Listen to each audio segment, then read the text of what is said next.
Meanwhile, on Rick's group side, things had sprawled out of control too quickly. First they found only the severed hand of Merle on the roof. He was trapped in, with him nowhere to be seen no matter how much they looked for him around the building.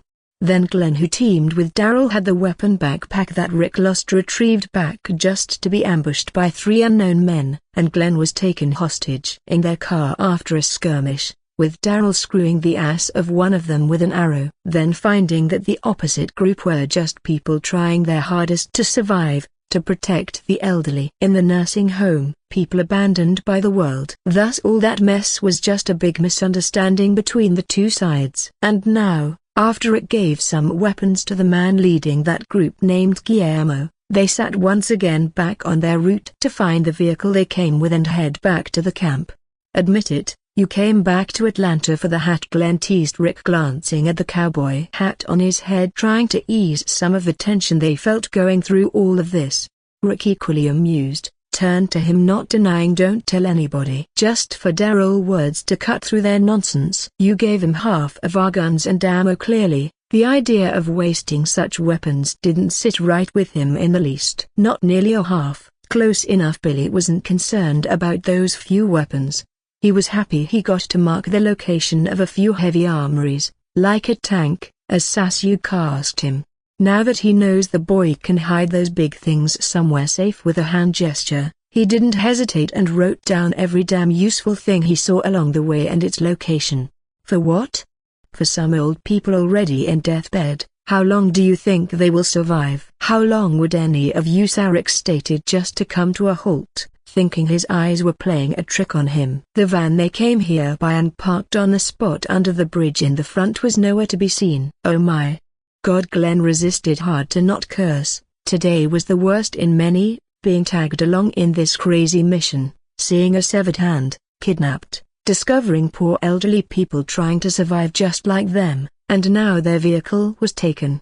"Where the hell is our van?" Rick answered Daryl's question. "Oh boy." Billy, already tired of all of this, turned to look if they can find another one. Suddenly Daryl realized something. He will be taking his vengeance on the camp. While T-Dog, Glenn and Rick looked horrified, Daryl met Billy's gaze and both knew what was going on in the other's mind. "Well, his luck sure ain't good. Sasuke won't like that." "What do you mean?" "The samurai guy you guys returned with." "What does he have to do with this?" Glenn asked, already pacing around. "That man may have kicked Shane away, but if Merle was armed." "Ya think swarms of those deady rots are scary? Wait until you see that boy angry, and if Merle is about to endanger those 2 girls?" He didn't continue, but Daryl knew exactly what is to come. He marched forward, cursing Merle with every bad word he got in his dictionary. He just prayed Sasuke wouldn't end his life in sight. Shit is getting worse by the second for them. People sat around a fire pit exchanging talks. Morales and Jackie were asking Dale things about his watch and why he always seems to focus on it, and Dale just answered in a philosophic way from a saying he heard about humans not needing to focus on conquering time, which brought the whole group to a silent and profound reflection. "Well, not Amy, as she dropped that mood with you are so weird," to Dale joking with him. A laugh escaped from everyone as Sasuke smiled, seeing Siri laughing again while she sat between him and Katniss, eating cheerfully. Morgan and his family were beside them too. The mood was good. Night in this place troubled him, not remembering exactly when or how the attack happened in the series. Heck, he wasn't even sure if everything would play exactly as in the show and didn't plan to think so. Most of those sitting here had never faced the walkers out there aside from the initial escape. Maybe they didn't understand just how scary a horde of them is, especially for the armless and untrained. Thus no one took his suggestions to leave or barricade the surroundings seriously. Some women around did support him slightly, maybe due to his look or whatever. Yet nothing truly changed, considering many thought of them as weak and unnecessary to make decisions. Well, that Ed guy sure did. That's why all he can do is stay alert and keep the 2 girls and others close to him all the time while putting an alert system around the camp right after the people had stopped wandering outside. Katniss glanced at his face, noticing the slight smile. She knows just how burdened he is, to keep them safe, to keep them fed and to keep his promise. and she made sure to at least help him in every possible way. She even tried to convince others to follow his protocols, yet many thought they were trying to take control or whatever. She knows that if it wasn't for Siri, who was tired and came to like the place here with her new friend, then Sasuke wouldn't have given a damn about others and may have just left for some other place. Amidst the relaxed atmosphere, Amy put down her cup and stood, turning to leave, which made Andrea question her as to where. "I have to pee," Amy whispered with a glare, yet due to how silent the place is, everyone heard her clearly, which made her slightly embarrassed as she glanced at Sasuke. "Geez, you need to be discreet in here." She rolled her eyes before leaving, which incited another giggles from everyone as she left toward the RV. The group kept eating and chatting in a relaxed mood while Siri kept trying to feed Sasuke, much to his amusement, just for the relaxed expression on his face to turn grim as the Link shared a vision with him before he heard a whoosh, then the sound of something metallic clicking loudly around the place. His trap, the one set exactly to set off in case of multiple breaches around the camp, just got activated. Before anyone wondered about the sound, Sasuke stood taking out a kunai. Katniss, where? She and Morgan understood immediately, already familiar with the traps, every direction, and that was enough for her to take her bow, readying 2 arrows while telling Siri to stay down near her. Morgan pointed for his wife and Juan to crouch down, aiming with his rifle toward the direction Sasuke pointed him to. Sasuke _ stay down. Don't run, just stay down until we take care of it. There are walkers. Everyone shuddered just for a horrified scream to echo from some distance. That said, ignoring everything, he tossed a pistol each to Jim and Morales before rotating in a full circle, hurling 3 kunais toward different angles. One struck the walker who was inches from biting the terrified Amy, who just got out of the RV asking something, while the other 2 each hit 2 walkers trying to hold another Latina woman. Morgan took a shot, stopping one from reaching a young man. Down. Everyone down to the ground. Shane, cover the north. Morgan. 4 coming east. Sasuke's roar suddenly echoed, startling everyone, yet it also gave them something to focus on other than running around like headless chickens. Thus every person tried to grab their family, kneeling down, while some hesitated to follow his words, fear and anxiety crippling them. 2 walkers who were about to block Carol and her daughter fell with Katniss's arrows struck to their heads. Get close and get down so we can shoot. Shane, who saw them already taking down 7 walkers within seconds with great accuracy, followed the plan, shooting his shotgun at 3 walkers coming from the trees, and calling to Amy and others that were away. Jim and Morales kept firing their pistols, but it only worked to slow the walkers down due to the low accuracy in the bullets that didn't strike where it mattered. But that was all Sasuke needed. With Siri secured near Katniss' feet and the others down, he took a wide step forward, kicking at a log and using it as a support to jump. The darkness didn't hinder his eyesight the slightest, and everything came close to be moving in slow motion. 8 shurikens were gripped between his fingers as he rotated his body 360 degrees once again, throwing them with deadly precision. Some shurikens struck each other, redirecting their trajectories, while others kept to their line. Only Katniss, Carol and Carl, who had his mouth wide open, witnessed this scene before seeing many walkers dropping down like broken puppets around them at the same time. Stay down. Katniss. 2 or 3. Only 20 seconds passed, and he'd already eliminated 16 walkers, thinning them considerably. While the people who were hesitating about where to run finally followed his words to keep to the ground, seeing how the fighters protected them. There's a lot of them. They took down nearly 30, and other walkers are still pouring in. Reloading, Shane shouted, and right off 3 whoosh sounds passed by his ears, making him look up briefly just to see 3 walkers ahead dropping down with those weird knives buried in their skulls. Now he understood that Morgan wasn't lying to Rick. Heck, he was being humble in his claim. The guy is a freaking killing machine, harvesting every walker around. It was honestly hard not to respect his skill even with that beef between them. Now slightly reassured with Lori and Carl's safety, he focused on taking the few remaining walkers approaching his side. Sasuke, who had just sniped 2 more walkers near an old man, unsheathed his blade, got out from the circle of the kneeling people and strode ahead with steady steps. He already spotted the 5 men running from a distance toward them from the corner of his eye. Knowing he just has to finish the 4 walkers in front of him while they reinforce Shane, Morgan and Katniss. As for Jim and Morales, the 2 had already emptied their guns a while ago with reckless shooting and regrouped with others holding whatever they could use as weapons to defend Thesmelves and others. A rotten hand lunged to his shoulder, got cut before the head of the walker followed, dropping down with a thud. It was then the sound of more guns firing intensely echoed, bringing the group newfound hope as Rick and others joined the fray. 2 walkers closed on Sasuke from each side, growling, making him kick one onto a tree before beheading the other one in one clean strike. The last one crawlings came to an end with a sword to the skull as Sasuke turned, killing the one he kicked into the tree. He made sure of his kills before walking back. The scene was a mess, people crying, hugging their families, horrified. The calm and happy scene just minutes ago seemed almost to have never happened. He looked around, making sure no more walkers were left in the area, and started shooting the heads of any that weren't killed by him using his silver ball just to make sure. Finishing, he gets down on his knee to receive Siri, who came rushing toward him, relief etched on her face at seeing him. Sasuke, it's okay, I'm here. Sasuke patted her head, turning to Katniss, who walked to him, looking at his body with concern.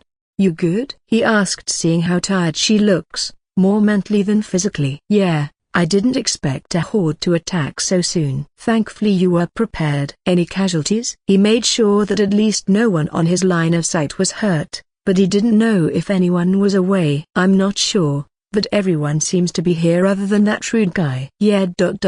Well, at least it is not a massacre like the one in the show. Let's go. With Siri holding their hands tightly, they walked back, seeing Rick, Andrea, Morales and the others holding their families, trying to calm them, while Jim stood aside with T-Dog and Glenn looking around, and Billy, who was changing his magazine to a full one, walking to them. You sure did a number on them, boy. Billy smiled, seeing him, happy that they are safe, and that they kept the whole group alive, mostly. You guys are back, how did it go? He disappeared, well, leaving a hand behind. Sasuke recalled something like this happened, so he nodded. Severed? Yeah. Alive, and kicking, but we don't know where he went. That asshole took our van too, otherwise we should have been here earlier. Sasuke was about to ask more before he was hugged. He turned his head to the side and saw Morales hugging him, followed by Jackie, whose hands were trembling. Thanks man, thank you for keeping my family safe, for everything. No need to mention it.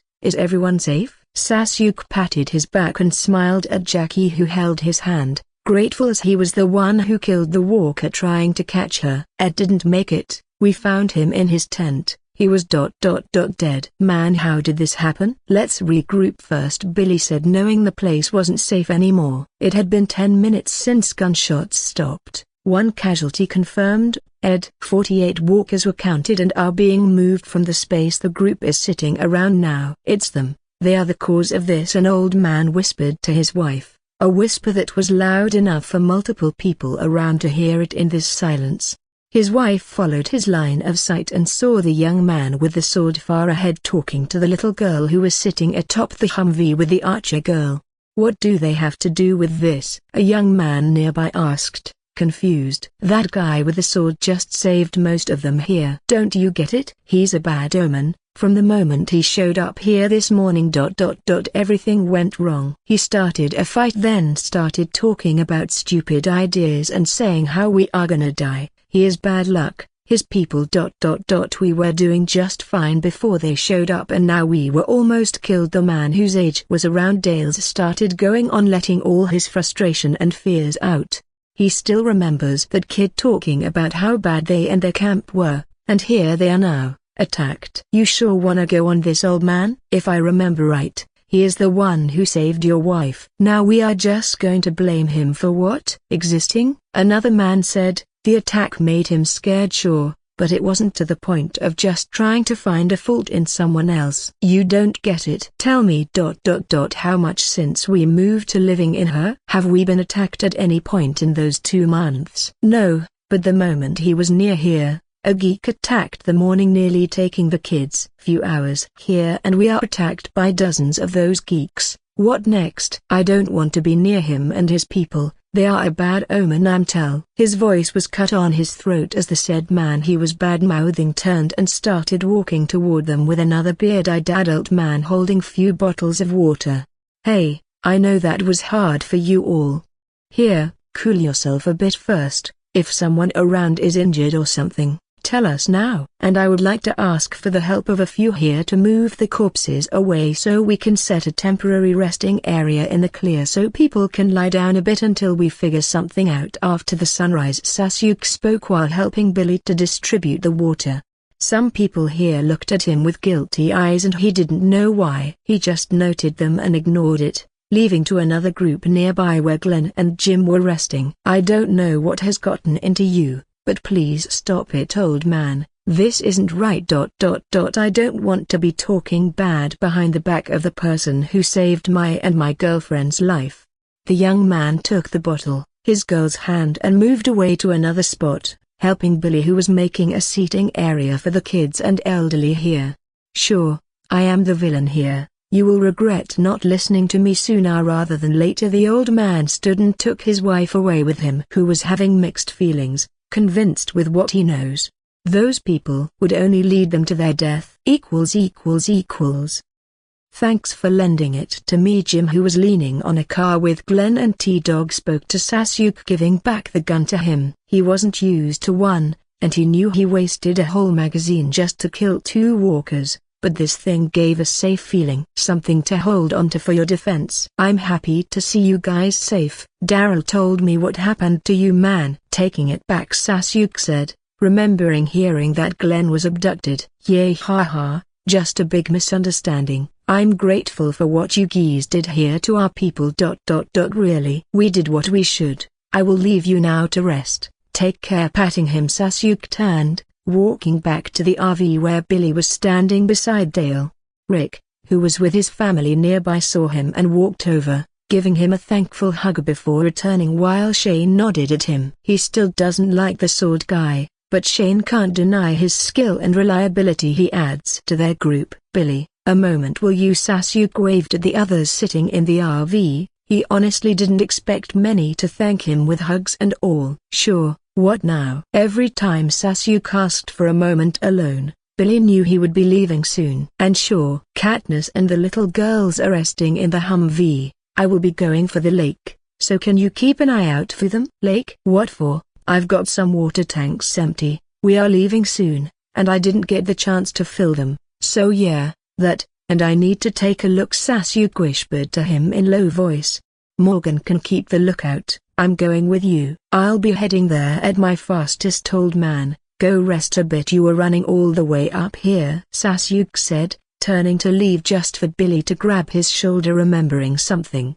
Wait a moment, don't tell me you still. He turned to the Humvee and called for Katniss, much to Sasuke's confusion and the few nearby. What? She asked, tilting her head out from the window. Did he sleep when I was away? He asked, and Sasuke rubbed his face knowing what was to come. No, are you fucking out of your mind? Billy turned to glare at him furiously. I'm okay. Okay, my fucking ass. This is the 3rd night straight for you without sleeping. And now you still wanna head to some place? Get your ass to lay somewhere before I knock you out myself. Sasuke waved to Katniss to stay in the car. One of them giving a lecture was enough. I will, after doing what I need to do, half an hour and I will be back to sleep. He leaned. Billy, you know I can't find another chance to fucking unseal and fill them. Not in front of others, he whispered and turned to leave. Then I'm coming along. I don't care if you fucking flew ahead, Morgan. Watch the girls, will ya? I'm going with him. Alright.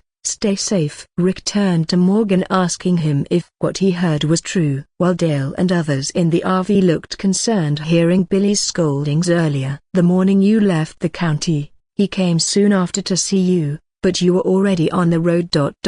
He was the only one capable in the complex, so he probably was on the watch that night. Later he had a run with Katniss to loot the outpost and retrieved those 2 Humvees. Then he went with Billy after an hour to do the same with the hospital.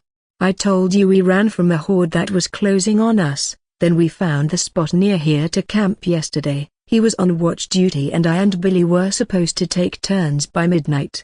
Morgan said, shaking his head and feeling like shit as he now caught on how the boy didn't rest at all since then. Didn't wake us up to take the shift until dawn when Billy called me up to have breakfast and contact you.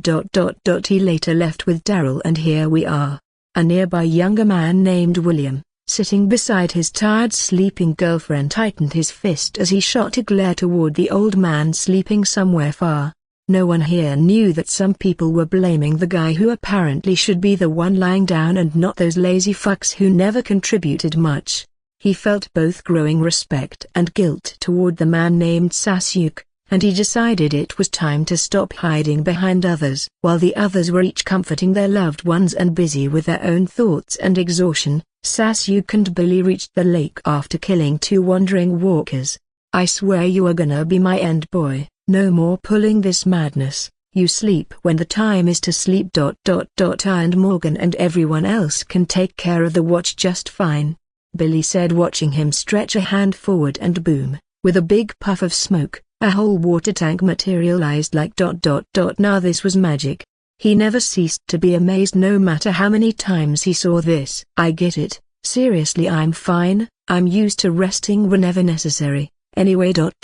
You can take a dip or something. It's safe and this thing will fill itself. I just need to store it after closing the lid, Sasuke said, pushing the tank forward after covering the lid with a web so no fish is to be imprisoned there. The tank went deep underwater as it started gulping down water around like a black hole. It was full after some time and Sasuke followed it underwater, closed the lid, and then did his hand seals, taking it back to the storage before repeating the process.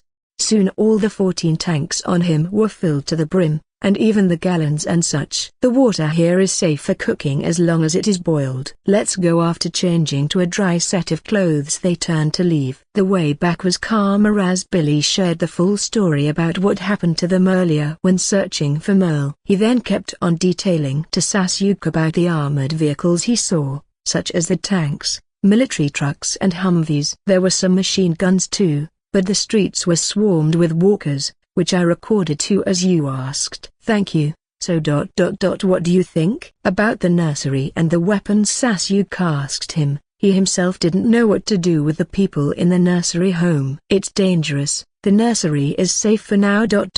We need to first fix our problem before anything else. Now go get your fucking sleep. There's still few hours before sunrise. Sasuke just waved at him and moved to the top of the RV after taking Dale's permission to lay in there.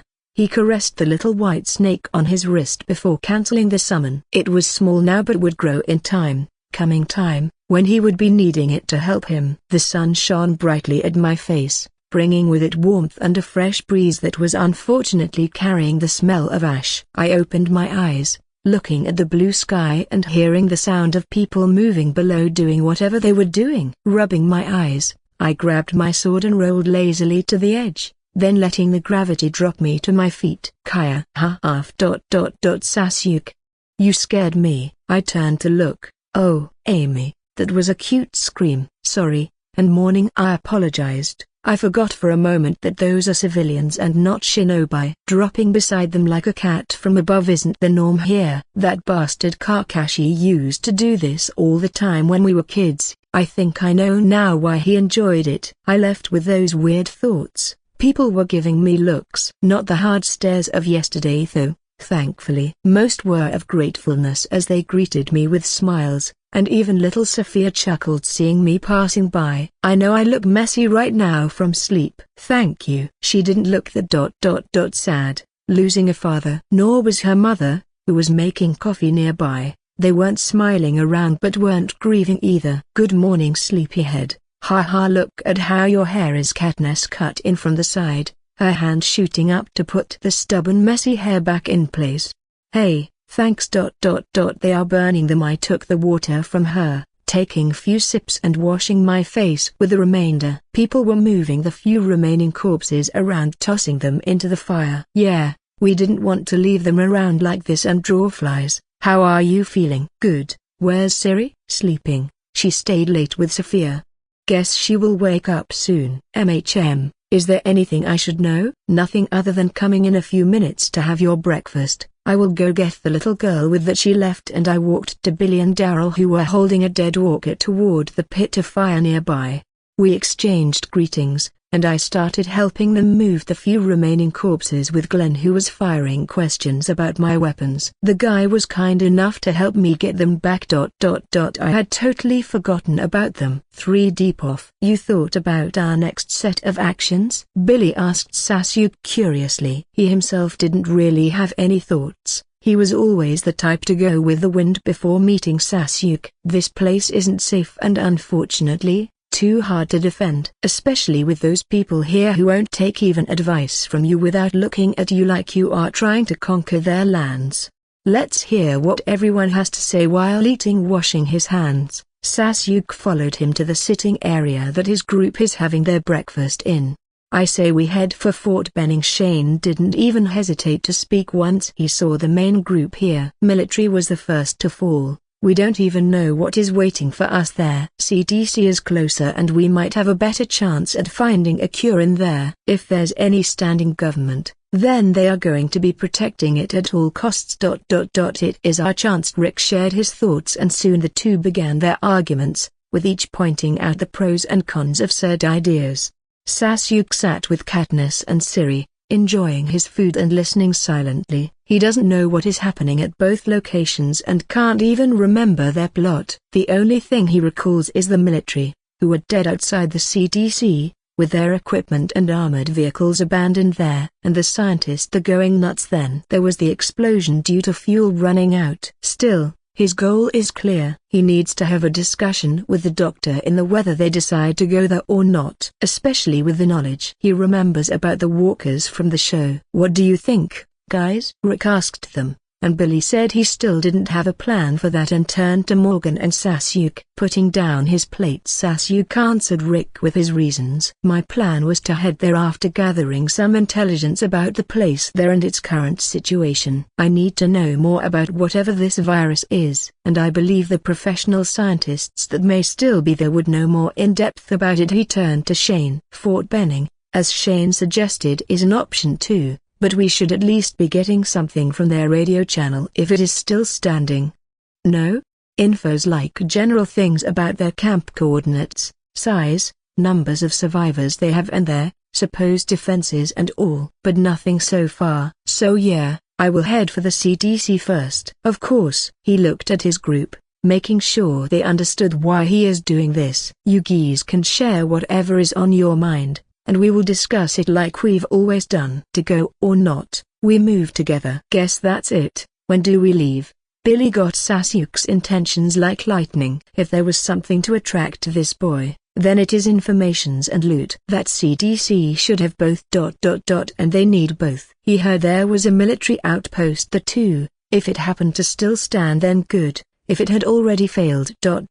Just another loot. "We will go too. I don't have any idea of another place more suitable," Morgan said, and Rick nodded his head in satisfaction. Sasuke really pointed at the most important thing, getting info about this thing, whether about the cure or anything useful to them. "But what if that place is overrun, or there is a horde near there?" "It would be dangerous to just drive there," Katniss asked, ignoring Laurie's blabberings. She didn't like that woman who always tried to find something to dampen the damn mood every time they suggested something. Katniss had learned that going to any unfamiliar place with blind ignorance is a stupid thing to do, thus her concerns. "I and Billy will move ahead and scout it first, a half an hour gap ahead. We will use the CB to inform you once we are sure about the situation. That way we can move and retreat without endangering anyone," Sasuke said, and Billy nodded. No one else objected as all the people there saw what they are capable of.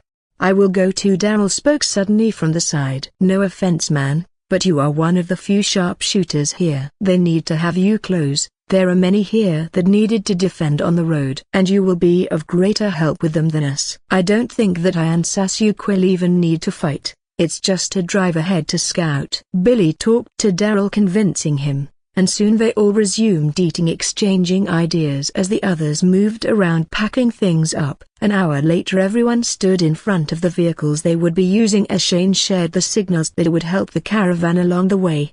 Just for a voice to cut through. We are ... We're not going. It was morals. Sasuke looked at him confused. ... No way he is planning to stay in here alone. We have a family in Birmingham. We want to be with our people, Morales's wife clarified, seeing the confused stares everyone was giving them. Shane told her that they are going to be on their own, yet they didn't seem to mind it. Billy was about to talk when an old man nearby spoke, saying he was going to leave too with his wife, casting a side glance at Sasuke. Look, people, maybe you don't know the severity of your decisions, especially toward your own families. Billy clapped, addressing them. He didn't like the stupidity they are about to do. The outside world isn't safe, whether it be from walkers or even other people. Think about this carefully before you make a rash decision. Billy tried to make them change their mind with Rick and others, but the old man shook his head before saying something even more confusing. That's why we are leaving. What do you mean? Sasuke asked him, wondering. It's not safe being with you, the old man said to Sasuke, who blinked, pointing at himself like he didn't believe the nonsense he just heard. Many around shared the same look. What? How? He wasn't arrogant, but he and his people kept the whole fucking group safe, minus one who was far away and was the one who invited walkers inside his tent. So ... How the fuck it isn't safe being with him? You brought bad luck to us. I am leaving because of you. He turned to Shane. It's either us or him. I will only come along if he and his people go their way. We don't need them. ... We were living perfectly fine before he showed up. He and his people saved us. What right do you have to talk about them like this when you did nothing other than hiding behind them? Amy exploded, and soon many started voicing their thoughts. Most refused to side with the old man. This was the apocalypse. It is 100 times better having skilled fighters than an old man talking about luck in this place. Hey, can you at least say how I'm bringing bad luck? I think you are misunderstanding something. Gale, you are going to put your wife in danger for this? And you, Morales. ... I don't want to be an ass, but, alright, I will say it in front of everyone here, rubbing his face in annoyance. Sasuke was about to speak when Billy strode forward and grabbed Morales by his shoulder.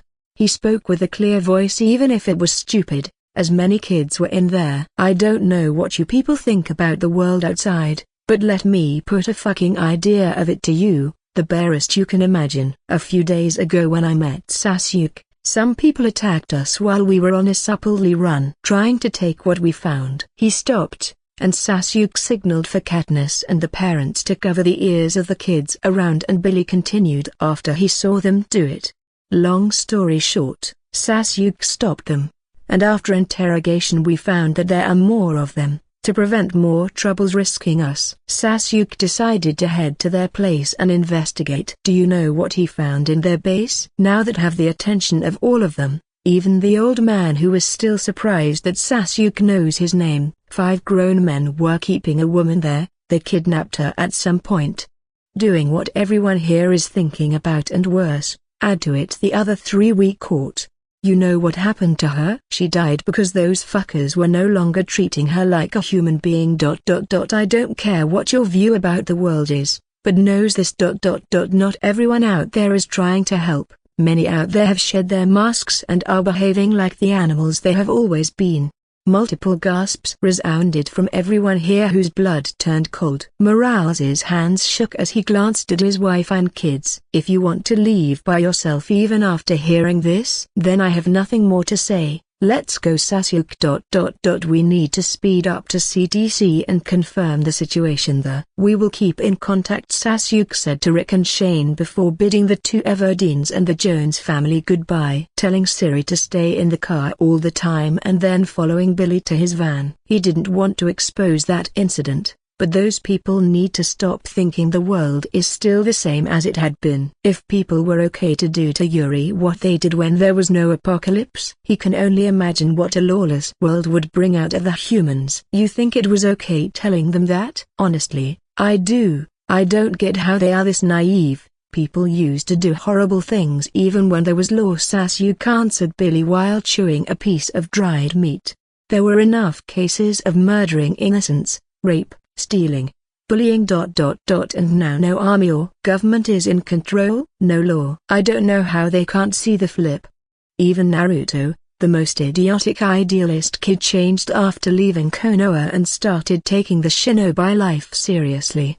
I spoke to one of them before. They are still hoping for the military to somehow take control of the situation. I haven't even seen one fighter jet in the sky since a month ago, yet they are waiting for the military to save them or something. Being sheltered from reality has its own downsides. The farthest they had gone is to Atlanta, and that too without encountering any hostile groups, Sasuke said, watching the passing trees and enjoying the breeze. It was good being away from all the hassle. The military base for survivors I was going to in the beginning, in South Carolina, was breached even before I stepped inside, and it wasn't even from the outside. They somehow were breached from the inside. It was chaos in there, walkers and all seeping from the inside. I fled before seeing the end of it, but I can imagine what happened after that. You know why I'm obsessed with looting things, Billy? Especially military-grade weapons and armory? To fight back? Keep them safe. Yeah, but think about it. Now that the military was fractured, the soldiers would obviously run to their families in worry rather than protect strangers or listen to higher-ups. So with all that chaos, weapons of military grade, helicopters, tanks, machine guns were abandoned around. They are easily accessed.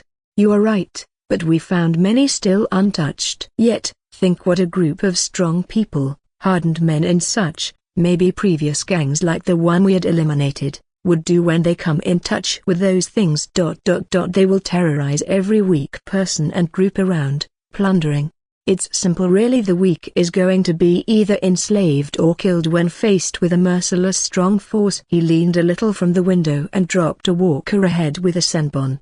Those 8 lost their shit over a single woman. We had many in our group. And that is just one side of it. They will aim for our supplies, guns, and basically everything useful. I don't believe one bit that all people we are gonna meet at some point are going to be as harmless as the ones of the camp in the mountain. Billy, who was speeding ahead, pressed the brakes, making them reel forward.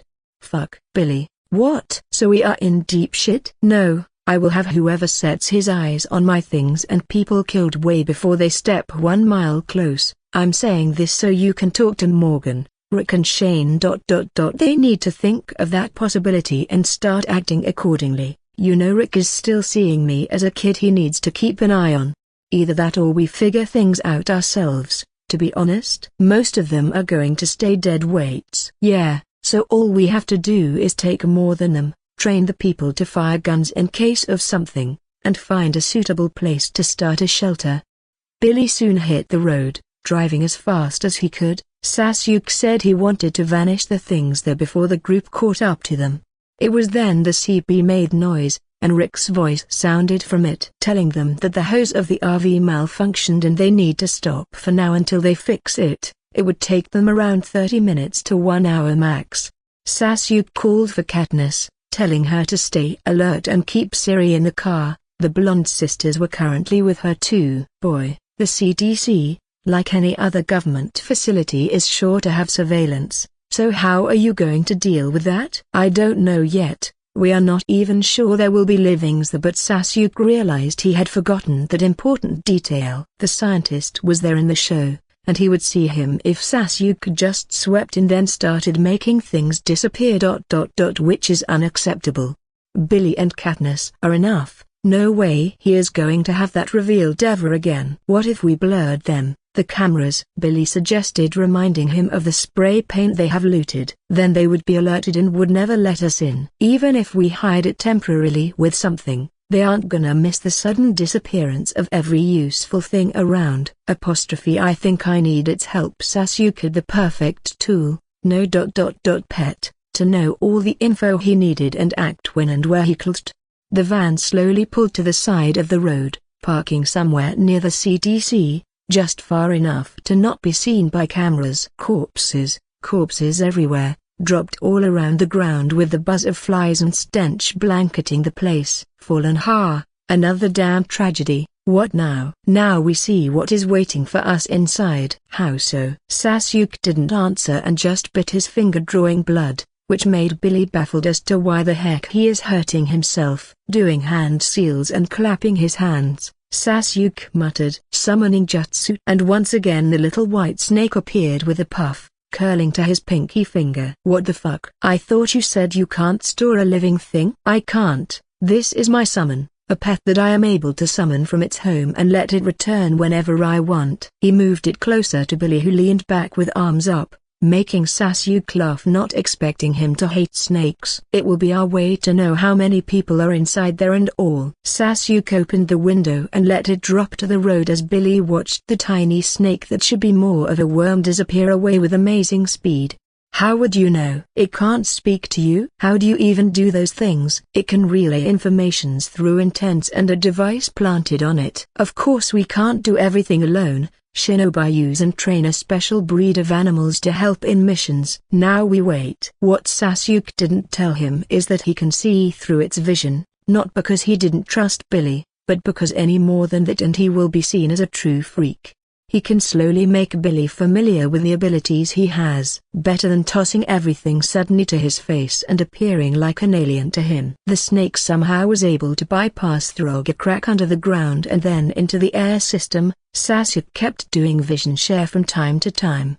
He knew there should be only one man, and Sasuke had already given the snake specific orders. Soon the link tagged him, and he watched the man that was starting to record something and drinking himself drunk. Do it, he commanded, and the little snake slithered, biting Dr. Jenna's ankle, who lost consciousness before even knowing why. His head slumped on the table as the machine kept recording. I have 10 minutes before he wakes up and about 15 before they arrive. There's a man inside, alive. Only one. She put him to sleep, which would last 10 minutes. I am going to do it fast and withdraw here again, alright? He gave Billy a transmission earpiece, one for them to communicate better without the buzz of the CP. Go and be careful, I will be your eyes from here. Putting it on, Billy nodded and climbed to the top of the van, taking his binoculars and rifle. He watched Sasuke run. Really run for the first time. The boy flicked smoke bombs around, soon making it hard to track him. Billy only got an idea about his location following the eruption of smoke. How the heck is he faster than my own fucking van? Just what kind of place did he grow up at? Billy only saw a blur exiting smoke and soon disappearing into another much farther, which means crossing at least 30 meters, yards, 32.8. in 2 fucking seconds. He would say the Ukihas were a lucky bunch if he didn't know their grim fate. For all their monstrous abilities, they were still massacred. He got to know that it was a very complicated matter back then. Hands behind his back, Sasuke accelerated again in a new direction on the side of the building, flashing hand seals at abnormal speed before pressing one into a tank that disappeared. After a puff, he ran toward another military truck and tank nearby, repeating the process. Soon Sasuke did a cleaning all over, making 5 tanks, 3 machine guns, 5 Humvees, 2 military trucks and some of the discarded weapons and ammunition join his storage seal. He was so fast and silent that he didn't even alert the walkers in some places. By the time the few nearby glanced over, there was nothing left but a blade flashing, taking their heads. 3 minutes and 13 seconds left. Congratulations on another great haul, Billy said, putting down his rifle and getting down. Yeah, we need others to come and help loot the weapons I left on the ground, otherwise it would look too clean. Sasuke nodded, unsealing a Humvee nearby and taking a seat on it, talking to Billy through the earpiece. Won't he be alerted at passing out before we show up with many people soon? He won't remember. It would be akin to a sudden nap from exhaustion. Here they are. He waved his hand from the window as the RV pulled behind his car and soon others followed. Keep it down, and group here. Sasuke and Billy gestured for everyone to stay silent, even though people were anxious from seeing the dozens of rotting corpses which made their hope plummet, anxious from the stinky air and the dread. Rick, we have many people. We can't move forward like this, Billy said, looking at the whole group who was standing unorganized. I will be taking the front with Katniss, Rick and Shane the sides, Daryl and Billy the rear. Morgan can choose a side to support. Others are going to walk in the center. Remember, no shouting,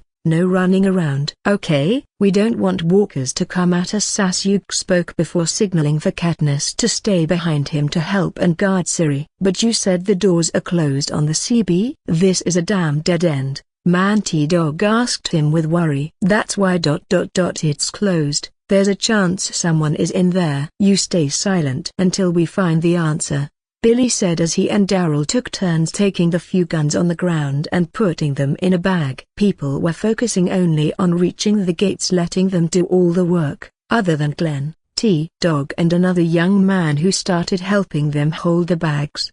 Night is closing, we can't stay here. We need to leave, Lori argued the moment the closed gates came to view. She didn't understand why they were following someone younger than them. Even her husband was taking his side. Soon they were in front of the shut doors as Shane and Rick started trying to open them while the people started throwing blames, especially at Sasuke who led them here.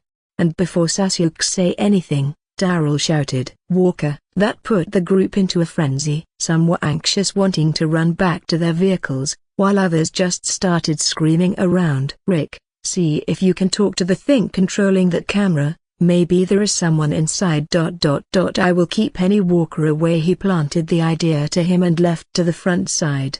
He wasn't the type to beg, it just wasn't in him, and he knew Rick could play at the emotional side better than him. Stay still and back toward the shutters. Why are you yelling? We will take care of them. Stop making more noise. Sasuke pulled a man who was about to make a run for the cars. It's a dead end, don't you understand? We need to leave. You should have said they were locked from the beginning. Lori shouted at him and turned to grab Rick, who was still pounding at the gate.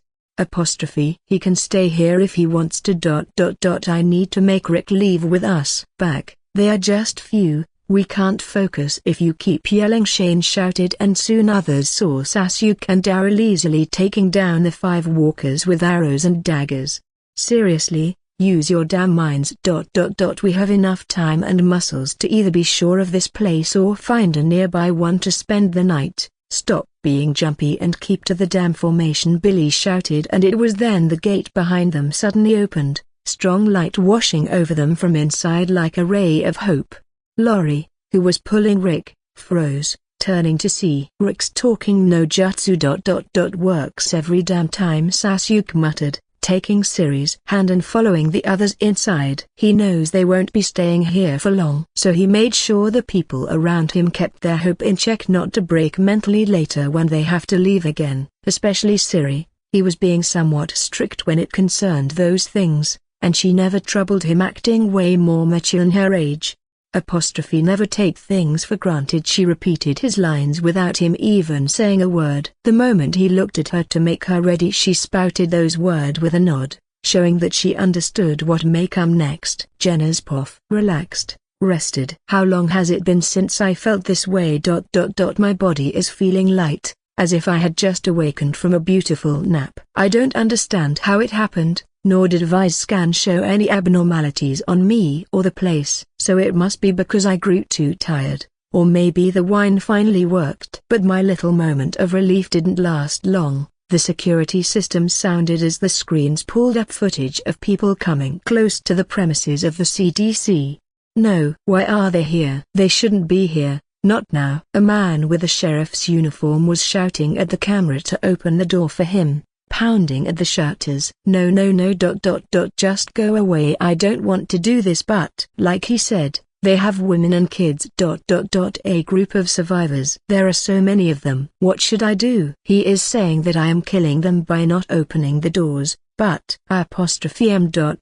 saving them now. But is this the right thing to do? What if this is my fate? The one that is truly meant for me. Maybe I need I have to give them the better relief. They shouldn't die outside the to them. Yeah, I'm going to do the right thing. It will happen anyway with or without them. Better save as many. It will be just a second of pain, and then we all will be saved. No more pain, no more sadness. No more helplessness. The sheriff man was being pulled away by another woman. I can't let them leave to the harshness outside. I have decided. I'm going to save them, all.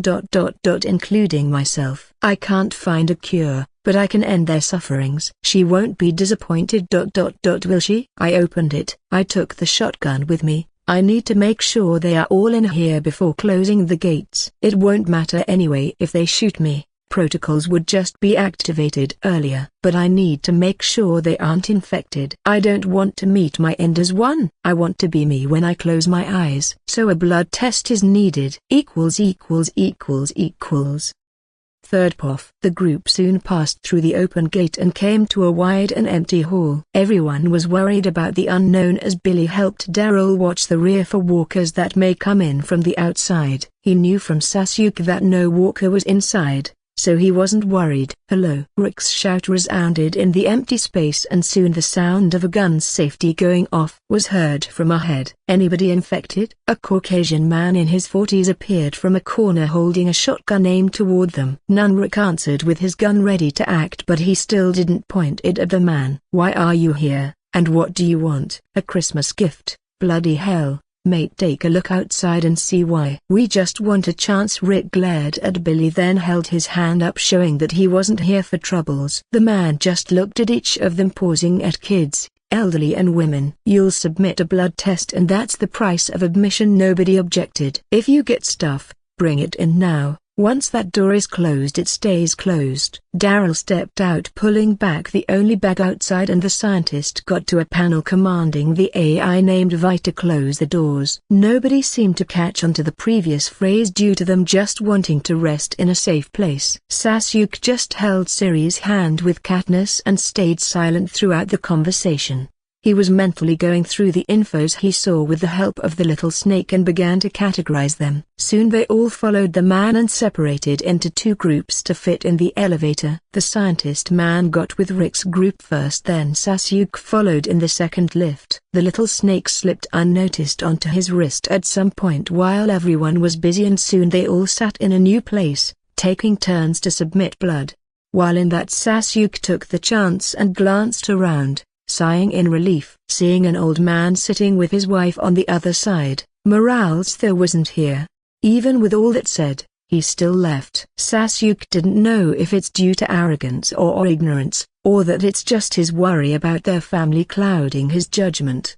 That was a man who supposedly survived overrun Atlanta, and still he took that stupid choice. Sasuke tried but couldn't remember seeing him or his case on the TV, so he thought maybe Morales wasn't in the show or died in the camp night. It doesn't matter, his life, his choices. A lady complained to the scientist man who had introduced himself as Dr. Jenner, saying how unnecessary this test is, as they all looked clearly fine and nearly dropped from exhaustion, while Jenna looked surprised before understanding how she hasn't eaten much due to anxiety about what happened to them all the previous night. In the meantime, Sasuke slipped Billy a note detailing the things he needed to know. He moved a little forward so no one would be able to catch the thing Billy is reading while he talked with Siri, detailing to her what kind of place this is and what the CDC job was in their old world.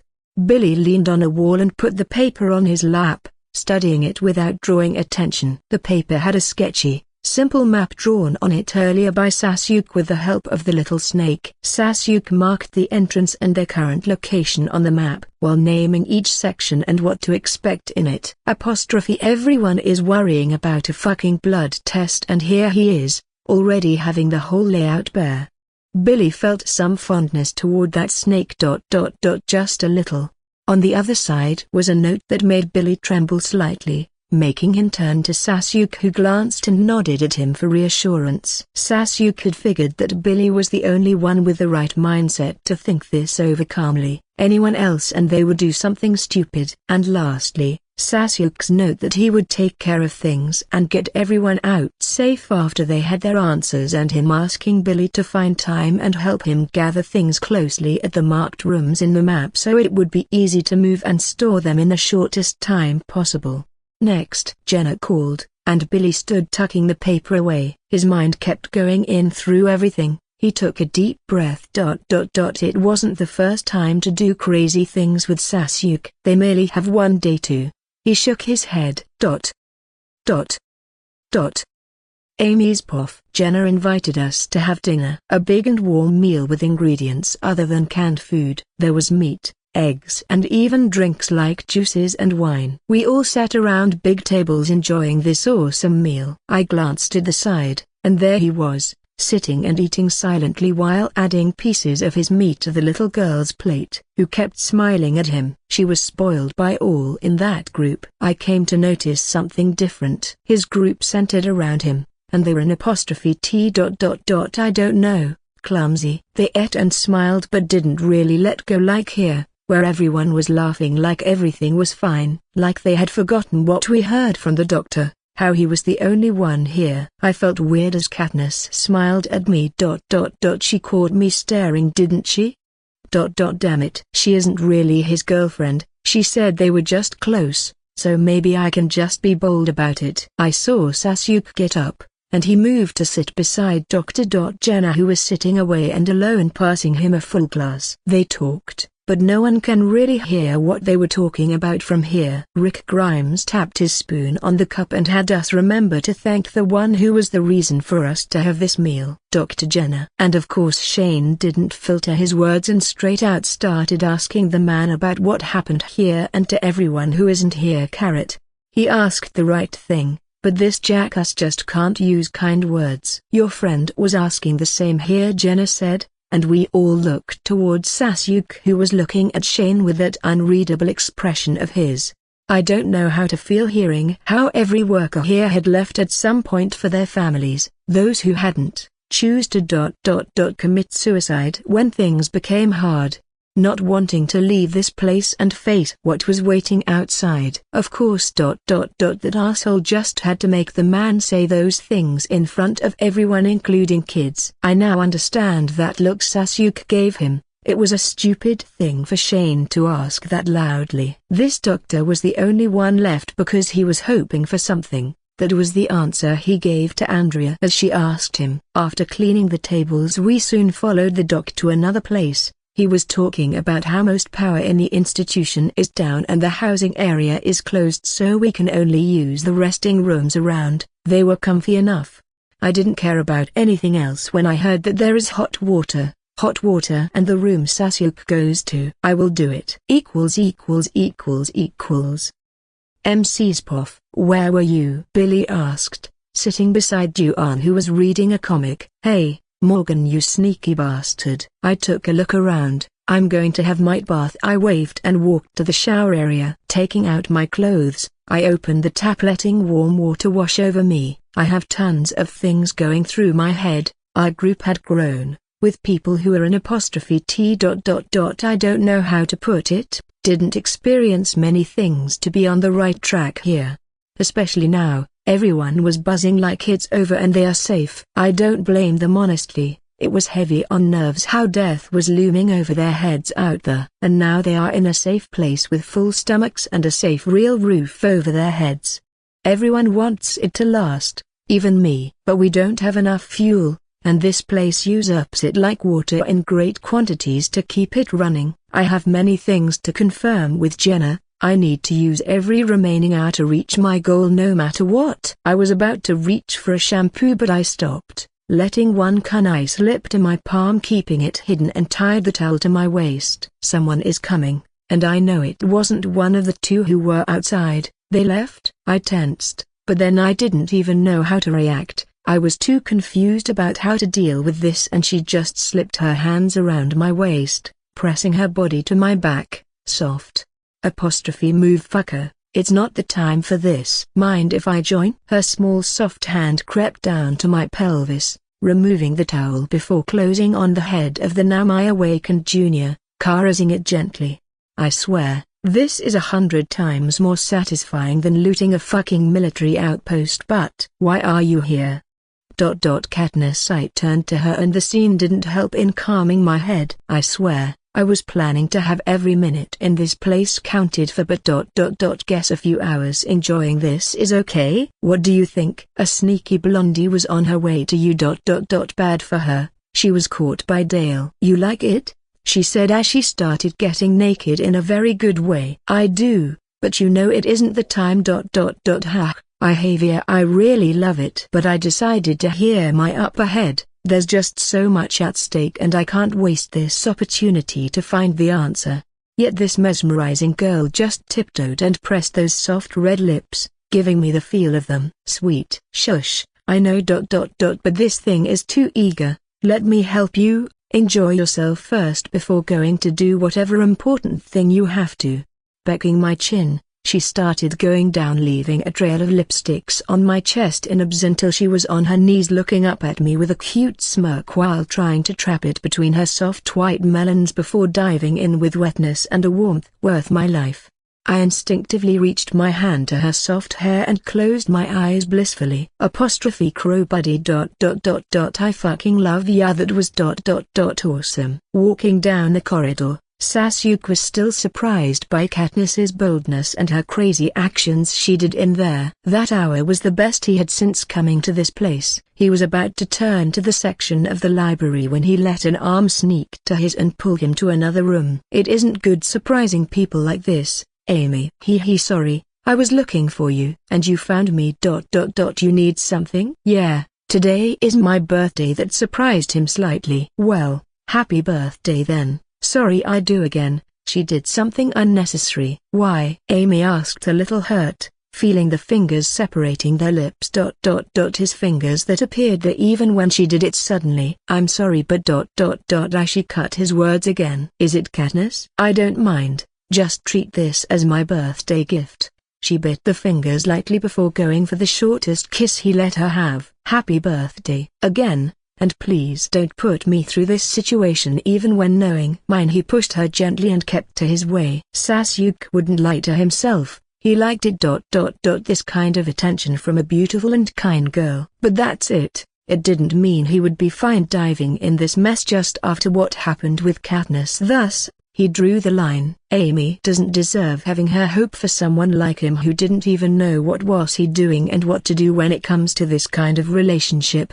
He preferred being tossed at a horde rather than this, and he made a note that he will talk to Katniss and Amy both as soon as he doesn't have to worry about a fucking bomb going off. Reaching the supposed rec room, he was confused seeing the door closed and was about to knock when it swung open with a very anxious face coming to view.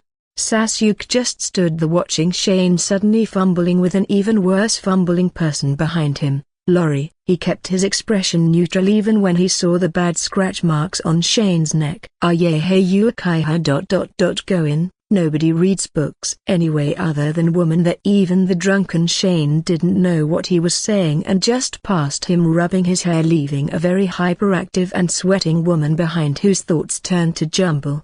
Did he see? Did he hear my talk with Shane? Does he know what to do, what to say? Lori's knees felt so weak from the panic. Watching Sasuke walking toward her with a face telling nothing. She wondered if he was going to threaten her. She shouted at him before. What if he was going to threaten her with this now? What if he was after the same thing Shane was? Sasuke ignored her and walked past her to the shelves behind her, taking random books that should be entertaining for Siri and her friend, a board game, and left. He didn't care what was going on between those two as long as they didn't make him do so. As for telling Rick, that was a pit he wasn't willing to go down into. Hey Sasuke. Have a good night Mrs. Grimes. With that he left the room, heading to the one Katniss and Siri are using alongside other women. Tapping, he waited, and soon Andrea opened the door. Can I trouble you with passing those to Siri? Sure Sasuke, do you want to come in? Nobody really minds, she smirked, taking them from his hands. Lovely idea, but I'm busy with something. Have a good night. Sasuke chuckled and left. Now was the time for the big reveal. He passed by and waved to Billy that it is time to move. Finished enjoying life? Yeah. You? Me? Life enjoyed fucking me way too much for my liking. So what now? Billy laughed and asked him what they are about to do. Let's talk to our welcoming scientist. We need to clear things about the walkers. Why the backpack? Billy asked, seeing the thing Sasuke was bringing with him. Just in case I need a cover to retrieve something. Hearing that, Billy understood, nodding. Sasuke. Are you sure about the hypothesis? That thing about the time running off reducing this building to ash? We will figure that out soon. Little Snake found a bomb reaching to the building, and that horloge was still going down. It looked like a timing trigger to something. Too many coincidences. His manners, the situation here, the bomb, the timer and the empty fuel tanks I found in the basement. So we have less than 12 hours to act and get out of here. Billy stretched, feeling like shit. It sucks how a good place like this won't be theirs. Yeah, look, he is still here with it. They stepped into the big room named Zone 5, with many computers around and Dr. Jenner sitting before one, doing whatever he was doing. Billy glanced at a big timer on one of the walls. 12:27 and 13 seconds. 12:27 and 12 seconds. 12:27:11. And it kept counting down. How come I didn't notice this before? I see you aren't drunk like your friend Jenna told them, pointing at Rick who was sitting on the ground and was about to leave. Your wife was about to be drilled. Sasuke imagined what would happen if he said that. It was an amusing thought. Rick, Butcher, Sasuke, the half-drunken Rick nodded at them, curious why they are here. It's been a long day for you, shouldn't you be resting now? Jenner asked them. He honestly just wants to be left alone. We are here to speak about the important thing with you, Doc. May I ask what you know about the virus or whatever is causing this? Sasuke leaned on a chair and asked him. Jenner sighed. He didn't know what it was either, and so he clarified. It could be microbial, viral, parasitic, fungal. So unclear source. Any indications of it being cell mutation, radiation? We thought so, but it wasn't. As far as we know, Jenner answered Sasuke, not expecting that interest from someone young. So is there a cure? Rick asked, not wanting to hear the answer he already knows. None. Whatever this is. It is an extinction-level event for humanity. It can't be guarded against. Jenner was done with them. He was about to turn off his computer when Sasuke put a hand on his shoulder to gain his attention, ignoring the drunken Rick who was saying something about how this can't be and the still possibility of others like Jenner out there, even when Jenner confirmed all the contacts were lost with other facilities that were working on this too in and outside the country. Look man, I know, you lost so much and fought for too long, all alone. It's tiring and you want to rest already. No one here is judging. But we need you. No one knows as much about this virus as you. You don't understand, there's no cure. I tried everything, but I'm not her, I'm not like my wife. She headed this whole facility, she was our Einstein. Me? I'm just working here. And until now I didn't find anything to point me to the light. There's number cure, he yelled with frustration. Do they think he didn't want to end this madness too? The sooner you accept that, the better you will be off. He turned to leave, but Sasuke stood on his way with the same determination. Rick and Billy started losing hope for the cure. I got it, but I saw something horrifying, and I need you to help clarify this. Figure it out or anything. My life depends on this. Everyone's here and those outside. Why can't all right, what is it? Unless it isn't the cure. I may know something. Yeah, so, I witnessed a human die, no bite, I'm sure of it. But after some time passed, she woke up from death just like them. Another walker. Rick hearing that sobered up real quick and even more after hearing Jenner's reply. So you saw it? You know about this? That too got Billy's full attention, only he knows how much that was worrying him and Sasuke, who noticed it first. Yeah, look, this may be hard to believe, but we are all carriers, already infected, everyone. It's been in the air all along. What the freak in hell? But we didn't turn. Yet, once a concentrated dose enters your bloodstream from their bites, or your body's natural resistance failed in cases of death, it takes over. The virus or whatever this thing is. All the relief from finding a shelter vanished as Rick didn't know what to do anymore. How to tell his family this, knowing that they won't be able to shoulder the reveal. Now I can move to the main point. And that's why we need your help. We aren't asking about a cure, if that was impossible, but maybe you can find something enough to prevent this. Look, there are countless families and people out there who may be safe now, who think it's safe in whatever shelter they are now, like us, but it took but one single natural death amongst them. And everything, even for Sasuke, that possibility was scary. He was but a one man, and it was unrealistic to be guarded all the time against such a thing as natural death. At least his current self is. is gone. I saw it firsthand. The army outside. It got breached by the civilians they kept to their backs. Few succumbed to their injuries, and you can imagine what followed: genocide. Remembering those hard times, breaches from the back, chaos and disorder making it hard to fight effectively, and more hordes being attracted to the sound of gunfire. All ends in one bloody massacre, and a new bigger party of them emerges, Billy stated as he too happened to witness such scene. But that won't change anything. I still won't be able to do anything, and I have no more samples. Most of the facility is already closed.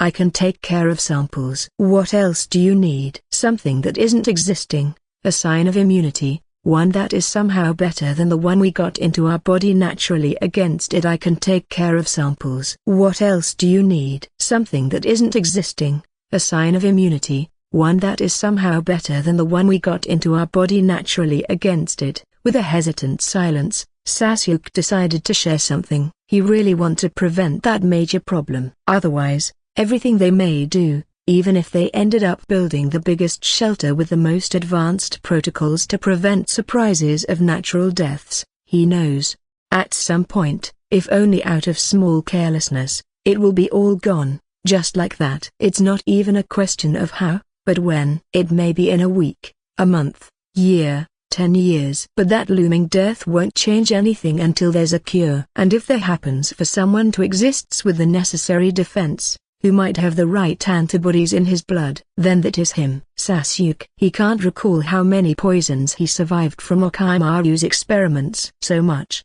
enough to become immune to every known poison to Orochimaru at that time. The same genius who cloned himself and lived longer than any surviving shinobi. I can't believe I'm missing that filthy snake, but if he were here. He shook his head. That mad asshole might have even worsened things, making zombies mutate to become even more troublesome than they already are. They might not be the same poisons and whatever is causing this, but Sasuke decided to give it a go, in the off chance that there might be a solution. Try me. I won't go on and on about it, but I assure you, no one in the world is as immune as I am to poisons. To further make a point, he retrieved a sodium cyanide bottle, moved away from them to not affect them, and consumed it all, ignoring the horrified doctor, Rick and Billy. Do your test, Sasuke stated, revealing his forearm. Unlike what they thought, he was far from reckless. He also didn't want to die the same as everyone else here who is fighting to survive. Not a stupid death like this at least. But he had already tested his own poisoned substances he had on his scrolls that used to coat some of his senbons against specific enemies, and nothing worked on him. Not even the deadliest. You are one crazy fuck, Sasuke. Billy gritted his teeth, seeing how far the boy was willing to go just to have an inch against the madness they just heard about. Taking a blood sample, Jenna ran to a nearby equipment working on it, then back to his computer to analyze the data received. You are really immune. How? That was highly toxic, and a whole bottle. A small dose would make a man thrash like a worm after few minutes. Yet your body destroyed it immediately. This isn't normal. Nothing makes sense when it comes to him, Doc. So is there any hope? This wasn't even as unbelievable as vanishing things. Billy himself was gaining immunity to the thing called Uokaihu, Sasuke's singularity. Yes, there is actually a big chance, at least to have a way to fight it. The one in the air, he couldn't believe it. His heart throbbed like drums with excitement. Maybe this is it. The hope his dying wife talked about. And that's all I ask. What do you need me to do? Jenna hesitated. He was unsure how to phrase it. I need more blood, and it's all right, just say it. A piece of flesh. It doesn't have to be big, nail-sized. It's necessary to speed up the process and up the success chance. Noted. Unfazed, Sasuke nodded, rolling up his sleeve farther up. Boy, you don't. It's a mere piece of flesh, Billy. We now have a chance to stop worrying about being bit when all thought everything is secure. Taking his blade, Sasuke applied the sterilizing liquid Jenna gave him. Choosing the area near the left shoulder, he skillfully slashed at a part of it and then another. Taking the part of flesh the doctor needed with a pained frown, Jenna rushed to secure it into a clean carrier and scurried around grabbing things to treat him, unable to believe how calm the boy was after tearing a part of his skin and flesh. It's okay, I can treat myself, just focus on your work now please, Sasuke said, pressing a clean cloth to the injury. Then rushing to his backpack, he retrieved 2 bottles from his storage, giving them to the anxious doc. Here, I thought about the situation before coming here and made sure a few samples from different walkers are secure. Some who were recently turned. I didn't know what to choose, so I took from different parts: brain, heart, skin, a tooth and even tongue. Is it enough? More than enough. Meet me here in 1 hour and take care of your injury. Go for it, Doc. We all hope you can make it. Sasuke, right? Thank you for everything, Jenna said to him solemnly before rushing to the laboratory with his things, ready for one final fight. Hey boy, are you okay? Don't worry, it's not serious, Sasuke said, taking a pill, and just like that, blood stopped and he started working to mend the injury. Since when did you know? Rick asked them. About what? About this ... how those bites aren't the only way to turn into one of them. 3-4 days. Sasuke noticed it first and we started investigating. Go to your family, they will be worried about you. No, I will stay here, I need to see, to hear it. They sat around doing nothing. Sasuke's mind kept on going through his actions and what to do next. He didn't have a clear destination because those lands weren't familiar to him, so he just put the prison as his next goal. That place should be a good start to invest time into making it a shelter. 1.5 hours later, Jenna came striding as fast as he could, almost running with a big smile that told them everything. It worked. You are really special. He hugged Sasuke and they all smiled, laughing and hugging like madmen. Jenna still can't believe how Sasuke's defense system worked. It was as if it had a life and special energy of its own. Woohoo, now I can sleep myself without worrying I might be attacked or doing it myself. Billy sat on the ground grinning. The world was still hellish, walkers are still dangerous ... but at least now they gained something. It did. I tested it on myself, it was successful. So now can we produce it? Sasuke asked. What matters, mass production to his people. It ... there are many of you and to make the serum I need more blood, but ... time won't be enough to get that much to last everyone. Don't worry about blood loss, I have measures, I only need a copy of the formula. Of course, Vi, print the full formula. Done. Vi's reply came a few moments later. Sasuke marched, taking the papers, reading them briefly before tucking them into his backpack and then straight to his seal. I don't know what you mean by measures against blood loss. I have solutions, but that would only speed it a little, and even then it still will take longer. Let's do it, Rick. You need to leave and rest. You too, Billy. I will be back right after this. He contemplated telling Rick about the remaining time they have, but then he refrained. Man needs sleep, and Sasuke just told Billy they will wake everyone 2 hours prior to the explosion time. It was 5:30 a.m., and everyone was up. No one here knew that yesterday an event that would shape their future happened, and the 2 who made it were now joining the kitchen. Sasuke looked normal, for others that is. It wasn't Billy, Rick, Morgan, not even Katniss, but Siri, who noticed that he wasn't his usual self. He looked almost weak. The first time she is witnessing it. For Siri, she ranked Sasuke as almost invincible, and that almost part is only because he had engraved an idea onto her. Nothing is absolute, nothing lasts forever, and no one is invincible ... not even him. He told her that once she reached the right physical condition, he would start training her, to protect herself, as he didn't know when and what could happen.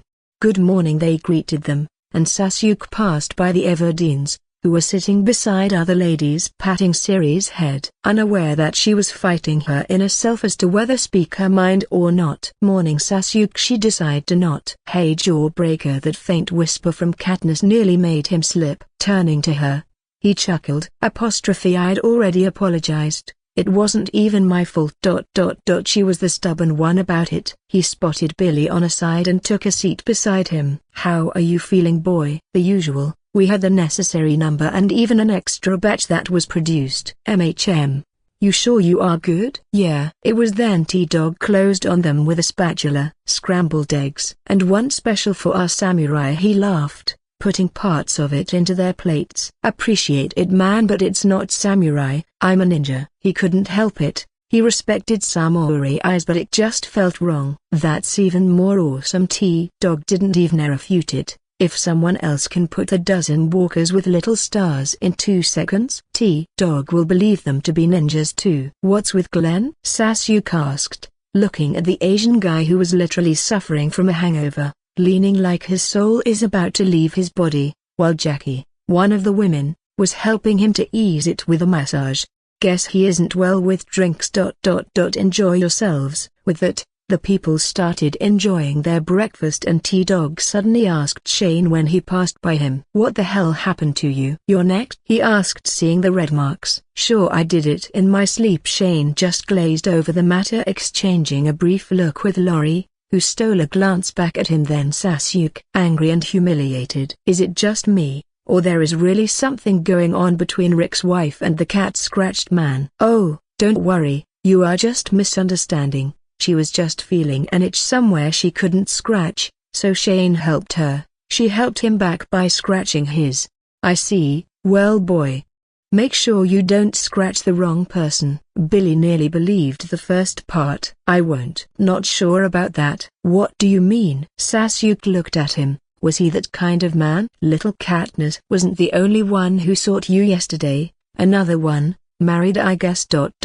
Came to look for you before her when you were still out." She was about to discuss the global warming with Yahi, sneered, recalling how clueless Juan looked at that time. "So yeah, know who to scratch." Billy patted him and left, greeting the Everdeens who were walking to them, while Sasuke just looked confused from what he heard.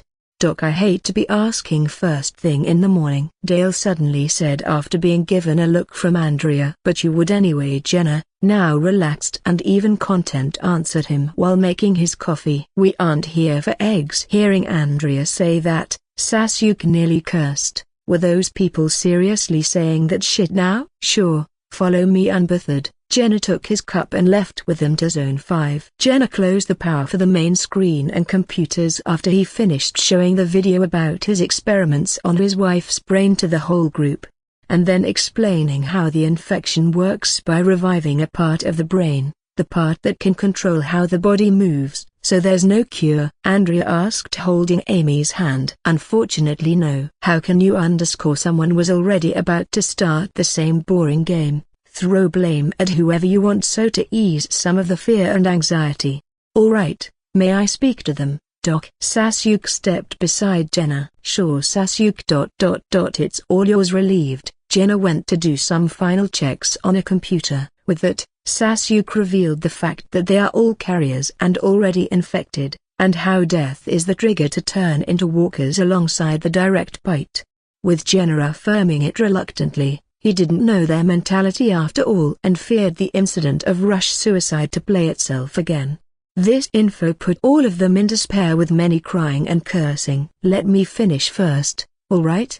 There's hope. One of you here was found to be carrying the antibodies to resist one of the problems, not the cure unfortunately, but with it we no longer have to fear the natural death. I assume everyone here understands how serious it is if that issue of turning to a walker after every kind of death that isn't brain damages."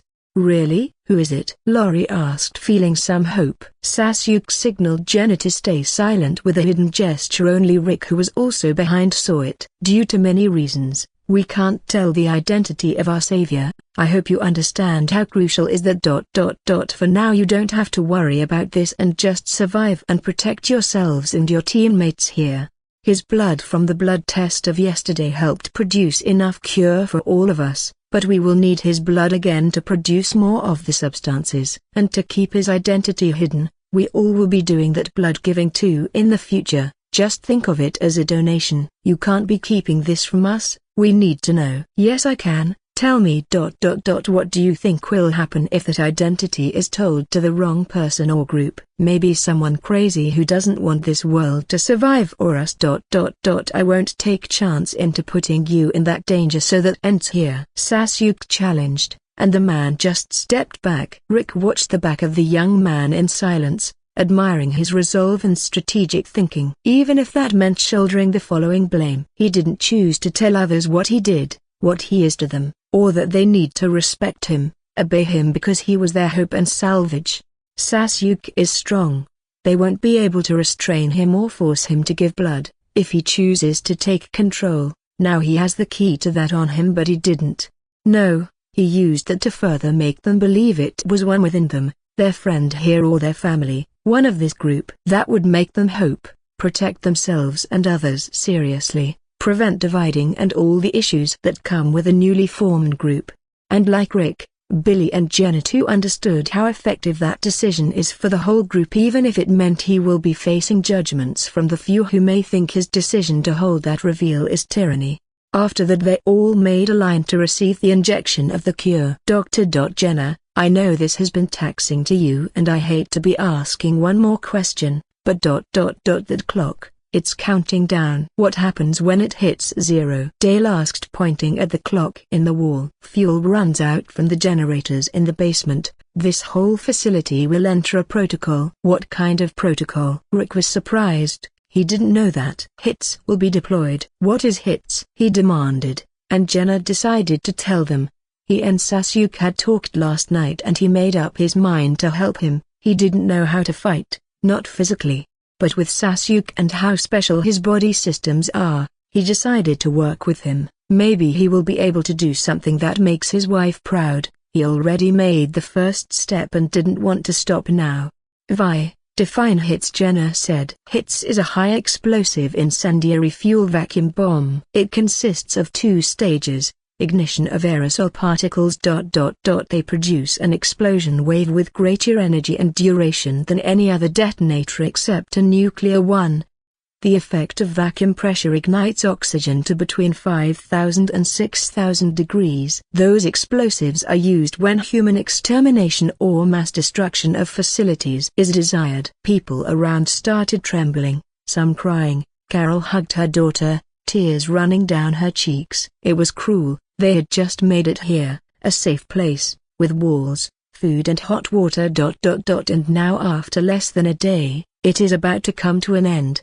People wake from nightmares to the safe reality, but they had just woken up from the beautiful dream to the nightmarish reality. What? A fucking bomb? What the fuck does that mean? You were about to kill us? Daryl already reached for the bottle of alcohol he was drinking, ready to throw it at that fucking nerd, but got restrained by T-Dog and Jim. Jenna didn't reply. That was his plan, a quick death to escape this hell. Sasuke glanced at the Everdeens and nodded his head in reassurance. They both knew that they won't be staying here for long. He had already spoiled it to them last night through Katniss. Everyone get out now and go pack your things. We are leaving, Rick ordered the group. They still have 1 hour 14 meters 22 s time to move. He cursed under his breath. That false safety hadn't lasted even a whole day. Like I said before, once the front doors Jenna sighed, even after this they would be locked in. He can't control the doors up there. And despair took over him again, not knowing how to word it. It's okay, I can solve the front doors problem. Now, everyone, go pack your things, meet here again. You just gonna stay silent? This motherfucker was going to kill us. Burned. Daryl shouted, feeling frustrated. You may be forgetting things. We are the ones who came here begging for entrance. This is not his doing. It was going to happen with or without us here. He made your fucking cure so no one here would turn into a fucking walker if he died in his sleep. Focus on what is important, alright? Billy glared at all of those who were shouting at the doctor. His mindset started changing after spending those days with Sasuke. It felt as if the big picture was being revealed slowly to him. He knows that they are all well stacked, and they would be mostly safe with Sasuke here and others that are trained too. Thus his brain cells had already started working on other things. Those people had forgotten who they were shouting at. A doctor, a scientist, a man of a value higher than most, all of them. A man with a profession that can save lives. In this apocalypse, he was too damn precious. And he understood why Sasuke was investing in him, trying to make him one of them. 10 minutes later they were all back in Zone 5 with their baggage. Sasuke walked with Dr. Jenna to Rick, Shane, Billy and Morgan, who were discussing things with the group, mainly the route and their next stop. "Hey, I have a suggestion." Most of the group listened, especially Rick. His view of Sasuke changed from a strong kid to someone with a vision and a will to act upon it even if it was painful or unfair. Thus he nodded at him seriously. "Go on, we don't have much time." "Alright, I know this is hard for everyone. Things didn't go as planned and you all want to leave as soon as possible. But there are many things here that we can't leave behind to be just burned." "I see." T-Dog and Glenn took food. Good thinking. He fist bumped T-Dog, who raised his fist instinctively, surprising him before relaying his thoughts. "How about this? There is a military truck outside. We load it with what we can, sofas, mattresses, food and the things that Dr. Jenner will need to start his laboratory again." He asked but had already planned on emptying the whole place with or without them. "We don't have time." Lori tried to talk with the kindest tone she could muster while holding her son. She feared him revealing the secret to Rick, but even more the ticking bomb. "And we are wasting it. I, William, Daryl, T-Dog and Harrison sisters will take care of the kitchen. You geese separate into different groups for each section. We will start piling things at the front doors with everyone willing." Morgan stepped forward, detailing things quickly before putting his things and leaving with his family, back with Glenn and T-Dog already with him. Amy glanced at Sasuke before following her sister to the kitchen. "Alright people, that's the plan. You don't want to help? Fine. Go wait at the front doors, but don't hope to enjoy those things later." Sasuke clapped, leaving them and going with Jenna to his laboratory to retrieve things, while Katniss and Siri headed to the rec room with other women where shelves full of books are in there, leaving the basement for Billy to work on dead generators so that Sasuke can store them later without wasting time. Half an hour later, everyone was in the front doors with bags and things everywhere behind them. They grew anxious with the sirens that started suddenly when the clock turned to 0:30, and decided to leave immediately, leaving many things behind, as the trips back and forth here took time. Sasuke didn't mind, as he had already taken anything they left behind in those last minutes. He was the last to come, seeing them anxious trying to break through the bulletproof glasses. Shane had already shot it with his shotgun, yet it didn't work. The bullet barely left a mark on the glass. I found this in your clothes when I was washing them that morning." It was Carol who took a grenade with cautiousness, showing it to Rick. He took it and was about to go for the glass when Sasuke grabbed his arm, shaking his head. "No need for this. It will only attract more walkers and we still need to load those things." "Then how the fuck are we going to break it? With a sword?" Shane laughed angrily but didn't expect Sasuke's reply. "We got a genius here." Mind stepping back Daryl. Sasuke ignored him and addressed Daryl, who was hitting the glass with an axe to no result. "You don't mean?" "WTF?" Glenn and everyone watched in confusion as the boy unsheathed the gleaming blade and took a stance before slashing multiple times at a fast speed and then sheathing it again when nothing happened.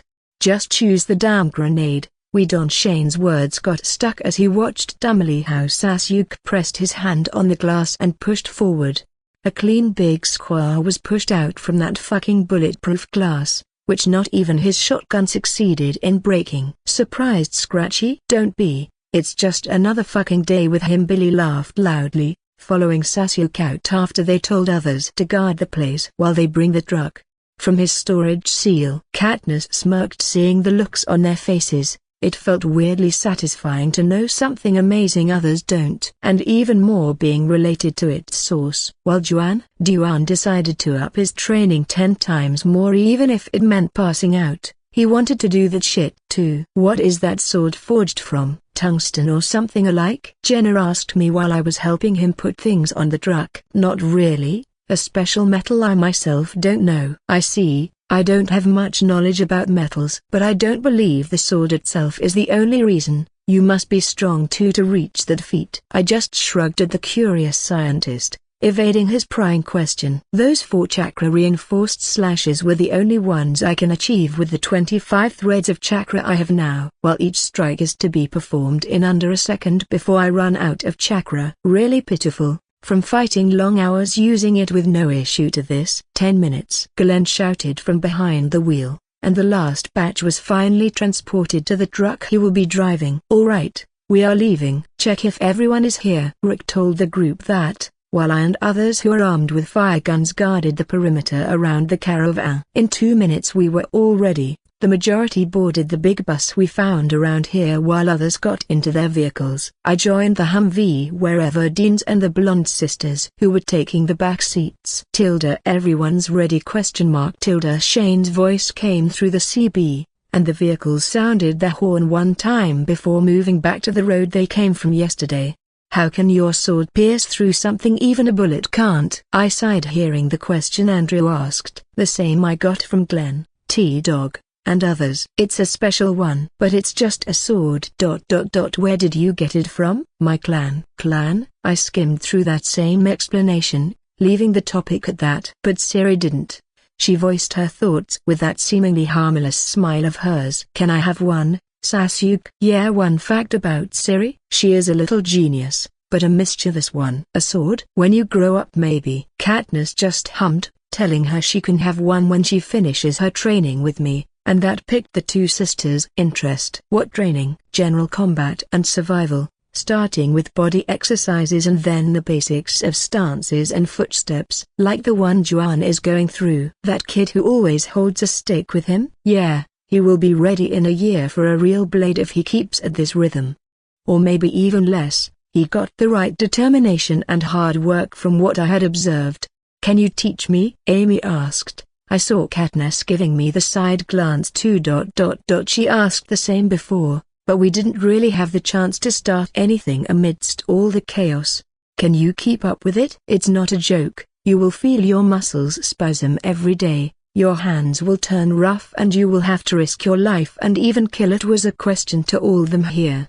I don't know what they are expecting, but this is just the surface of what would follow. Receiving painful hits, instinct training, injuries, getting used to the smell of blood and guts, boring routines. "I will try my best." Amy nodded. I don't really know if she is serious, but I will give her a chance to prove it. I glanced at her older sister. "I just want to learn how to fire my gun."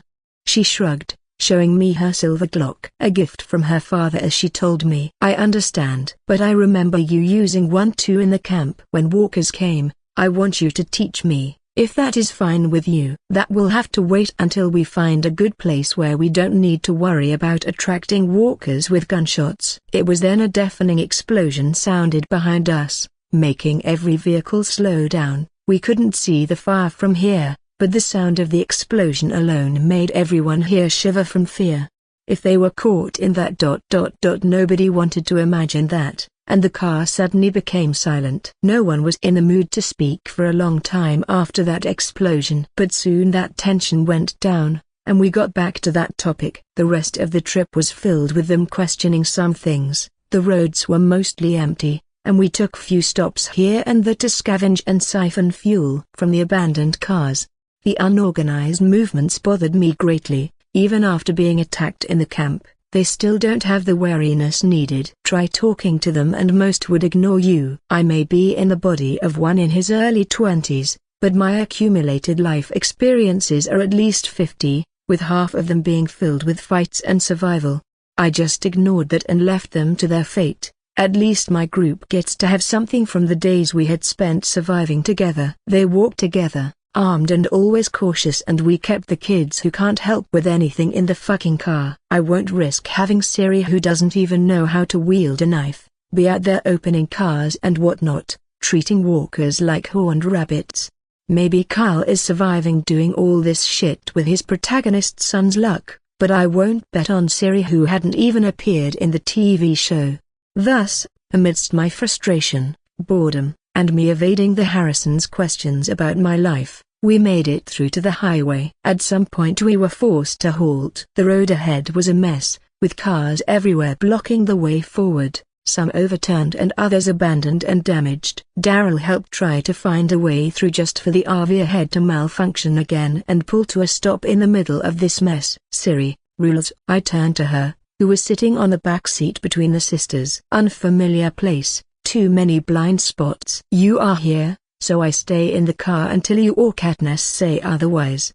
she stated poutily after taking a close look from my spot. Probably at seeing Sophia leaving the RV with her mother. Bravo, can I ask you to stay here? I don't like this. You too, Katniss, follow the protocol of silent zone. Katniss nodded, taking a Glock with a silencer and checking it. Amy nodded too, but I saw a defiant look on Andrea's face as I said that. I don't really care. It was just a suggestion. She can get out there if she believes she is the Supergirl she may be imagining herself to be. Would be just another tough lesson if something bad ended up really happening here. I remember I heard or something about this place. When exactly, from where, or how? I don't apostrophe T. But I'm sure many walkers marched through this place in one of the episodes. Third Poff. Getting out, Sasuke walked past Morgan's Humvee that was holding two old people in it beside his family.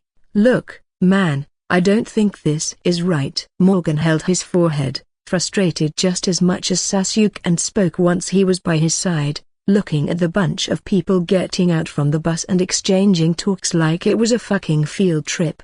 Just keep your family in the car, they know what to do in case of emergencies. Yeah. Both. Let's go see what's going on. Sasuke waved at Juan, who was in the back seat beside the old couple following beside Morgan. Billy soon got out from his van with Jim, and just like that, a mass of people joined together near the RV. Shane, can you speak to your people? Since they know you better. The place here isn't suitable for this kind of gatherings. We still don't know what might be around. Sasuke whispered to him, pointing at the people who were everywhere near that bus. Shane fortunately just nodded his head and went to speak to them. This is a graveyard. I don't know how to feel about this. A female voiced her opinion, and Sasuke turned to it, seeing Lori speak while looking at Daryl, who started searching an abandoned car. What the hell is she doing here anyway without a gun? Sasuke really started wondering if Rick is trying to get her codes so he can find another wife. He had more than 5 guns on that backpack and none was equipped to the wife. Most ignored her, doing whatever they can with T-Dog taking care of siphoning fuel. With Daryl leaving them, Sasuke walked to a somehow familiar man he came to know those 2 days. William, can I ask for a favor? The man who looked to be a few years older than him nodded, seeing him. Sure Sasuke, I can help you. Places like those aren't safe, so in case something happens, make the people stay down inside the bus, and make sure the doors aren't locked correctly while everyone in there keeps out of sight. But there's nothing around? William pointed to the deserted road, barring their people, just in case. Keep this on you. He passed him a crowbar and a revolver. All right, I will stay near the bus. William didn't understand why Sasuke was tense, but he decided to trust him. Better than not knowing what to do himself. Thank you for understanding. With that, Sasuke briefed him on the possibility of a herd appearing from the forest on the side, and William nodded, promising to do his best to have them back in the bus. Billy, who saw Sasuke from afar, walked to his side, passing him a bottle of water. What now? We can't really go through this. Yeah, we have fuel, so maybe we can go back to the interstate behind and take the turn. But we need the RV fixed. You know how important it is. It has a toilet. No female here was willing to do the job in the woods. Not even men. It was dangerous. Well, that's an option. Go have some rest, Sasuke. I will see what we can get from this place. Stay safe. I will check with the side here for a moment. I don't want something to emerge suddenly from there. Sasuke pointed to the forest by the side, and Billy nodded, understanding his point. I don't remember from where that crowd of walkers came. There's nothing ahead, so maybe this side. He really hated how few the things he remembered from the show. Waving at Morgan, who walked back to the Humvee, Sasuke bypassed the sidewalk and into the forest, walking through the trees. Nothing. After few minutes of inspection, he decided to go back. Summoning the snake, he let it go ahead and retreated back, yet not even halfway through, his eyes picked out a walker trotting between the cars on the highway ahead. 1, 5, 17. And more kept appearing. Sasuke, who was about to climb back to the road, suddenly saw a walker moving through the road, then another. 2, 5, 17. And more kept appearing like they were multiplying. He saw Shane and Glenn hiding under a truck and Billy under another nearby while he ran at full speed up the small hummock and onto the pavement. And then it happened. A woman screamed. She just had to fucking scream when more than 10 people were still standing beside the bus, unaware of the horde closing in on them. Dale dropped down, lying flat on the roof of the RV after he waved for Sasuke, who was running toward his direction, and pointed below, mouthing the door. Sasuke, who reached the road, saw that and ran at his fastest, killing one walker, jumping over a car, and beheading another walker who was about to enter the RV. "Lock it and go hide in the toilet," he told the two in there before closing the door and running for the bus as the people there finally understood what the woman who ran to the bus saw. So many walkers were shuffling between the cars and were coming in their direction. "Everyone hearing me now? Stay down and silent if you are under a car. Hey, go inside now and lie down." "William, lock the door," Sasuke yelled, trying to attract all the walkers to him while running toward the bus, tossing two guys who were panicking and didn't react to his words inside, and closing the door behind him, leaving William to take the lead before going from that place, hitting the windows of the abandoned cars he came across to attract walkers to him.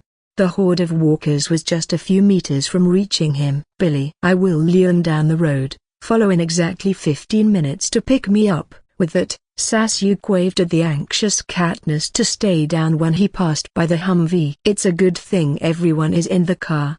The look of defiance in Andrea's face was nowhere to be seen. She looked pale as a sheet as she glimpsed at the horde following behind Sasuke before crouching low. Bam! He kicked the overturned truck, making a loud noise, and the first walker came a few steps from Sasuke, leaning in to catch him, sidestepping it easily. He pierced its brain through his neck with Kusanagi and dropped the 3 walkers behind it with shurikens before kicking the truck once again to have the attention of the more than 80 walkers ahead. "Step back and kill." "Take 10 faster steps back, having them lured, kill 1 and step back, kill 2 and take 10 fast steps back to lure." He repeated the process until the cars were no longer in sight. Around 50 walkers were still chasing after him while he plucked them slowly but steadily. Now away from people's sight, Sasuke made some distance between him and the walkers. Retrieving 2 Fuma shurikens from his seal, he rotated, generating force, and threw them side by side, reinforced with all the 26 threads of chakra he had on him. The giant shurikens passed through the horde at head level, killing more than 15 walkers in their wake before losing momentum. It had been 12 minutes now since Sasuke started luring them, and to this point he had already killed 47 walkers, feeling partially relieved as he thought how others should be safe by now. Yet that feeling didn't last long, as it was then the little snake he left behind in the forest shared a vision. A familiar little girl was striding aimlessly through the fucking forest all alone where she shouldn't be. Sasuke cursed before pulling 2 kunai and tying 2 explosion tags to them before throwing them at 2 parts of the remaining horde. "I don't care anymore. Let's just finish them fast." Activating the tags, he watched the walkers explode to pieces, with some of their blood reaching him, covering his clothes and face red. He just swept a hand to his face to wipe it, took his silver bullet, and killed the remaining 9 walkers and started running back to the group without waiting for Billy. A broken bar. 8:43 p.m. "Nothing?" Katniss asked anxiously, pacing around. "Yeah, I searched the area 3 times. He wasn't there. I only found those giant shurikens," Billy said, feeling angry and helpless. It was the first time to feel this fear in a long time. And for no other than Sasuke. Maybe walkers? Glenn shared his thought. "Impossible, it's Sasuke. He left a trail of dead walkers in the road. Every last one of them, but he wasn't there when I got to that place." "Yeah, we searched around and didn't find him anywhere, no trace of him." Morgan too wasn't feeling any better. It was unusual for Sasuke to disappear like this. "Sophia and now him too. I'm going to search for him." Katniss took her bow, ready to move, when Billy shook his head, telling her to stay with Siri and he will go again. Rick and Daryl, had just finished telling Carol that they hadn't found Sophia and had even dissected a walker they found to make sure he hadn't eaten her. Yet all Rick got was the blame. Though he understood that Carol wasn't bad, it still hurt. But in the end he was a father too, and she was just a hurt mother not knowing what to do. Thus, all he did was join Billy to plan how to search for Sasuke. This was by far the worst day they came across since meeting each other, and for the first time, most of the group came to understand how scary it felt losing someone who was as strong as Sasuke. The reassurance that came with someone who can spot walkers from half a mile away with a look and can kill dozens of them with ease disappeared totally, making all the armed people around vigilant the whole time. What about CB? I remember him having a handheld one. Amy, who was biting her nail, suggested. No answer. Will they be okay? Siri whispered with a trembling voice to Katniss. She was worried about both her friend and Sasuke. First Puff. Please, I swear I didn't mean to. My people are waiting for me. Let me go, man. I swear I won't do it again. You didn't mean what? Shooting me in the head? Alright. I get it. I'm sorry, but my hand might slip too. I buried the kunai in his knee. A mistake? Shooting with a sniper rifle at my head was never a mistake. This asshole and his group aimed for the kill. Fortunately, I reacted fast enough after I saw the reflected light from the scoop to use my kunai and redirect the bullet enough to pass through my shoulder. That kunai shattered, with one of its shrapnels slashing my neck.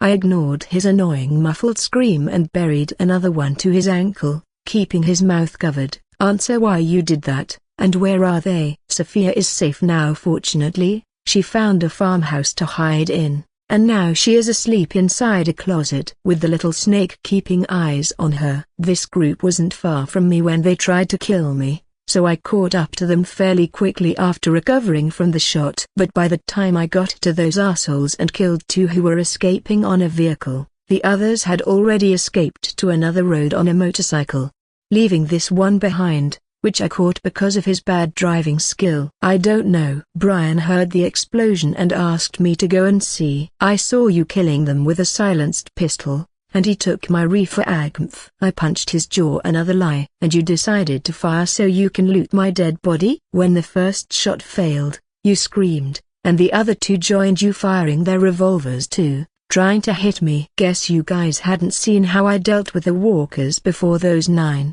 I'm pissed just by remembering that. I need to find those two, or their location at least. Sophia is safe and just a few minutes away. But I have to secure her as soon as possible. I don't want to risk her leaving again or making noise. I'm really starting to miss my Sharingan when it comes to investigation acts. Tell me, have you ever imagined how painful it feels to be crushed by something heavy, strong? I grasped his hand. Let me go, please. Man, I'm sorry. What the fuck do you want? I told you I didn't mean it. And closed. This wasn't Shane who was going for a mere tackle. This is a man who aimed for my head, who would have killed me if I wasn't a shinobi, who did something that would have resulted in Siri, Katniss, Billy, and everyone who I promised to protect and gave hope to. Having their chances of surviving dwindle.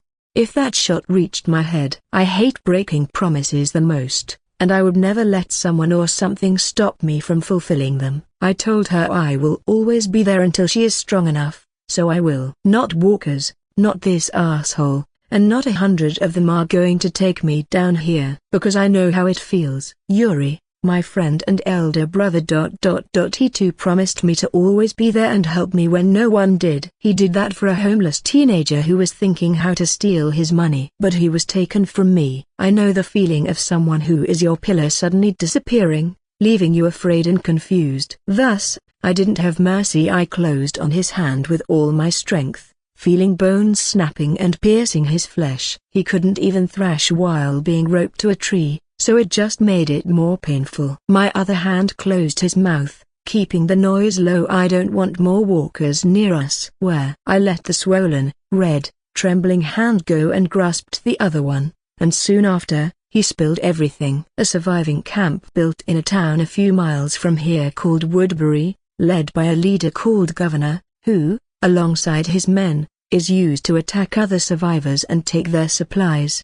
If even this one calls this governor trash who isn't human. It speaks of his cruelty. I don't know this man, and he is at a distance from here, but I will hunt him eventually. Loose ends are never good. But for now, Sophia and my group matter more. I had already tried contacting Billy and others but couldn't reach them. The CB kept producing noises only, and I know they must be worried from the time I spent chasing and dealing with those and taking out the bullet to do first aid. Thus leaving the dead man there for the walker trotting nearby, I ran, feeling the newfound chakra on my body. 3 humans. Yet those 3 alone gave me 1.5 thread, meaning, at least for now. A human is worth 5 walkers. And I don't have any issue with harvesting the same type of people like those. With 37 threads of chakra, I got enough to move more agile now and stick to places for 3 minutes. 9:13 p.m., it's already dark, so I ran at my fastest toward the farmhouse, taking the shortcuts through trees, branches when swamps blocked the way. Time to take the little girl back to her mother and end this farce. Sasuke's figure emerged from the trees, looking at the little clearing in front of him, a clear small land of about 20 meters, 21,8 yards, welcomed his view. There, beside a big tree, stood a farmhouse, old, but it is the place that is luckily sheltering the little girl. Unsheathing his blade, Sasuke entered through the front door. The place was dark as it was night, but he could see fine enough. Entering a room to the side, he quickly spotted the little white snake in a corner, and there beside it was a closed closet, with a presence shifting in there. She clearly heard the sound of the door being opened but didn't get out or make a sound. Sophia, it's me. Sasuke. I will. His words were cut as a hand pushed open the closet and the little girl lunged at him, hugging him and crying his name with a trembling body, showing just how afraid she was of being alone all that time. It's okay. Are you hurt? He asked, wiping her tears. She looked fine. No, Mama. Where is she? That policeman told me to follow the road, keeping the sun to my left. But It's okay now, you are safe. I will take you back to the mall. Right? Blood? There's so much blood. Are you okay, Sasuke? Did they hurt you? She couldn't see well, but it was enough to feel the sticky fluid and smell it. The smell of blood became too familiar to her in those past few days of travel. No, I'm good. It's not my blood, he spoke, cleaning her hands with a wet towel. His situation wasn't that dire, even though the loss of blood from the bullet had affected him negatively earlier. Adding to it the intense chasing he did right after tanking it, that put his body through some pressure. Are you hungry? I will give you something to eat and drink, and I will try to contact others. Okay? I found some food, but I'm thirsty. She pointed at the empty can. There was some canned food on the closet and liquor. He nodded before going to a nearby corner where she couldn't see, then retrieved water from his seal and gave it to her. Taking out another CB, he chose their channel and dried. ZZZ. Sasuke here. Anyone receiving? ZZZ. Yet even a minute later nothing happened. Something with the signal waves? He sat contemplating their next move. Sophia, I need to check the house under. No, please don't leave, please. She grabbed his hand tightly, tears falling. She didn't want him to disappear again. All right, I won't, but we need to leave. Your mother is waiting. But it's dark, and they will be out, walkers. It's safe here. Can we go tomorrow? I can protect you, Sophia. We have to go back. I can't contact them from here. Please. Let's stay here and leave when it's daytime. I'm afraid. Please, Sasuke. He hesitated, seeing her pleading with him while clutching his arm. Going back now is their right option, but he can't do that if she is afraid to even move. He can lift her, but he needs 2 hands to fight, especially in the dark, and with his injured shoulder, that leaves 1 hand. Okay, we leave at sunrise. Now go sleep, Sophia. I need to secure this room at least. Here, use this so you can see me. I'm still here. He distracted her before retrieving a binocular with night vision, giving it to her. She nodded, and he made quick work of the place. Alert systems, wire traps at the door, securing the exit and making an emergency one through the ceiling before going back and sitting next to her. I can use the little snake to pass a written message, but fucker, I need it here more. This room is the only thing secure here. I can't see the situation outside, and the forest is surrounding this place from all sides. If a horde stumbled to this point ... we would both be in trouble. I need it to be my eyes out. It can leave first thing in the morning before me and deliver the message to Billy. He sighed, watching it leave through a crack into the woods, then turned to the little girl who slept, hugging his waist and resting her head on his lap, a warm blanket covering her. Her body shut down the moment she closed her eyes, knowing she was safe now, yet every time he made a move, she would instinctively wake up in fright, then sigh in relief seeing him, and try to sleep again. A broken bar. A few hours later, Sasuke shook the sleeping little girl gently, waking her up. Sophia opened her eyes groggily and relaxed seeing him. Here, eat something and drink water. We leave in 5 minutes, all right? She nodded, muttering a thank you. Sophia was stunned by his state. Now she can see him better. His clothes were bloodied, even his neck and part of his cheeks, dry blood. But he looked fine, so she didn't think much of it. She herself was dirtied, her clothes smeared with mud all over. Soon they left. Sasuke made her climb on his back and started running, and Sophia soon experienced a new thrill she didn't know. Sasuke was too fast yet comfortable to be carried by. She felt excited by how fast he ran and evaded trees. The way back wasn't that dangerous. They merely found 4 walkers, which Sasuke dropped with senbons. Unfortunately, from what he saw through the little snake's shared vision, Billy wasn't there, nor were Rick and some of the group. Sasuke and Sophia. Dale's shout got the people staying there alarmed, and they rushed to see what happened. He was the first to notice them getting out from the side of the road. Sasuke, Sophia. She is here. People soon crowded near the emerging duo. Dale, who rushed with Jenna and Amy, was surprised by the boy's state. He was smeared in blood all over, and there was even a gauze partially visible on his shoulder. Sophia. Sasuke. Are you good? What happened? Amy and Dale rushed with water, taking Sophia from Sasuke and inspecting her while others grouped him. We are fine. I will explain later. Where's everyone? Billy, Katniss and Morgan's family took the Humvees and went to search for you while others went to the woods to search for Sophia. Siri with them? He asked, reaching to the CB on the remaining Humvee, and contacted their channel. Yeah, she is with Katniss. What happened? What's with this blood? Sasuke, we were worried about you, Amy asked him, concerned looking at his state. I'm good. ZZZ said Sasuke here. Anyone receiving? Over ZZZ. He waited, and soon someone replied. ZZZ said Sasuke. Where are you? We are near the forest beside the interstate now. Are you okay? ZZZ. ZZZ I'm with Dale and others now. Get back here. Sophia is here too. ZZZ. ZZZ Sophia. They found her? ZZZ Billy asked, feeling relieved. ZZZ said yeah, let's meet here. ZZZ. He tried contacting Rick, but it didn't work. First clean yourselves. What injury is that? Sasuke. Jenna passed them clean towels and water. Sophia was taken away by a few women after she hugged Sasuke one more time. Gunshot. I will explain later, thanks. Taking them from Jenna, he briefed him. You good? What happened? Sasuke then asked T-Dog, seeing the gauze on his forearm. I injured myself earlier from a sharp piece of metal.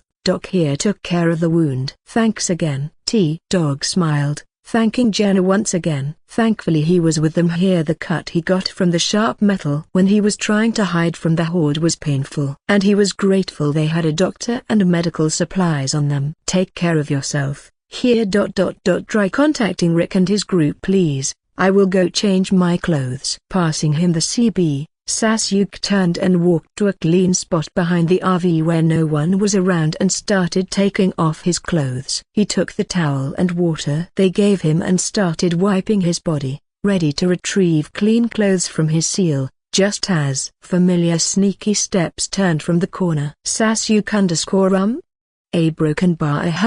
Yeah, here are clothes, clean clothes. Yeah. Your shoulder is good? Amy fumbled hard in confusion at herself. She was concerned seeing the bloodied gauze around his shoulder, yet also brain-fried seeing him almost naked for the first time. She felt her face heat up as her eyes traced the lines of his body, mesmerized by the tight muscles all over.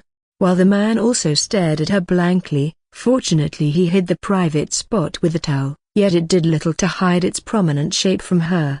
Amy stood there with a deep blush, staring at the guy, who did the same with her before taking the clothes that were about to slip from her hand. Thank you. Can I ask you to have them gathered close? I need to talk with them. Ah yeah, sure, I will have your beaker. Don't worry, I will have them gathered. She cursed herself at voicing her thoughts and just shuffled away, ashamed at the wet feeling between her legs. Sasuke nodded and started cleaning the wound and changing the gauze with a new one. Not long after, the roars of the Humvees nearing them sounded, and Sasuke, who was now cleanly dressed in a short-sleeved blue ukiha shirt, walked with others to the newcomers.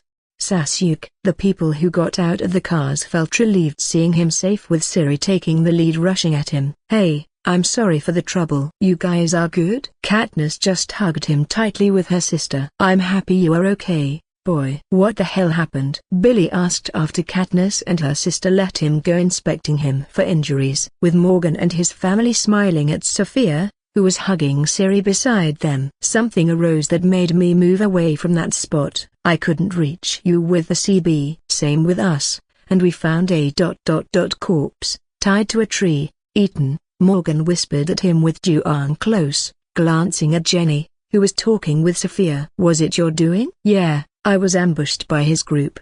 Anyway. I can't reach Rick and his group. Did you try, Dr. Jenner? What? They exclaimed, hearing what he said. I will detail it later. You contacted Rick? No, nothing with the CP. What are we going to do now? Dale walked to them, now much calmer seeing the two who disappeared safe, and asked them. First we make contact with others. I'm worried about Trisha. Billy's words caught in his throat, and he turned to the people who came from the forest. Sasuke. Mama. Sophia bolted, seeing her mother surprising Daryl, Glenn, Andrea, and William, who are looking for her in the forest. You are safe, and Sasuke too, thank God. But see Cal, he was shot. A girl came riding a horse like Zora and took Lori with her. Glenn panted, explaining how a sheik on a horse told them Carl was shot and is now on a farm with his father and Shane before taking Lori with her. What? Where are they now? Sasuke, who didn't expect that, asked just as a speeding pickup truck drove at high speed toward them. It screeched to a halt and from it emerged two men, Shane and another unfamiliar chubby man in his 40s. Sasuke. Sophia too? Good, you are safe. Meds. We need operation tools. Carl was shot, and we need medical tools to treat him. I remember taking them from the CDC. We need to move, now. Shane rushed, explaining what happened briefly to them. The group soon boarded their vehicles and followed the pickup back to the interstate and into the road leading to the farm that is around 2 miles away, where Carl is being treated. Sasuke, what happened exactly? Katniss, who was driving the Humvee, asked, as Amy had told her briefly before that his shoulder was injured. It was also at that moment the earpiece shared with Morgan and Billy transferred their voices. Now is the time you tell us what happened, boy. Who was that trash piece tied to a tree, and what happened back there? Billy asked Sasuke, confusing Jenna beside him until he pointed at his ear. Tapping his earpiece, Sasuke detailed the incident of him luring the horde and then how someone shot him. You were shot? Why? Who? Morgan asked him. There were 5 of them. Unfortunately, I caught only 3 before the others ran away on motorcycles. Anyway, we may have a hostile community a few miles south of the farm we are heading to. Only 3? You killed 2 driving a fucking car with 2 knives from who knows how far? Anyway, are you good? Katniss and the 2 Harrisons wanted to ask too but understood when he signaled them to be patient and just listen for now. I'm totally okay. Anyway. From what I'd gathered, they had a leader who is nicknamed the Governor, a ruthless kind who survives by plundering other weak camps and scattered survivors. The issue is, the people in his camp, They are not all like him. 90% of them are the sheltered type who don't know what is really going on outside the shelter and what kind of person their leader and his men truly are. So the few who ran away will report you, Governor? Another asshole to deal with. Do we need to follow the scorched ground rule? Billy asked him what mattered, to kill or not. It doesn't matter really. We should first focus on dealing with Carl's issue now. And guys. A good shelter needs to be found as soon as possible, a fort type as discussed. A police station, college, resort club, military fort, or anything built with strong walls and there may be fences with clear surroundings around it for more than 100 meters. Or prison. They fit the descriptions. Morgan agreed with Billy. Yeah, we clear one suitable, fortify it more, and discuss the right arrangements. With visible enemies and even more not, we need to start moving the plan soon. We don't lack the armory iron. Billy already stashed them at a safe place accessed only by the two of us and ready to be retrieved at any moment. So the more important is the base and the backup. Noted. We deal with the main one before thinking about the backup base. And what about people, Sasuke? Would they accept going for that? Morgan asked him, remembering what kind of people they have on this group. Our people, are they ready to follow us? Sasuke asked, to both the two men and the Everdeens in his car. You know I won't be going anywhere you aren't in. Katniss smiled and shot a little smirk to the confused Amy in the back seat. Ready whenever you are, always. Morgan and Billy didn't even hesitate. They already have the plan forward and the means to achieve it. And that was all Sasuke needed, his people's trust. Then that's all I hope for. We will give the chance to everyone. They will all be with us as long as they don't endanger the group and follow the arrangements. Those who don't want to they can try their luck the way they want to. Alright. We decide when the blueprint is ready. Now have a rest. I can't believe you deflected a fucking bullet. Next time you don't go running alone. For your information, Billy, for reasons I can't say, I'm at my weakest this week. A bullet was the least of my worries before that, so you better not turn to my grandma. And can I leave the infiltration of Woodbury to you later? Sasuke already smelled it miles away. Billy would turn to be overprotective since this is the first time that illusion of invincibility Sasuke gave him was shattered, and he didn't want that. And that shit had to happen just before he gained the right amount of chakra to stop worrying about his body's slow reaction while being sniped. Sure, you know I won't joke about such an important thing. I'm the best at that field. Give me a week and I'll have their fucking panty colors laid for ya. He didn't even question the statement. For Billy, vanishing things was the fucking pinnacle. Deflecting bullets was hardly as shocking. Alright, just be safe. Sasuke decided to trust him to that. If Billy can figure out that Shane nearly attempted to take Rick's life, Dale connection to the two Harrisons and who was the best to trust with serious tasks on the quarry. Then that proves his ability. Disconnecting the call, Sasuke turned to them. Sorry about that. So any questions? What do you mean by taking only those who want to? It was Andrea who voiced her worries. The amount of info she heard was staggering, and even more so was the way Sasuke spoke of the detailed plan. Exactly that. We plan to secure a safe place ASAP. That means some will agree to move on working on this while others may not. I needed that point to be clear from now. I won't beg anyone to join me, but I will take every person willing. She nodded her head, and Amy voiced exactly what Andrea was wondering. But why would you think that people may refuse? You are strong, and no one right in their minds would put down such a suggestion to work on finding a shelter. Short relief. Short belief. Siri surprised them all by that. I plan to make her the future best strategist of the group, and Sasuke fought hard to suppress the smirk he was holding. He was damn proud about the little girl and how much more matured she was. It proved him right that she was smart enough to keep up with his lessons. Huh, what do you mean? Amy was really confused now. What was the little girl spouting now? Can I? Sasuke? Siri asked him with a little smile. He was the one who drilled all those into her mind after all when he taught them and made them discuss and share their own ideas. Sure, princess. Okay, so as Sasuke told me, and he showed me later the effect of it. People tend to lean more toward the option or person who gives them the relief, even if it is brief and false. I didn't really understand before, but when Sasuke defended the attack back in the mountain, people thanked him. That was the short relief. They were relieved they were saved and believed in him at that moment. But it's just for a short moment. That effect will soon lose its shape like an ice cream melting if you don't decide on consuming it. And it did when some of the people didn't have that same belief in him the next morning, as their short relief changed from being near him to the belief they have a better chance themselves, outside instead of heading to the CDC. She shrugged. She had already grasped the idea, but her inexperience didn't help with putting more examples. It was the same with her and her sister. They took his food, and their short relief that time was staying in the secured building rather than following him and risking their lives outside for the unknown. Had she and her sister stayed back? She knows what would follow that short relief. Katniss, who was wondering if she was the little sister here, chuckled before making it clear to them, as she understood what Sasuke meant. In short, if people find a place that gave them that short relief, safe with food and no walkers visible, most would hold on to that illusion and would object to the idea of working more to search for the fortified place Sasuke needs and make it ours.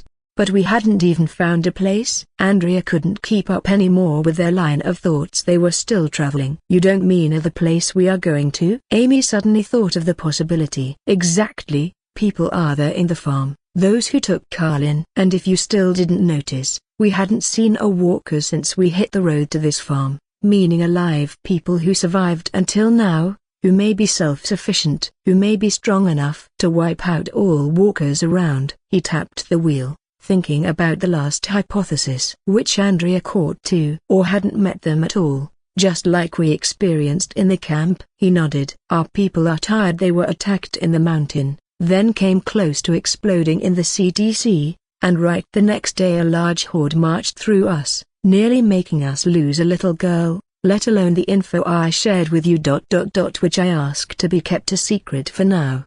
Sasuke told the two Harrisons to keep the matter about the governor's community secret for now. No need to make the people who can't change anything just the more anxious. They will take the offer to stop trying and moving around the moment we find any good place. That's why you are making us ready to not be hoping. You already deem this place as non-suitable? Andrea asked as the caravan came to a stop in the distance from a big farmhouse, with big clear lands around it with cattle and such. It looked peaceful, too peaceful.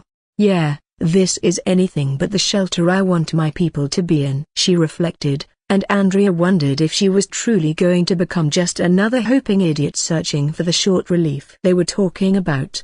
If even a little girl not even half her age can have that vision under his tutelage. At first she viewed him as just a skilled young guy who charmed her sister with that damned face of his. She wasn't interested in anyone younger than her. But, remember, handsome, you promised to teach me how to use a gun, and I'm in whatever plan you guys have, she whispered loudly as she leaned to his ear, trying to annoy both girls. She found it amusing at the thought of beating the two girls in their game as the mature lady here, even if her interest in him wasn't truly that of a maiden in love. But I won't say no to a D from such a specimen. Andrea smirked before getting out.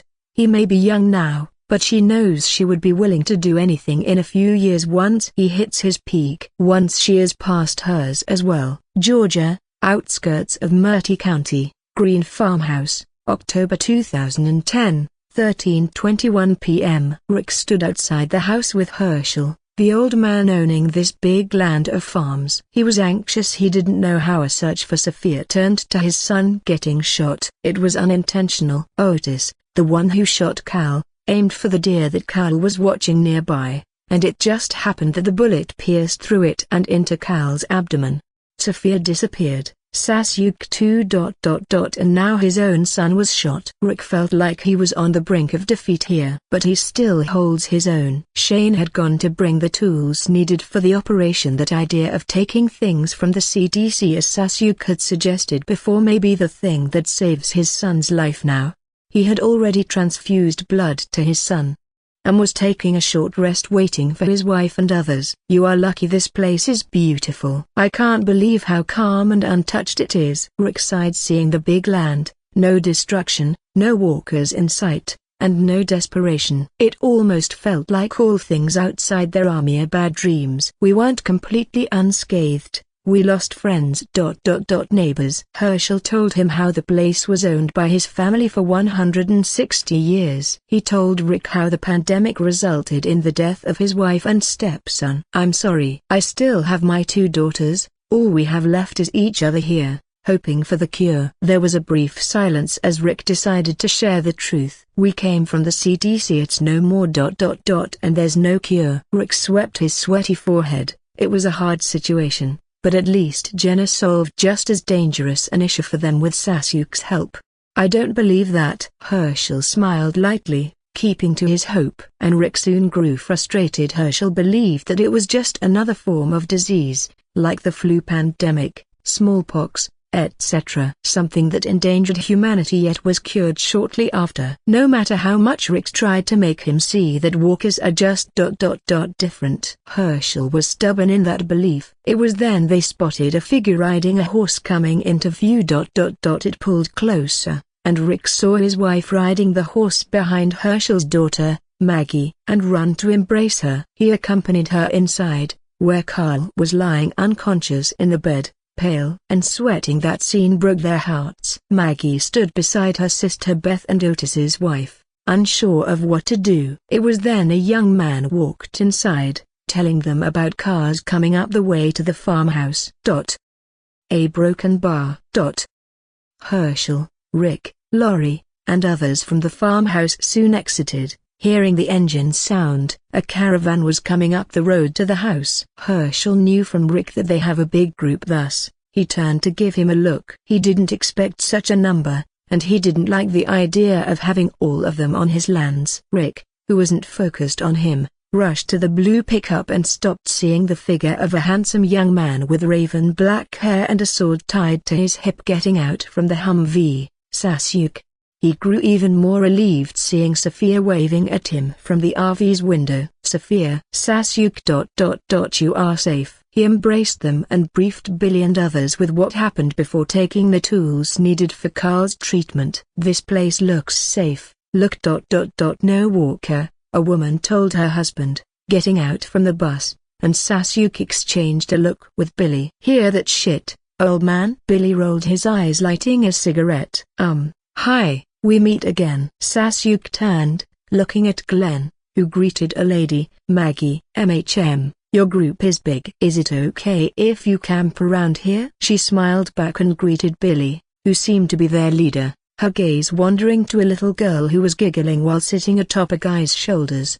Sure, we are sorry for the disturbance we may have caused. Is there a specific spot your people needs us to be? Billy nodded cooperatively. It wasn't their land after all, and he respected that. Most others here didn't voice an objection either. Not really, just around would be fine. Jenna, can you come please? We need your help. Rick came back striding and asked for the doc. He wasn't really a surgeon, but his experience was enough to help. I'll not be of much help, Rick. Sasuke was shot and treated himself. He is more suitable for this. Jenna pointed to Sasuke. He had already checked the wound, and everything was treated the right way. Shot? You were shot? Who? Rick asked him. He was surprised by that news. Let's talk later, Katniss. I will be back shortly. He put Siri to the ground near Katniss and followed after Rick. Otis watched from the side, confused. Why would they let a kid in there? He was almost as young as Beth. All right people, we form a perimeter there,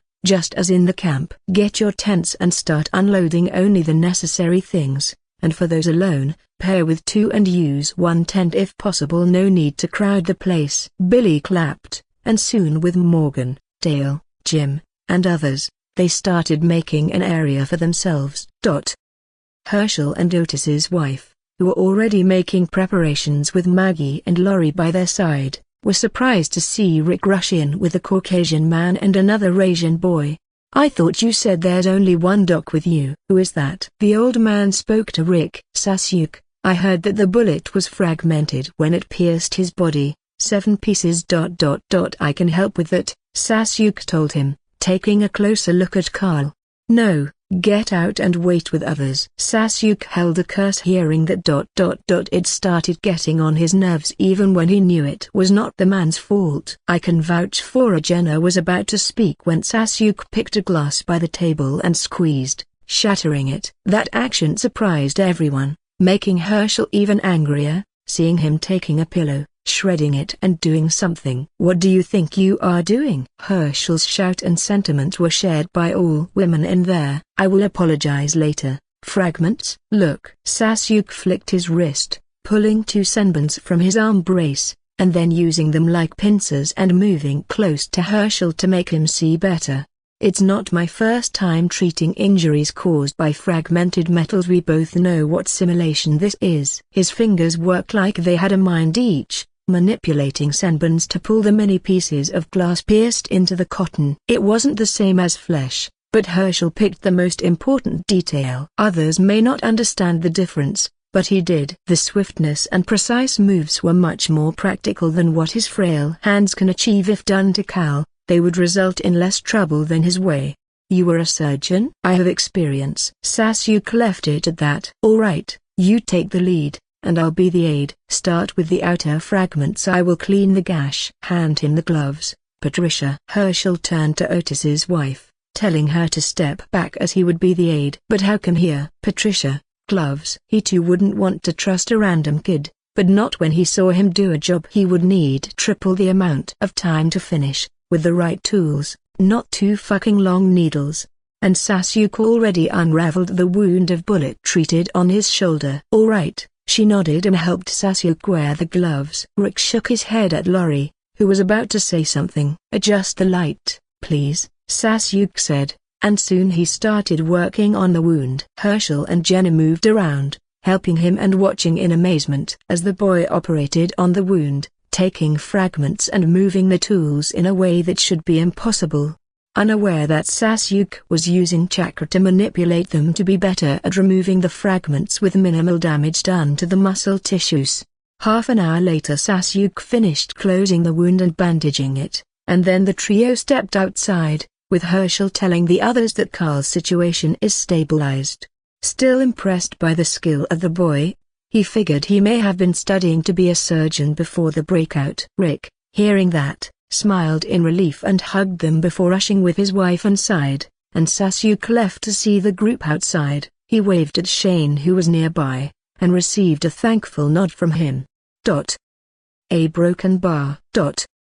Am I allowed in? Sasuke smirked, standing at the entrance of the tent, his meaning known to her only. Anytime, come in. Katniss chuckled as she made his bed. Seeing 3 mattresses, he asked who the third was, already knowing her answer. Of course you are sleeping here. Why? Don't want to? Sasuke sleeping with us?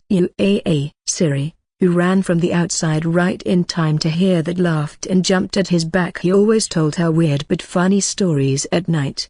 Well, it's decided then. Yep, and you need to sleep, mister, now. She crossed her arms, not wanting to hear a number. She didn't know if he had slept yesterday, and knowing him, he probably hadn't. All right, sheesh. Lying on one side, he shared the vision with the white snake who was doing the scouting before closing his eyes to rest. Whatever needed to be discussed can be left for later. It was afternoon, and the group had settled not far from the house, making a perimeter of tents in the shape of a circle. Herschel, although not really happy with this development, stayed silent, as in the end, this happened because of his people's fault, Otis's to be exact. Dale, who had asked about water from Maggie, got to know that there are 5 wells on the farm, and they were allowed to use the second one. Thus he, William, and T-Dog headed there to retrieve water just to find a guest. A bloated walker was trapped down in the well. Thankfully Dale spotted it before T-Dog drank from that water they drew from that well. 5 minutes later, a few of the group gathered to discuss how to deal with the issue. We got ourselves a swimmer, and he seems to have been enjoying that for a long time, Billy smirked, seeing the bloated walker down there. It looked like a fucking pufferfish, only uglier and sick green. Long enough to grow gills. Andrea laughed seeing the puffed walker down there. So how to deal with it? We need to get him out, Shane said to Billy. Easy, we put a bullet to his head, or an arrow, T-Dog said, pointing to the two bow users here. Bad idea. Why? Glenn asked Katniss, who refused that way. If the water hadn't already been contaminated with that abomination in there, his blood would finish the job. With that, Billy took a closer look, thinking on what to do. So we need to get this out alive? Daryl nodded, munching a straw. He wasn't really that motivated. What are you doing? Billy asked, seeing Shane coming back with canned meat and tying it to a rope, ready to throw it to the walker. A bait. We need it to catch the rope so we can move it up. It doesn't work. They are interested in the meat of the living only. Katniss shook her head. Yeah, already tried those things with Sasuke in the hospital. We need a living bait, Billy said, and looked around to see if they could find a small animal or something, but was surprised when mostly all others turned to look at Glenn. What happened? He asked, as Glenn had that same look whenever he resisted cursing. I am that living bait, Glenn said, taking off his cap, feeling slightly faulted, and letting Shane help put ropes around him. No. Are you fucking joking now? This isn't a game. One wrong move and we lose a person for such stupid action and meaningless reason. No one is going down that damn hole, alright? Billy grabbed the cap and shoved it back at Glenn's head. He couldn't believe how calm they were at deciding such a risky thing. So we leave it in there? Shane glanced at Billy. He became cautious while dealing with those people. Sasuke's group. Maybe that deep fear intensified from seeing that fucker split a bulletproof glass with a fucking sword and seeing the trail of the horde he slew back on that road. More than 80 fucking walkers all slayed in the same style. He won't make unnecessary skirmishes with them. Of course not, but we aren't sending one of us down that well. Yo, Sasuke. T-Dog's greeting got all of their attention. They turned to see Sasuke walking toward them with Siri, wearing a shoulder-sleeved blue shirt that made William wonder if that guy started working out since he was in the womb. Those muscles and unreal strength always made him wonder if Sasuke was on dope or something. Good evening. Why the tense mood? Sasuke asked and leaned to see what was in the well that Katniss pointed toward. Whistle. Unfortunately, you won't get the right Dan down there, buddy. That ass joke made Juan snicker beside Jim. So, we seal it? He asked. Why? We are trying to get it out of there. Why are you roped? That's a weird fetish to be done outdoors. Sasuke teased Glenn, seeing ropes tied at his limbs and waist. Don't ask me, man. Any idea? Glenn just dropped to his butt, while someone nearby resisted asking if Sasuke was into that indoors. To get it out? Easy, but are you guys sure the water is safe? We will figure that out after we get him from there. So what's the idea? Bag him and lift him out. Got a sturdy bag? Sasuke shrugged. It wasn't that big of a deal. Easier said than done. The bag won't tie itself around him. Shane pointed at the moving walker. That was the issue now. I will go down. Got big and sturdy bags? Sasuke asked Maggie again, who turned to look at Billy like everyone, expecting the same words to be said to Sasuke. What? I'm not the one being asked. His cigarette dropped down a little from his lips as he glanced at them, wondering why the looks. You aren't going to say anything? Oh, how many times had you pulled a walker up? Huh? We had never done this before. We didn't need to, Glenn asked back, confused. Exactly. Siri watched in amusement as Sasuke bit at the arm brace and pulled his head back. She glimpsed a reflection of the sunlight in the space between his teeth and arm brace. Thin wires, almost invisible, were pulled. Taking a few kunais from the pouch on his waist, he tied them. Here, what now? Maggie came and passed him one of the big yellow woven bags, waiting to see what he was planning to do. Buddy, the short stick, please. Sasuke borrowed the short stick from Juan, put it horizontally on the bag's mouth to keep it open, and then crouched and planted a kunai deep in the ground until only its upper circle was visible. It's a bad time and place for a dip, boy. Be careful. Don't worry, I'm not in the mood to change my clothes. Sasuke smiled, making sure of the wire around his wrist. Thread? We have a robust rope. Why are you tying a fishing line around yourself? Maggie asked him, perplexed. Like everyone else who hadn't witnessed the quality of the steel wire, the issue is not with the rope, but with the holder. That thing will be dragged out. With a firm tug, You can see for yourself. Sasuke pointed at an iron pipe nearby, which they had previously tied the rope around to help Glenn, who was the living bait in case he was the one to go down. That flimsy pipe will never support the weight of an adult. With that, Sasuke walked to the edge of the well, staring down at the walker, who was flailing with its hands up, as if he was attempting to reach out and bite him. Sasuke raised his hand a little and then dropped it, throwing down 2 kunais bound with steel wires. They slammed into each other halfway, then veered off course and wrapped the trailing wire over the walker's hands before continuing to the stone wall below and embedding themselves next to the ankles of the walker. Billy whistled as he observed the walker's hands being bound with wire. "See ya in a bit." Sasuke chuckled as he took a step forward and let his body fall parallel to the wall. The stick on the bag's mouth was gripped in one hand, while the steel wires attached to the walker's hand were held in the other. He spun to land directly in front of the walker, planted both feet on the side walls, pulled the walker's tied hands down to its swollen tummy, and bagged the walker's head before it rushed at him. Pushing the walker back, he threw the stick away and continued to drag the sack down till it reached its knees. His own feet were only a few centimeters below the water's surface. "All right, toss me another one." Sasuke waved at Maggie and others who had just witnessed that shit with wide eyes. "A cat?" "No, he moved like a snake," Amy thought. If only Sasuke heard that thought, he would pull down his pants and wave her the real slumbering snake. Maggie threw him the second bag and watched in wonder as Sasuke just used one arm to take the enormous wrapped walker and, using his hip support, hoisted it like a fucking potato sack to his shoulder, and covered it from the feet up. Now, with 2 robust sacks confining the groaning walker, Sasuke secured them with the rope they threw at him, tagged the steel wire attached to the kunai up there, and then just went up using it as support to walk. He made it look so easy that Glenn nodded to himself, thinking how that was exactly what he was preparing to do, just more hazardous maybe.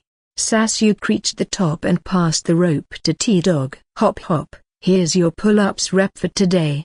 And be careful with the rope not to cut it." He waved, retracted the kunai and gathered his tools, tidying them before leading Katniss away for their combat practice. Others soon formed a line, passed the rope, and began pulling up the sacked walker, one thought going through their head: monster, how the fuck did he lift this fat ass with ease?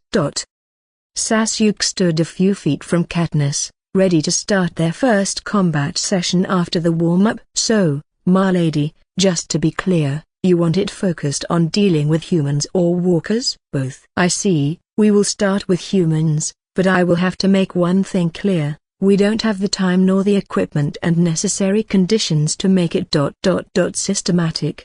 "So?" She wondered if he was about to pull back but that was not really to be expected from him. "So we need to do it the primitive way, learn through combat and make you develop your instincts through pain and your reactions, and strength through battle, which will be painful because your body needs to understand pain so that your instincts can start working on evading it." He moved faster than she could follow, planting a palm on her stomach, just enough to make her double down. First lesson, kidney, ribs, and sternum. He helped her stand up and pointed to the areas on her body. "Basically the body's midsection. It's clear and easy to strike. You don't need to have overwhelming strength, just enough to be fast and precise to stun the person and follow up with the next strike." That was painful. Katniss held her abdomen in pain. "Need to stop?" "No, let's continue." "All right, so unlike me, you clearly won't be using a palm while targeting those areas, not if you are aiming for a fatal hit." "My fists?" "Not for now. Use your sharpest and hardest tool on your body currently. So start using your knees and elbows. Aim for the midsection, throat, temple, and solar plexus." "At what?" She nodded, asking if he made a training puppet or something. "Me?" "You serious?" "Yeah, you can't hurt me anyway. Just do it with the intent to inflict harm. I don't want you to hesitate, otherwise, I will palm you every time you fail to deliver the intended hit." Katniss swallowed. This Sasuke felt different. He suddenly became too serious, showing her body parts, focusing on her moves, and all. Even when he was touching places that should feel enticing to men, his face showed no emotion, almost like he was teaching a puppet. But she didn't feel bad and focused like he asked. It wasn't time for that. Katniss moved and tried to hit him with her elbow, which was awkward. Don't make it obvious, use feints, a strong fist first. She nodded, doing just that, seeing how he grabbed it easily. Follow up, take a step close, and aim your knee at that point. Use your hip, and make sure the foot you are balancing on is firm and stepping on good ground. Slipping is a fatal mistake. Never lift a leg if the ground is slippery. And just like that, Katniss was being guided for the next 2 hours until she was on her knees panting, sweating profusely, and her body hurting all over. Draining. All she got was a beatdown that somehow resulted in her stance becoming firmer and more stable, her guard focusing on her vitals somehow instinctively, though all those observations were clear only to Sasuke.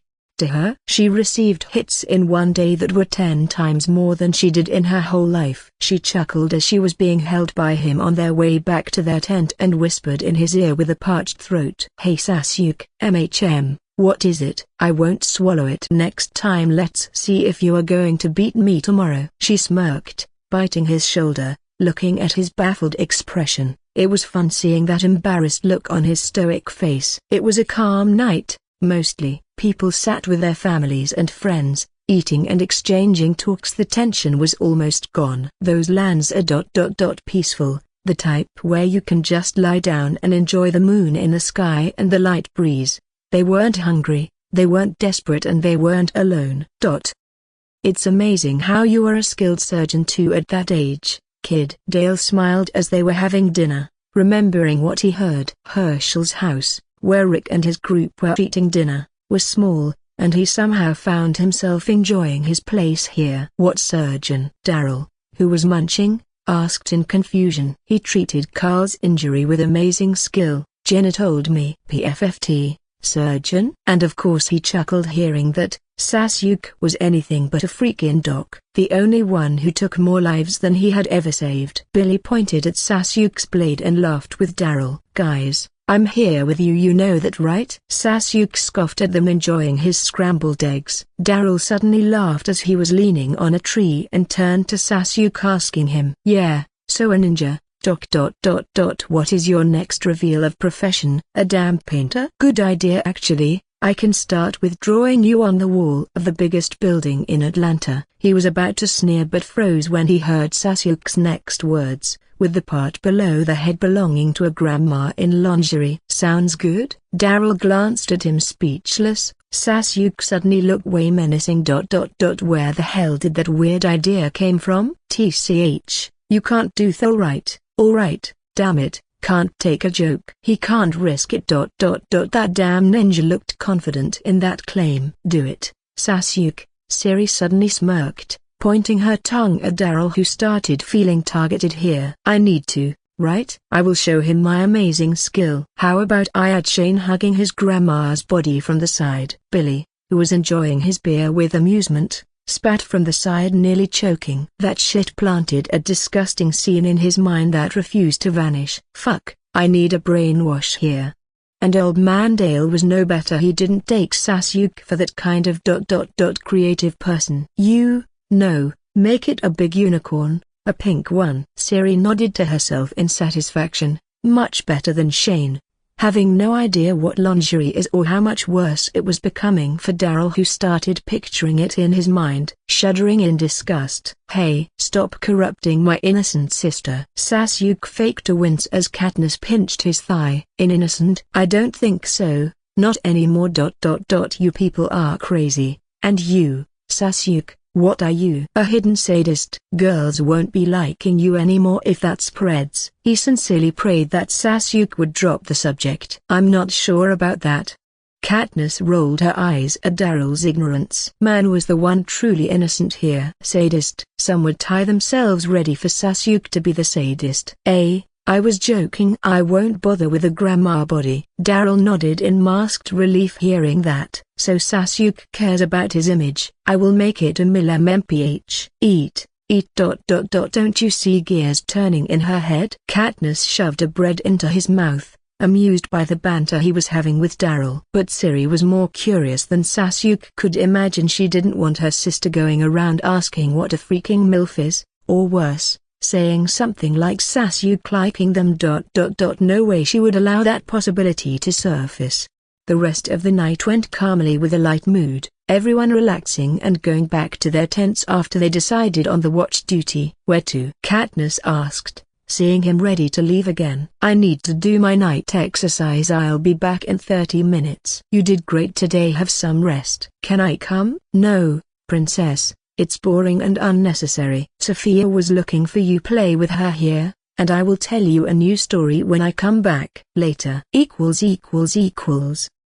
"So, what's the deal with him?" "Who?" "That Asian boy with the sword." "What's with him?" Rick asked back, confused about what Otis was asking exactly. "The man invited him to sit here after finally finding time to apologize properly about the shooting incident." "I mean, how old is he?" "He looks young, but I didn't see anyone saying no to him from the moment he came, and your people seem to be the ones listening to him instead." "He wasn't the nosy type, but seeing that Adonis-like kid moving around and talking to people and even pointing to what they need to do and no one objecting, it felt weird, honestly.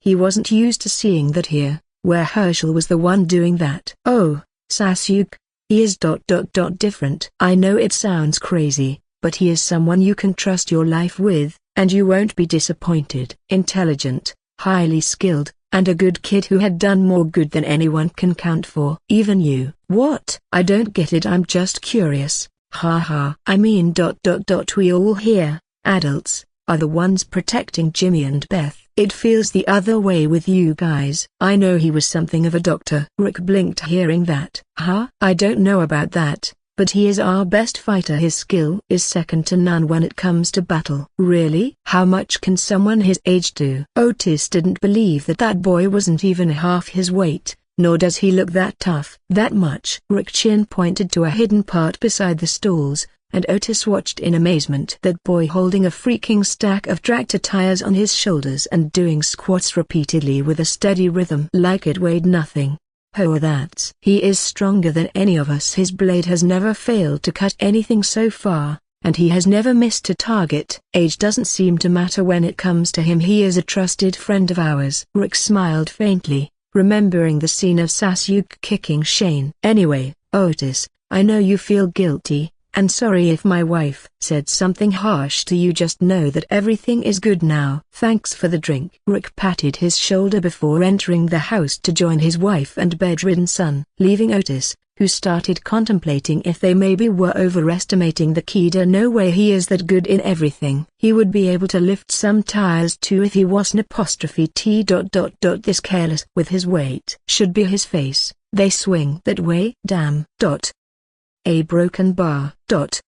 Sasuke, who was unaware that someone was getting the wrong idea about him, put aside the four-stacked tires he was holding, deactivated the weight-adding seal and stretched, easing his muscles. To kill or to not? He glanced once again at the barn. That damn barn held more than a dozen walkers in there. And worse, someone was feeding them from what he saw when he sneaked in there earlier. Feeding fucking precious chickens to the walkers. He wondered if whoever that fucker is sane to waste that food. Fresh meat was becoming scarce, and those people are tossing it at walking corpses. He can kill them all easily, those walkers in the barn. But they are possibly Herschel's people. Maybe his family or loved ones. That would just make it a cruel action toward the old man, even if it was the right thing to do. Thus Sasuke refrained, but he had already made up his mind. He will secure that damn barn his way until it is the right time to make a move. No way he is leaving it that way. "Nah, I need to talk to Herschel. I won't have that shit endanger them." "Hey," he turned to the girl who was closing on to him.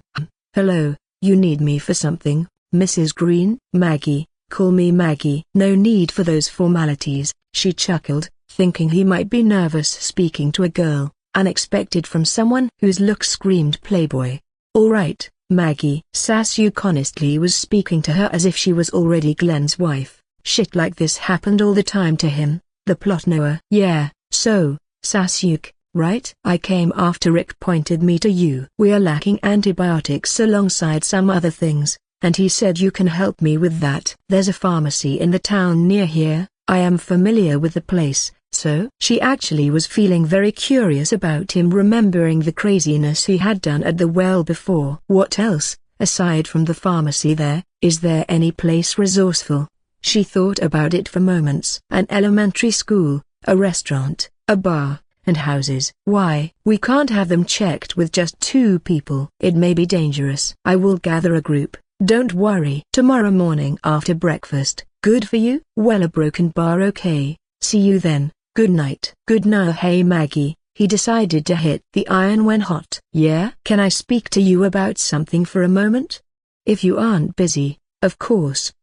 Yeah sure. What is it? Maggie secretly wondered if this was a confession scene about to happen like in the dramas. That is kinda cute, she thought. Why are you keeping walkers in the barn? Drama? Sasuke asked about the matter concerning his ex-poina dangers that are close to them.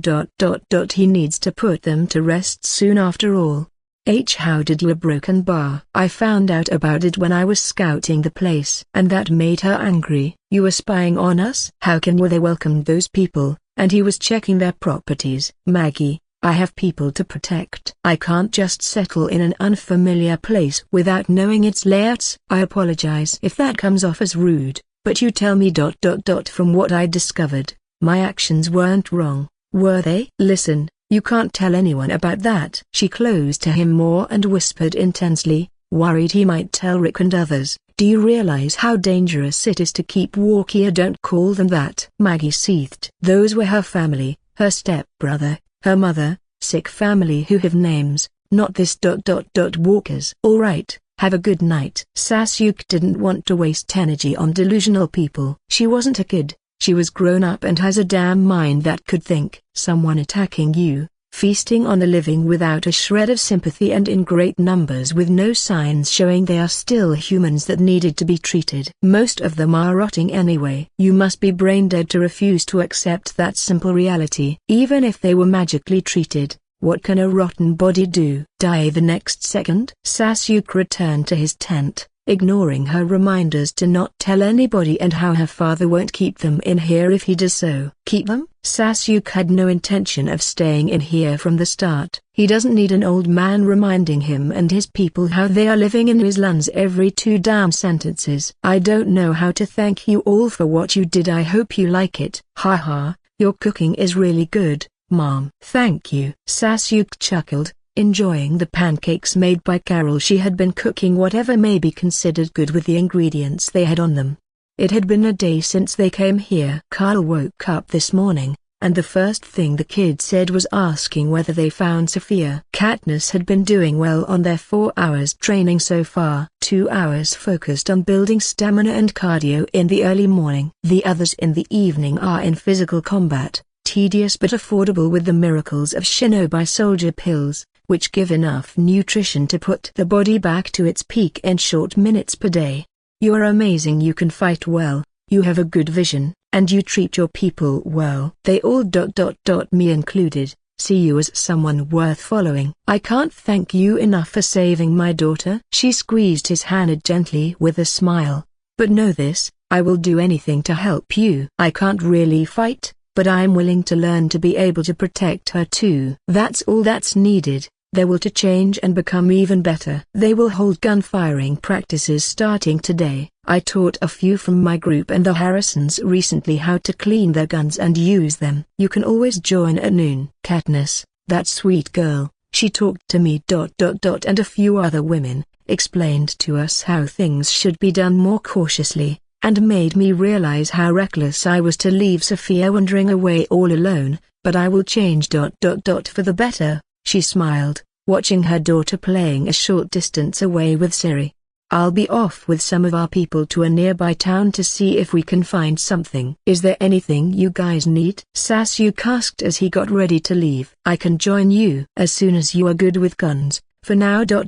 Stay with Sophia. She needs you close. All right, thank you. I guess we have what we need for now. Just be safe. I will. And thanks for the amazing treat. It tastes great. See you around. He waved, seeing a few women coming their direction and left. Billy, the 2 Everdines, and few others were already waiting for him, as he was the last to step away from the treat Carol made for them. And of course Daryl was the first to grumble at the latecomer. "Finally, were you giving her a damn critique in there? Why the hell did it take you 10 minutes more to finish the damn plate?" Probably his first fresh pancakes in a long time. "You were savoring it, weren't you?" Billy smirked, leaning on the windshield. He knew that Sasuke was possibly the comforting that mother. "It's not me who eats slow, it's you guys who eat fast. I swear you seem to be skipping the munching part." Glenn laughed, seeing Sasuke gesturing to how Billy wolfed the plate earlier while he was still at the first piece. Stop bothering him, guys. Ready?" Andrea patted Daryl and followed Sasuke to his Humvee. "Yeah, let's go." They soon boarded 2 Humvees and set off. Morgan stayed back with his family. The town they were about to search in was only a mile away, thus, they soon were there, parking beside the pharmacy Maggie told them about. "So you are really the only ninja left?" "The real ninja?" Daryl asked after he, Billy, the blonde sisters and the Everdeens separated from others following Sasuke to the school nearby to check if its cafeteria hold any useful thing. "Not really, I'm the last Uchiha." "But you said that all Uchiha were killed." "Yeah, but there was a hidden division, not Uchiha. They were called Black Ops and Boo, serving directly the clan's head and answering only to him." And Katniss spoke, holding Siri's hand and gesturing for the 2 Harrisons to stay silent. As they heard the talk about Sasuke, whose whole family was murdered, she doesn't have to fear about Siri too much with Sasuke nearby, as keeping her with others is more dangerous. Many of them died, but there are still survivors, the few who weren't in that place on the night the massacre happened. The skilled who were doing missions away. "The last time I saw them was before coming to study here." "Funny how it was brief before the outbreak." "Bullshitting? He was becoming a master of that." "But, you said they served the leader?" Daryl asked him. He was honestly very interested in knowing more about ninjas, like everyone who saw the impossible feats of Sasuke. "And I'm his son, I know they should be surviving this easily." "So, you are some kind of an heir?" Amy tilted her head, still not getting the whole picture. This guy rarely talked about his life after all. Maybe he allowed them to hear this only after they gained his trust. Those couple days they worked hard under his tutelage and her promise to follow him wherever he goes with her sister. "Yep, and the current clan head." "A head without a body, ha. "Anyway, they will come to find me sooner or later." Sasuke shrugged as he finally revealed his backstory, the fake one, to be the opening factor to his shadow clones. He was sure they will be available for his use sometime in the future, with the chakra he is gaining, and he didn't want to be asked why there is suddenly another masked ninja with him. "Family, Katniss wondered. She already knew that he had no one left. Maybe that's why he treated them like family. And she decided to help him ease that pain somehow. "So the current leader?" "Wait a minute. So there are other shinobi who are your father's bodyguards or whatever. Some of them didn't die and are expected to be joining you at some point." "I didn't get you to be the naive and hopeful type," Daryl said, taking down a walker as they walked through the town. The first he got so far actually before that bad girl, who had a freakish style of firing multiple arrows at fast succession. He didn't really know whether he should be annoyed or admiring that skill. "Why so?" "I don't see anything wrong," Billy asked, and Katniss nodded. What brought the naivety to whatever Sasuke said? Ninja? If they were half as skilled as Sasuke, then crossing countries in the future when they supply themselves won't be that hard. "You think a bodyguard would care about him?" "No offense man, but your father is no more, and your clan too. I don't see why the few survivors would still be tied to you, ready to cross all the distance here just for you. They would be enjoying glory alone if they survived this, without having to obey someone." Daryl wasn't alone. Andrea too didn't believe someone would do that for a lone guy. "Oh, I get it, but Daryl, you are missing something. We are shinobis." That analysis would hold some truth actually, but not for clones. And so, discipline, loyalty, and rules are the things that matter the most to us shinobi. We can be killing machines, to be frank, so of course not anyone can become a shinobi. let alone a Nanbu. We are trained to follow the hierarchy strictly. There's no doubt or other choice when it comes to that. Brainwashing, Daryl noted. Otherwise what could make others obey a stranger? And Sasuke decided to loop them. Let's say you are a war orphan, a homeless kid, or maybe an abused kid who has nothing. Then a man came to you and said that he can make you stronger, that you won't feel that weakness anymore, and that he can feed you and give you a home and clothes. A new life. He can train you, give you status that most people in the world can't reach or even hear about in their lives. In return, you work for him. So yeah, if you consider something that gives you a path to overwhelm squads of military elite men with ease, break through the human body's limitations, broaden your horizon, and finally even make you able to survive this and get glory is brainwashing, then yes, Anbu were brainwashed.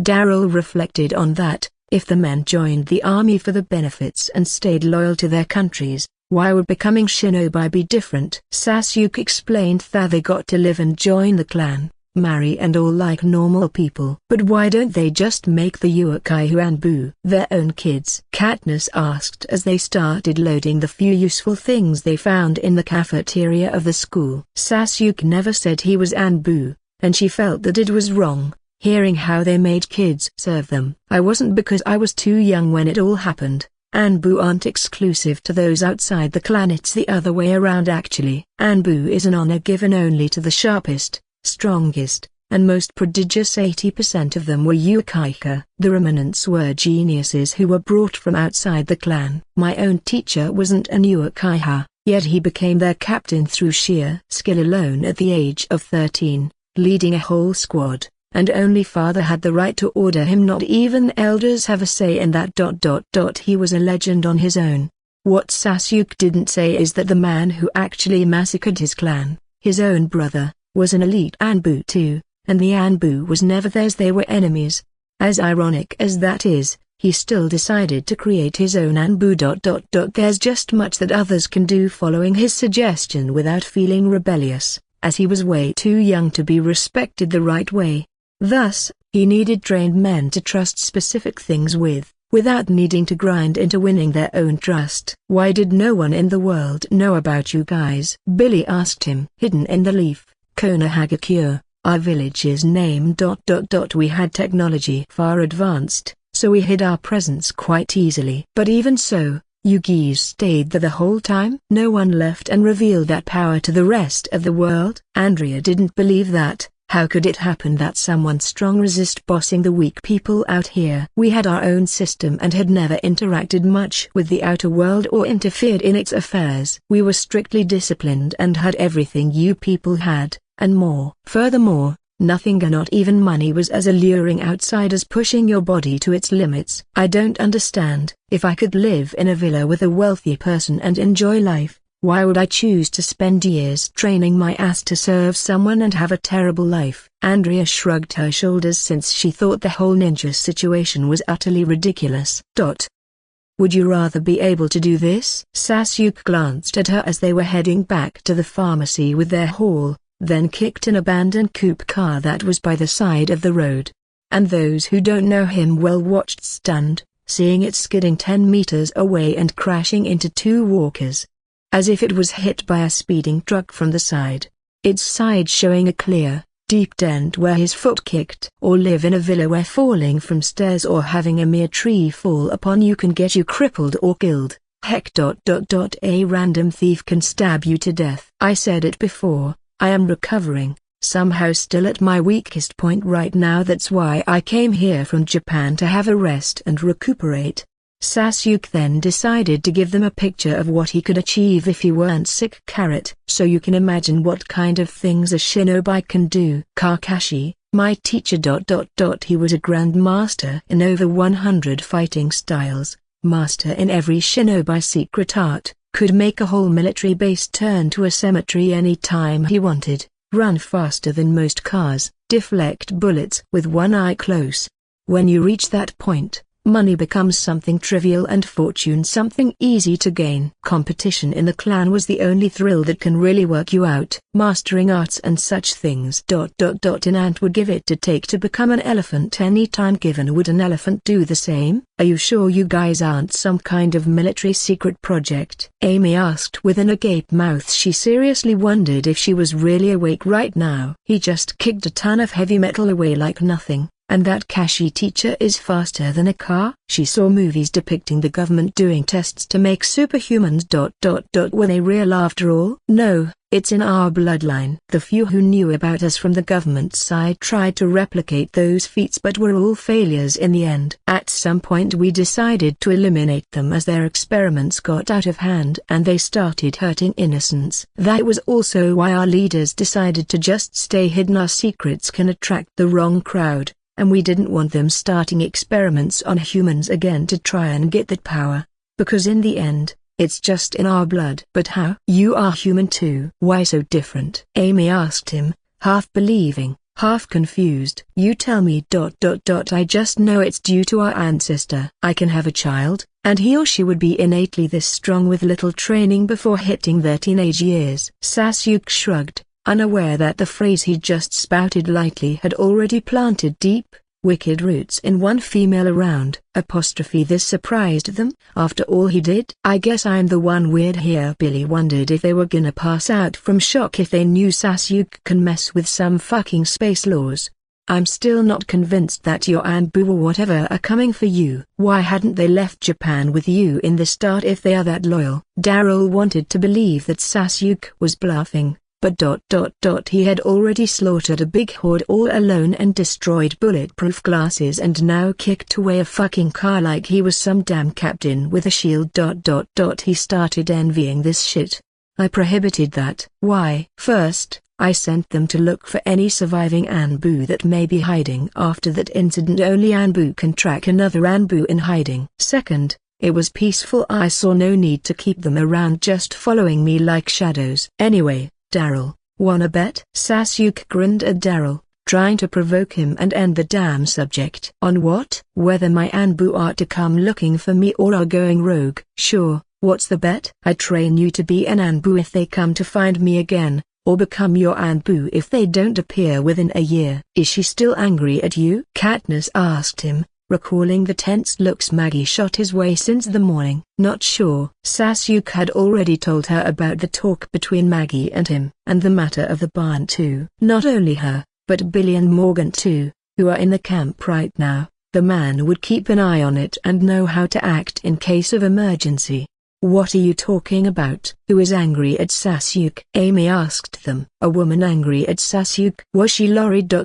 She wondered. I know you might not want to hear this now, but I may decide to leave the farm soon. What's your decision? Sasuke glanced at them from the rearview mirror. Of course it is following our dear superhuman, but to where? Andrea joked with him with a wink. A prison. Wait. What? Prison? Why would we need to go to a prison? Even Amy tilted her head. The prison sounded disturbing to be their next home. It's a natural fortress, with reinforced gates, watchtowers, a cafeteria, a medical wing, housing cells, and rooms for staff already built inside. The land around them is always clear for a distance, and they are far from the city. The one I'm talking about. We won't be out in the wild. We can train freely and formalize our group. We will also be able to bring the armory I and Billy have hidden. But won't there be people, prisoners, in there? Wouldn't they still be safe inside? Katniss asked him. She mostly didn't care what kind of place they needed to live in,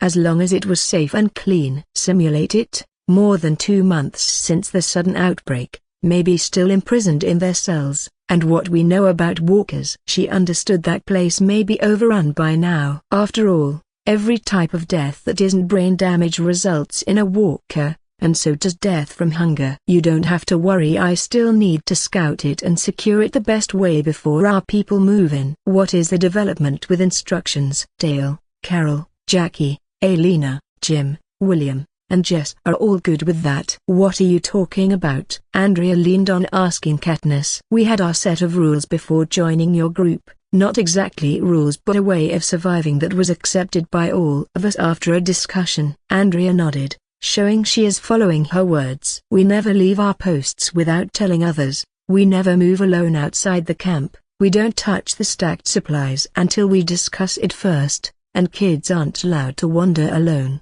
Never. I decided to try and share those ways with others to make it easy for us. So far, those I stated are the ones who followed them without raising any issue.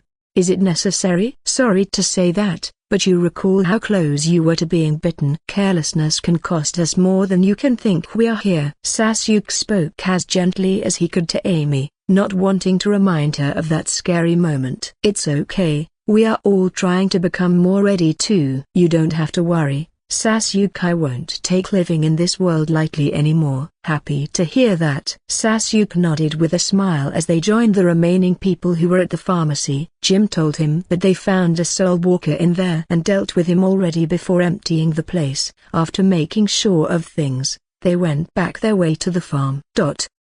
A broken bar. Sasuke nodded at Rick and greeted Cal, who was sitting outside with Sophia near their mothers, now well enough to move around. He joined Katniss and Siri to have their lunch, a light talk as usual with him sharing things with them and teasing each other. After washing, Sasuke signaled Billy, who finished with inspecting the barn stealthily, and they moved to a quieter spot to talk under the shade of a big tree. I need to leave, Sasuke told him, passing him a fresh apple. Why? Where to? Winter is coming close. We need more warm clothes, sheets, and much more to be ready for it. I need to start taking down trees too for planks and dry wood and store it before the rainy season. I need to find a construction site and plan how to move objects back to annexed shelter, the prison. In case we need to build something. We need to find cattle that is an T. Herschel's, more cars, fuel, gas, and instruments for electricity. He gazed far at the little girls running around the house and laughing, while a few people were busy doing their chores. All those before winter, and I don't like the idea of you leaving for Woodbury this soon. I trust your abilities, man, but I can take care of it. Sasuke turned to him. He already made up his mind to use the prison nearby until he finds a better option. This farm wasn't good to be the shelter he had in mind. You must be kidding. You just stated a fucking long list, and I know it has to be you doing all of it alone. Otherwise, others who join will start talking about distribution, and our plan to keep the major supplies safe on your seal would go to waste. I can take the Woodbury's burden from you. I can give you the information about the situation there, the number of their people, their armed men, their leader, even the layout and weak points are basically everything you will need to make a move as clean and swift as possible. And I know how to deal with their kind the most. I can gain their trust fast. When are you leaving? Billy then asked him. He honestly can't trust any other person with the supplies. They would just run at the sight of danger like they did in the CDC, leaving everything behind. That's why he figured it would be better if Sasuke kept the real stock on him. After cleaning the prison, but first we need to deal with the barn. I won't have them stay one more night close to that. You? Tomorrow at sunrise, but how do we communicate? I'm sure they will search me. We can't use CB. I have the solution. Billy watched Sasuke do the familiar process of biting his thumb and then summoning the little white snake. It seemed to have grown a little longer. You can't be fucking serious. Don't tell me I will have a companion. Unfortunately for you, old man, you will have to. Here's the thing, she will stay inside your clothes. Really? Billy felt goosebumps hearing that. Yep, or backpack. Both are bad for me. Your car, anywhere close, but you will have to set it free when you are close to Woodbury. She will find you later. And what? Need me to pat her? Nope. This. Billy watched in disbelief and apparent disgust as the little snake opened its mouth unbelievably wide, and then a scroll and a special pen were puked. What the fucking sticky woe, that's disgusting. His exaggerated expression made Sasuke laugh. And really useful. Stop acting like you hadn't held shredded guts and take them. The fluid will dry seconds away, and it's unharmful. Billy grimaced, taking them with the tip of his fingers and shaking the scroll from the drool. Once you have all the info, tap it on its head 2 times and she will do this. Just be sure of your surroundings and surveillance. Write everything down on the scroll, and she will swallow it back. Then I will know and summon her back to me. Remember, we have only one chance. Once she is back to me, expect me to be there the next morning. If nothing keeps me holed up, I will join you stealthily before deciding what our next move is. Cool? Cool? Yeah, of course. Everything's perfect, minus having a damn snake drooling things onto me. Haha, she isn't that bad. You can even have her keep your gun safe. Sasuke caressed it and cancelled the summon after feeding her a piece of meat. We are lucky you are on our side, boy. Alright, I'll do it your way. Make sure to keep yourself safe and our people. Now, let's go deal with the barn. Billy smiled and patted his shoulder, seeing Herschel outside the house with his people talking to Rick and Shane about something. Sasuke pointed and led him around the barn swiftly, secured a walker, and made it easy to retrieve for Billy. He had the right plan to convince if words failed to. Sasuke, Butcher, we were talking about handing over our guns. We are guests on his land, and those are his rules. Rick waved at them as they walked close. I'm not doing that. You have no choice if you want to stay here, Herschel stated it plainly to Sasuke. And have my people unarmed near the barn that you're keeping full of walkers? That made the whole group alert, with Herschel's group at the secret being exposed and with Maggie glaring daggers at Sasuke. Idiot, why can't he just keep that mouth shut and stay here with us? Now they will be told to leave. She gripped her fists, seeing Rick hurling questions at her father while Shane, Daryl, and T-Dog ran for the barn to take a look. You go around my land snooping, you don't respect my way, and you don't follow my rules. Herschel spat those words, glaring at Sasuke, every respect he held for his medical skills vanishing. He then turned to Rick. Your boy is good. I expect you people to leave soon. Our matters don't concern you. Are those our walkers? Herschel. Rick, who was still processing this, turned and shouted, whispered to Herschel, unable to believe how close walkers were to his family. Don't call them that. Those are humans like us, ill humans. What I do with my people is not your business. Sick? They destroyed the civilization, fed upon the living, and you think this is just some kind of sickness? I don't need to have a boy tell me what this is. Alright. Okay. So can you define what an ill person means? Sasuke asked him, wondering why he was refusing to see the matter as it really is. Are you mocking me, boy? No sir, I'm totally serious. I don't think anyone here has the mind for that. But I will answer that for you. An ill person is someone who has a chance to recover from a harmful incident after a specific time once being taken care of and given treatment, be it professional or otherwise. And you think those walkers are just ill? I do. I don't care what you think or what others told you. It's not the first time humanity has faced such cases: influenza pandemic, AIDS pandemic, Black Death. Alright, do you think an ill person can have near immortality, surviving being cut in half, ignoring injuries that are fatal for us mankind, and the only way to finish them is by destroying the brain? Sasuke didn't wait. He gestured for Billy, who brought a bound walker with him from the barn. What do you think you are doing? Herschel and others stepped away, seeing Billy pulling a walker with rope. Waking you up, old man. I won't sugar my words like the boy. He is doing this for you to understand just what kind of fuckshit risks you are putting your remaining family and everyone here into by having a whole damn barn full of those. Billy, not one to give a fuck, tossed the roped walker near Sasuke's feet, who grabbed it up for everyone to see. You are a veterinarian, right? You should know where this is. Sasuke unsheathed his blade and pointed it to the heart, looking at the silent Herschel, whose eyes were red from anger seeing Sasuke holding his ex-neighbor.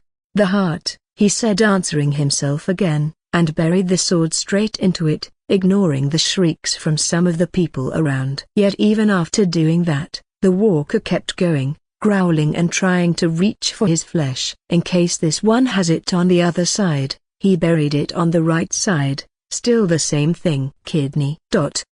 Sasuke kept on stating every vital organ and then piercing it with his blade until Herschel couldn't hold it anymore and yelled for him to stop.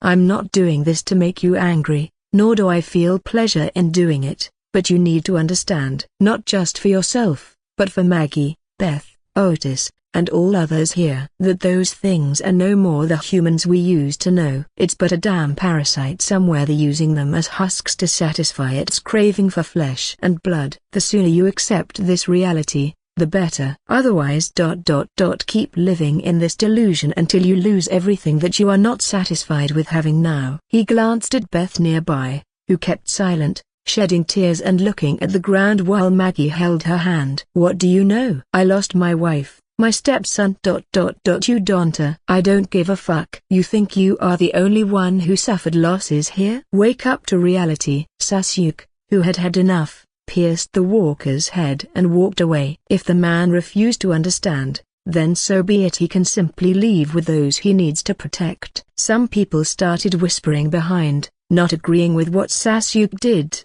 the same ones who had come with him actually, just to make Herschel see that they are on his side in hope of being kept in here.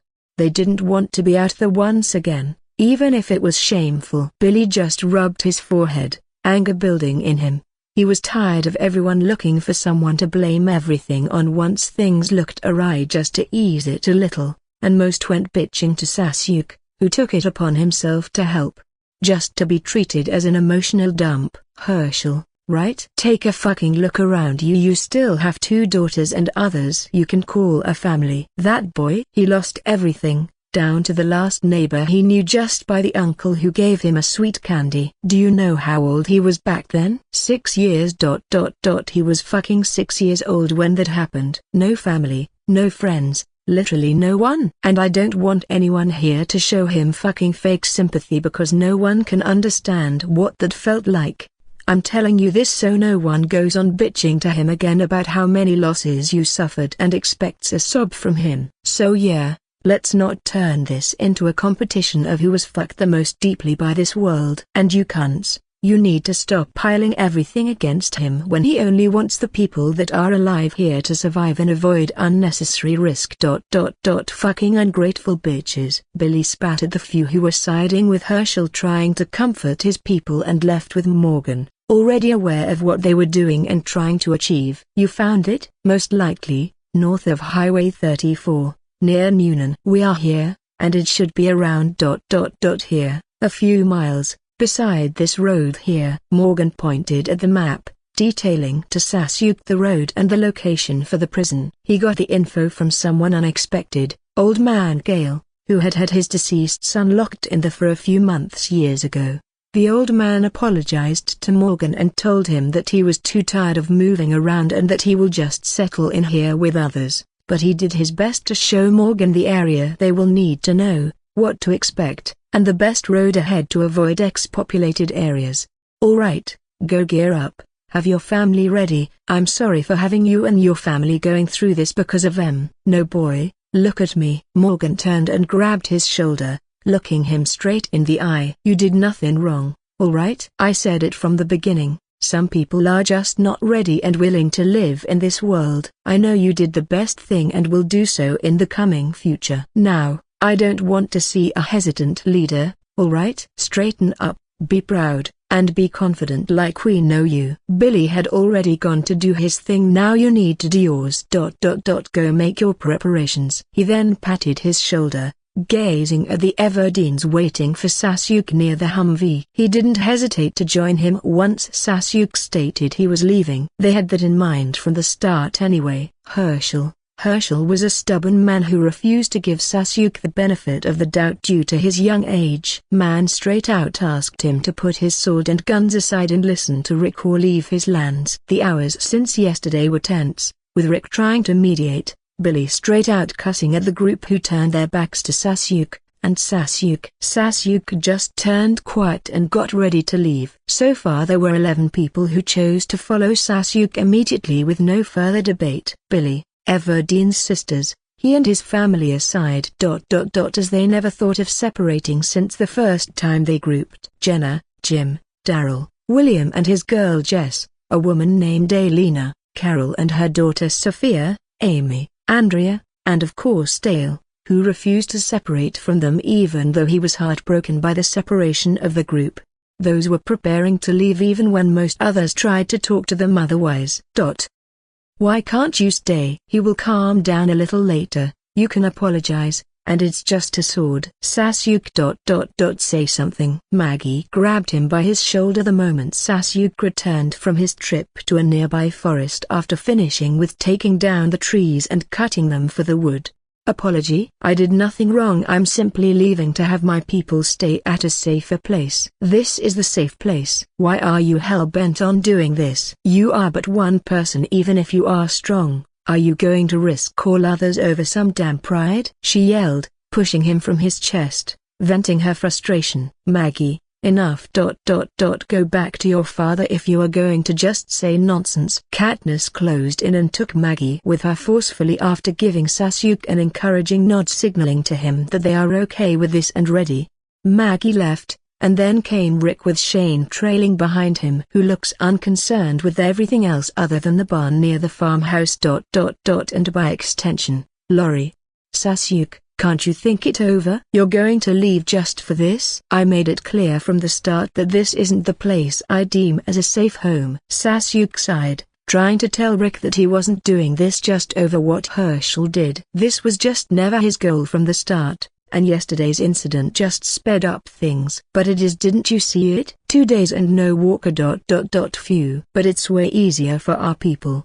Look, Sasuke, I get it, you are angry, but this isn't the best decision to make. We got people here, a safe place, and a source of food. You can't just say no to the chance of having Morgan and others have a safe place because of something trivial like that. We had already talked about this, Rick. If you don't have something solid to say, just wish me luck. It's not like we are leaving the country. We will still have contact.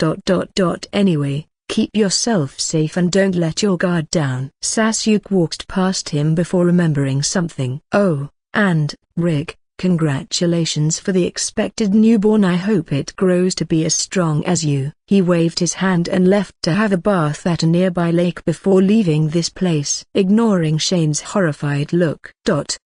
10 minutes later the people gathered outside the camp circle, watching a few people near the Humvees and the truck piled with the things that are rightfully theirs. Some watched with hesitant feelings, some afraid of the development, especially at losing many fighters, while others were just secretly happy to see that arrogant Asian boy finally getting what he deserved, getting kicked out from this haven. Rick was talking to Morgan in hopes of making him change his mind, and Lori and Jackie were doing the same to Carol, yet both were firm with their decision. Carol promised she would never be the same weak woman she was once, and this was her first step. She decided to trust herself and choose what she thought was the best for her and her daughter.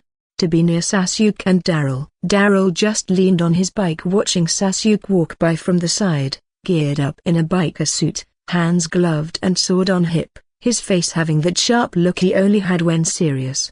Finished with your goodbyes? There weren't any to start with, Daryl answered and revved the bike's engine. Sasuke's eyes then caught the hostile glare being shot his way, surprisingly from little Cal, who clenched his fists looking at Sophia in the back seat of one of the Humvees and then at him. He looked as if he was imagining ripping Sasuke apart just like he ripped their group. T-Dog and Glenn exchanged hesitant glances. They were between a rock and a hard wall here. They wanted to be with Sasuke, who was ... the best one to give security, but this farm did just as much, if not more. Why be stubborn over weapons you won't need anyway? And a barn that can be simply guarded. They got everything here and didn't want to leave looking for some prison that may be hell by now. Both thought that Sasuke and others would eventually return here once their options ran out. Alright, everyone is here? Yeah, let's go. Morgan exchanged a final hug with Rick, followed by Dale, who whispered to Rick that he will try and have Sasuke change his mind. Herschel watched from afar with his family, somehow guilty, but he hardened his resolve. This was for the better of his family and everyone.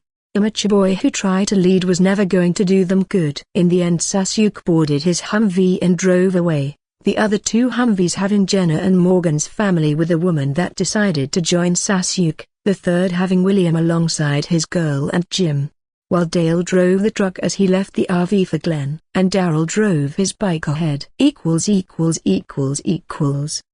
Why does it have to come to this? Glenn took her off his cap, Seeing the caravan disappear from view, the place started to suddenly feel empty. Maybe due to having the two energetic little girls who used to jump around.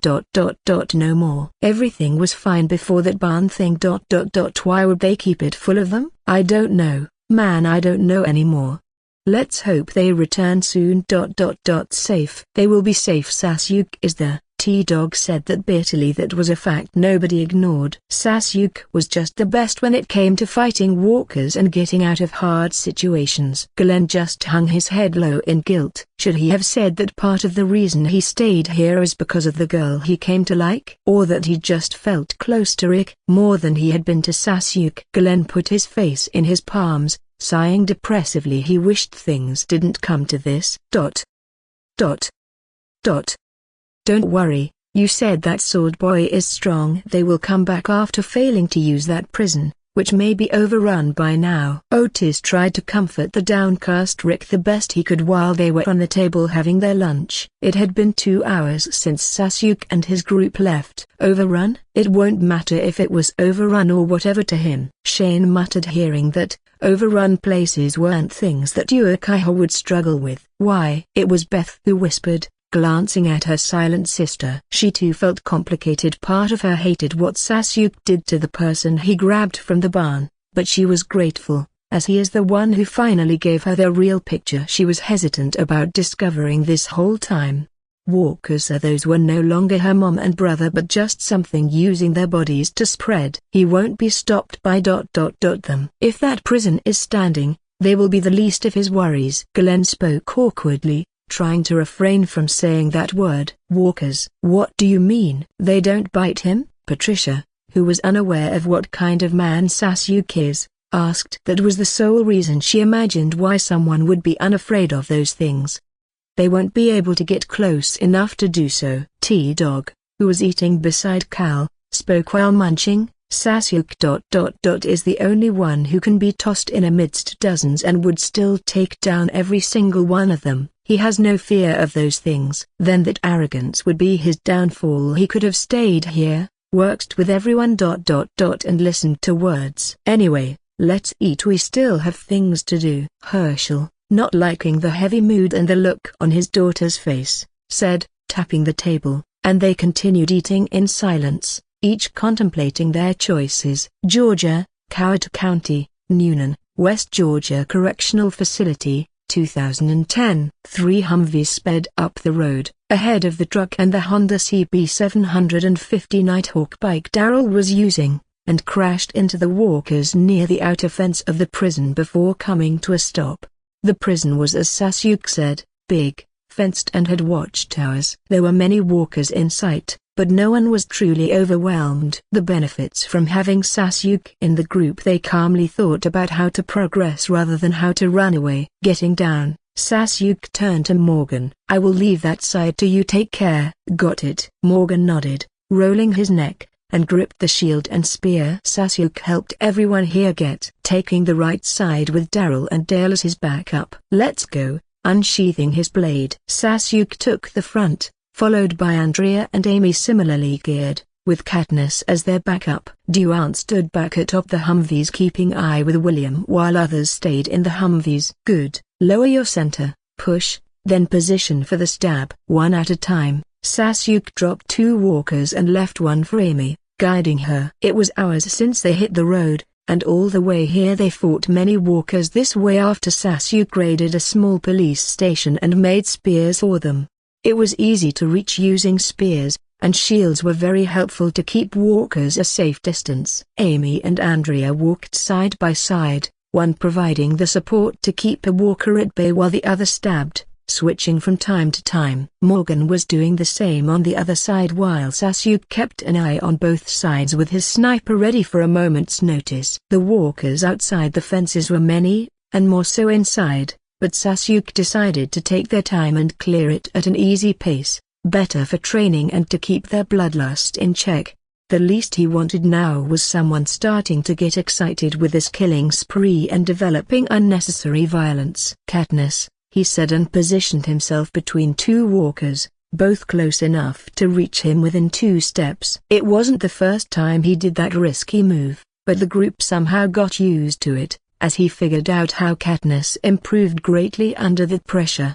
She fired one arrow that was followed by another shortly, dropping both. "I told you to stop doing that, idiot." Katniss grabbed a stone and tossed it at him, angry at his stupid stunts. "This was the fifth, and you never failed." "Good job." "Don't worry, this is the last one," he smiled, dodging it, and raised his hands in mock surrender. Sasuke knew her limits, and soon he took the rest of the burden from everyone and started killing them. With that freakish speed of his, Daryl fired an arrow and watched gobsmacked as Sasuke suddenly appeared in front of the walker he aimed at. Grabbed the fucking arrow midair, spun, beheaded that walker with his sword, and threw the arrow at another far away with the same speed and precision as him while using the crossbow. "I got it, damn it." "Anbu are cool, so stop taking my kills." Daryl waved his crossbow at that ninja, wishing he could bash his head. He already told him he will not train to be a fucking Anbu whatever it was, but he started getting tempted. The shit Sasuke did was becoming outrageous by the second, and he wanted to learn that too. Haha, too slow, daily. "Wanna see who can clear the most walkers on the field?" Sasuke retrieved the arrow for him as they finished with the walkers on the outer part. "Sure, just stop jumping in the middle." "I didn't want to run for that one, and you trust a throwing weapon my way." Sasuke shrugged, playing the ignorant. He actually just wanted to annoy him by showing off his skills. "Clear?" He turned to Morgan and others who came back after clearing their side. "Yeah. We checked the perimeter. The passage between the two fences is clear all the way. The yard on the other side is full of walkers." "All right everyone, we move in." "You are coming now. We will need your help here." Sasuke spoke to Jess, Jenna, Alina, and Carol, who nodded their heads before calling over Siri and Sophia, who were on the Humvee. With someone like Sasuke, who thought of all things and had the strength to deal with any situation, they didn't need to be too anxious. "I grabbed the bolt cutters." Duan waved the wire cutter, ready to make a way through the fence. "No need to waste your energy on this, Duan." Sasuke unsheathed his blade and slashed sideways vertically at the fence before gripping it and pulling it aside to make a way for them through it. "Here, use it to close this opening after we are inside." He passed a steel wire to Duan, who was still amazed at the sharpness of his sword. "All right," Duan grinned, getting a feel of the steel wire for the first time. Sasuke just warned him to be careful not to cut his skin. "You are geared. Good. Here is the thing. Use your spears to pierce through their heads from here. Don't grab the fences with your bare hands. Make a space, and pierce their skulls with your spears." Sasuke pointed at the walkers who gathered on the other side of the fence, pushing it, trying to reach them, and showed them by piercing one skull with his sword. "Katniss, Morgan, and Daryl will take the towers and provide support." "And you?" "I will clear the yard. Siri and Sophia ... Just stay here until we are done." "All right, Alina ... Keep an eye on them, please." "Don't worry, I got it." "Guys," he nodded and called for the ones who were heading for the towers. "Keep the shots to a minimum. There's no need to waste bullets when I can finish them by sword." "All right." "We still need ammo for the inside." They nodded. "All right, William. Open it in 3. He nodded at William, who gripped the sliding entrance to the yard. There was an overturned bus right behind it. 3 seconds counted. He pulled the gate aside as Sasuke kicked a walker back and stepped into the field. There were at least 35 walkers just in here, and more were up in the next yard coming from an open gate. William closed the entrance behind him, locked it, and joined others in the middle of fences to attract walkers and pierce their heads with Harrison's, Jim, Dale, Jenna, Alina, Carol, and his girl Jess. Sasuke, who killed 2 walkers, rolled his shoulder and glanced around, relaxed. 41A. That was the number of chakra threads coursing through his body. He came to a new discovery these past 2 days. Chakra. He wasn't gaining it by killing walkers, no. He was unlocking it from his system. It felt as if something was forcefully blocking his chakra, but the more he killed, the more that gap eased, letting a thread through before getting blocked again. Maybe that was exactly why it recovered very fast, because his actual pool was never small to begin with. It just wasn't fully available. and he felt it after the 400th kill. The first major threshold was very close, possibly the 50th thread. He knew he would gain his needed amount for a basic clone. It wasn't very practical, but in this place it has the potential to help him do many things. Shaking off those thoughts, he lowered his center of gravity and then ran. 2 walkers were coming from the side and got their heads split in 1/3. To his left were dropped by 3 shurikens. He took a step back, kicking away the head of another walker who was sneaking from behind, and then jumped. That simple jump made him reach 6 meters up. The same time Katniss, Daryl, and Morgan reached the towers to see Sasuke at the same fucking altitude, head down, feet up, and hands gripping many kunai between his fingers. Morgan was about to shout when he saw Sasuke rotating in that impossible position and started throwing those knives in an amazing show of skill. 3.5 A broken bar 8.11 11 walkers around Sasuke were dropped with those kunai buried in their heads in 3 seconds, and Sasuke safely pivoted back, landing on his feet before accelerating up, killing every walker who was 5 meters near him. Support my ass. Was he waiting for me to cheer him from up here? Daryl blinked, recovering from another ambush or ninja ... and laughed before aiming his crossbow at the walkers that Sasuke left for them. Morgan chuckled hearing that, and with Katniss, started sniping the walkers in the yard, glancing at Sasuke from time to time who was now in the upper yard unleashing hell upon walkers. In the following 5 minutes both of the yards were cleared as Sasuke closed the gate leading to the second and returned to the big field the group was gathering at now. Good job, everyone, and guys, the same rule, any corpses on the ground needs to have its head pierced for a double check, he said, and William moved with Morgan and Jenna to make sure of the bodies. Are you flying now? Nah, I just figured a bird's view would be nice. Sasuke chuckled at Daryl's sarcasm before turning to Juan and the little girls. So, do you find anything troublesome or worrying? Not really. Won't we advance up and inside? Juan pointed to the prison walls while the other girls shook their heads. Fine with anything. Dusk is nearing. We will camp here tonight and deal with that tomorrow. They nodded, and Sasuke went with Daryl to retrieve the Humvees and truck to park them closer. Did anyone see how high he jumped? Amy whispered to her sister and Katniss. Now you are asking that? Had you forgotten the car he kicked away? Ninja or whatever that is. You think his bed abilities are as incredible? Andrea winked at her sister. Believe me, it is. Sadly you won't have to experience that. Katniss chuckled, trying to annoy her back, and left with a swagger, remembering the night she got a taste of her ninja. A taste she isn't willing to share. Jenny, who was sitting between her husband and son, spoke, looking at the silent field where they had set up their tents. It's nice, this place. Not as visual as the farm, but it gives this feeling of safety. Yeah, and the ground here can be cultivated. The soil is good. We can plant seeds and have some cucumbers and beans. Jenna nodded. I expect an infirmary inside, a canteen, and maybe even an armory. I'm not sure about the amount of useful things we may find in there, but any could be good. So what did you guys use to do before all of this? William asked, sitting beside his girl. I was a housewife, Carol shrugged, with Sophia leaning on her lap with Siri, both asleep after they finished eating their dinner. It had been a long day for the little girls, doing simple stuff, cleaning, cooking, and taking care of Sophia, etc. I studied law and got my degree, then became a civil rights attorney. Well. It didn't last that long anyway. Andrea shared her past. As she was cleaning her gun, it wasn't fired that much, but she took care of it the way she learned from Sasuke.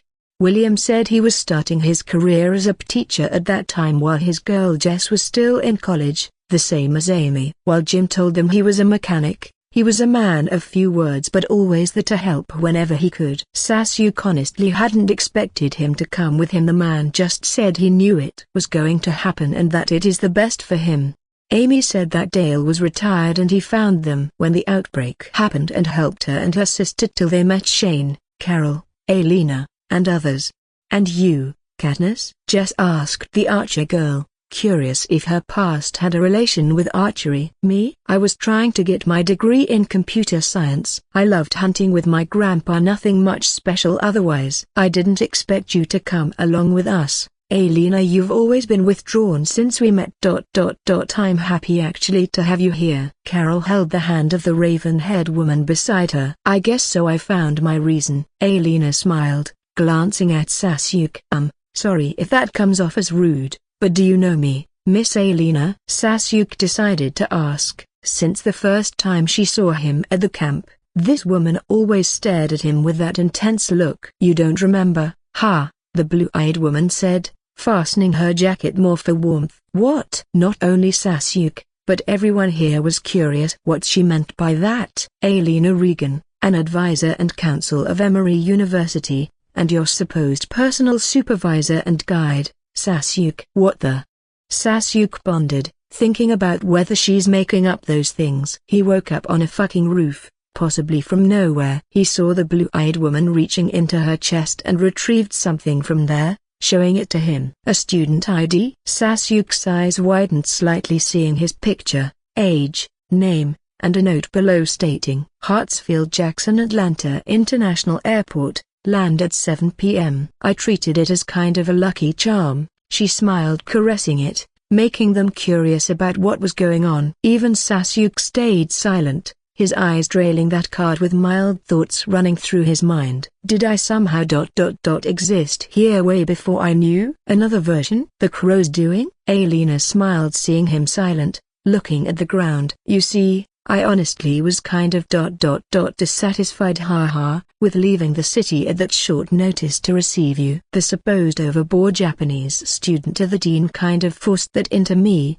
saying that you are an important mysterious case that needs to be solved with no issue no matter what. Even with all the mess happening back at that time, the university director? Amy asked her, and Alina nodded. But right after that day, around 8 p.m. when I reached the highway, the outbreak became very, very bad. So suddenly, with everything falling apart, I found Carol and her husband when I parked my car beside hers, unable to move forward in that jam. And right after that, the helicopters started bombing the city.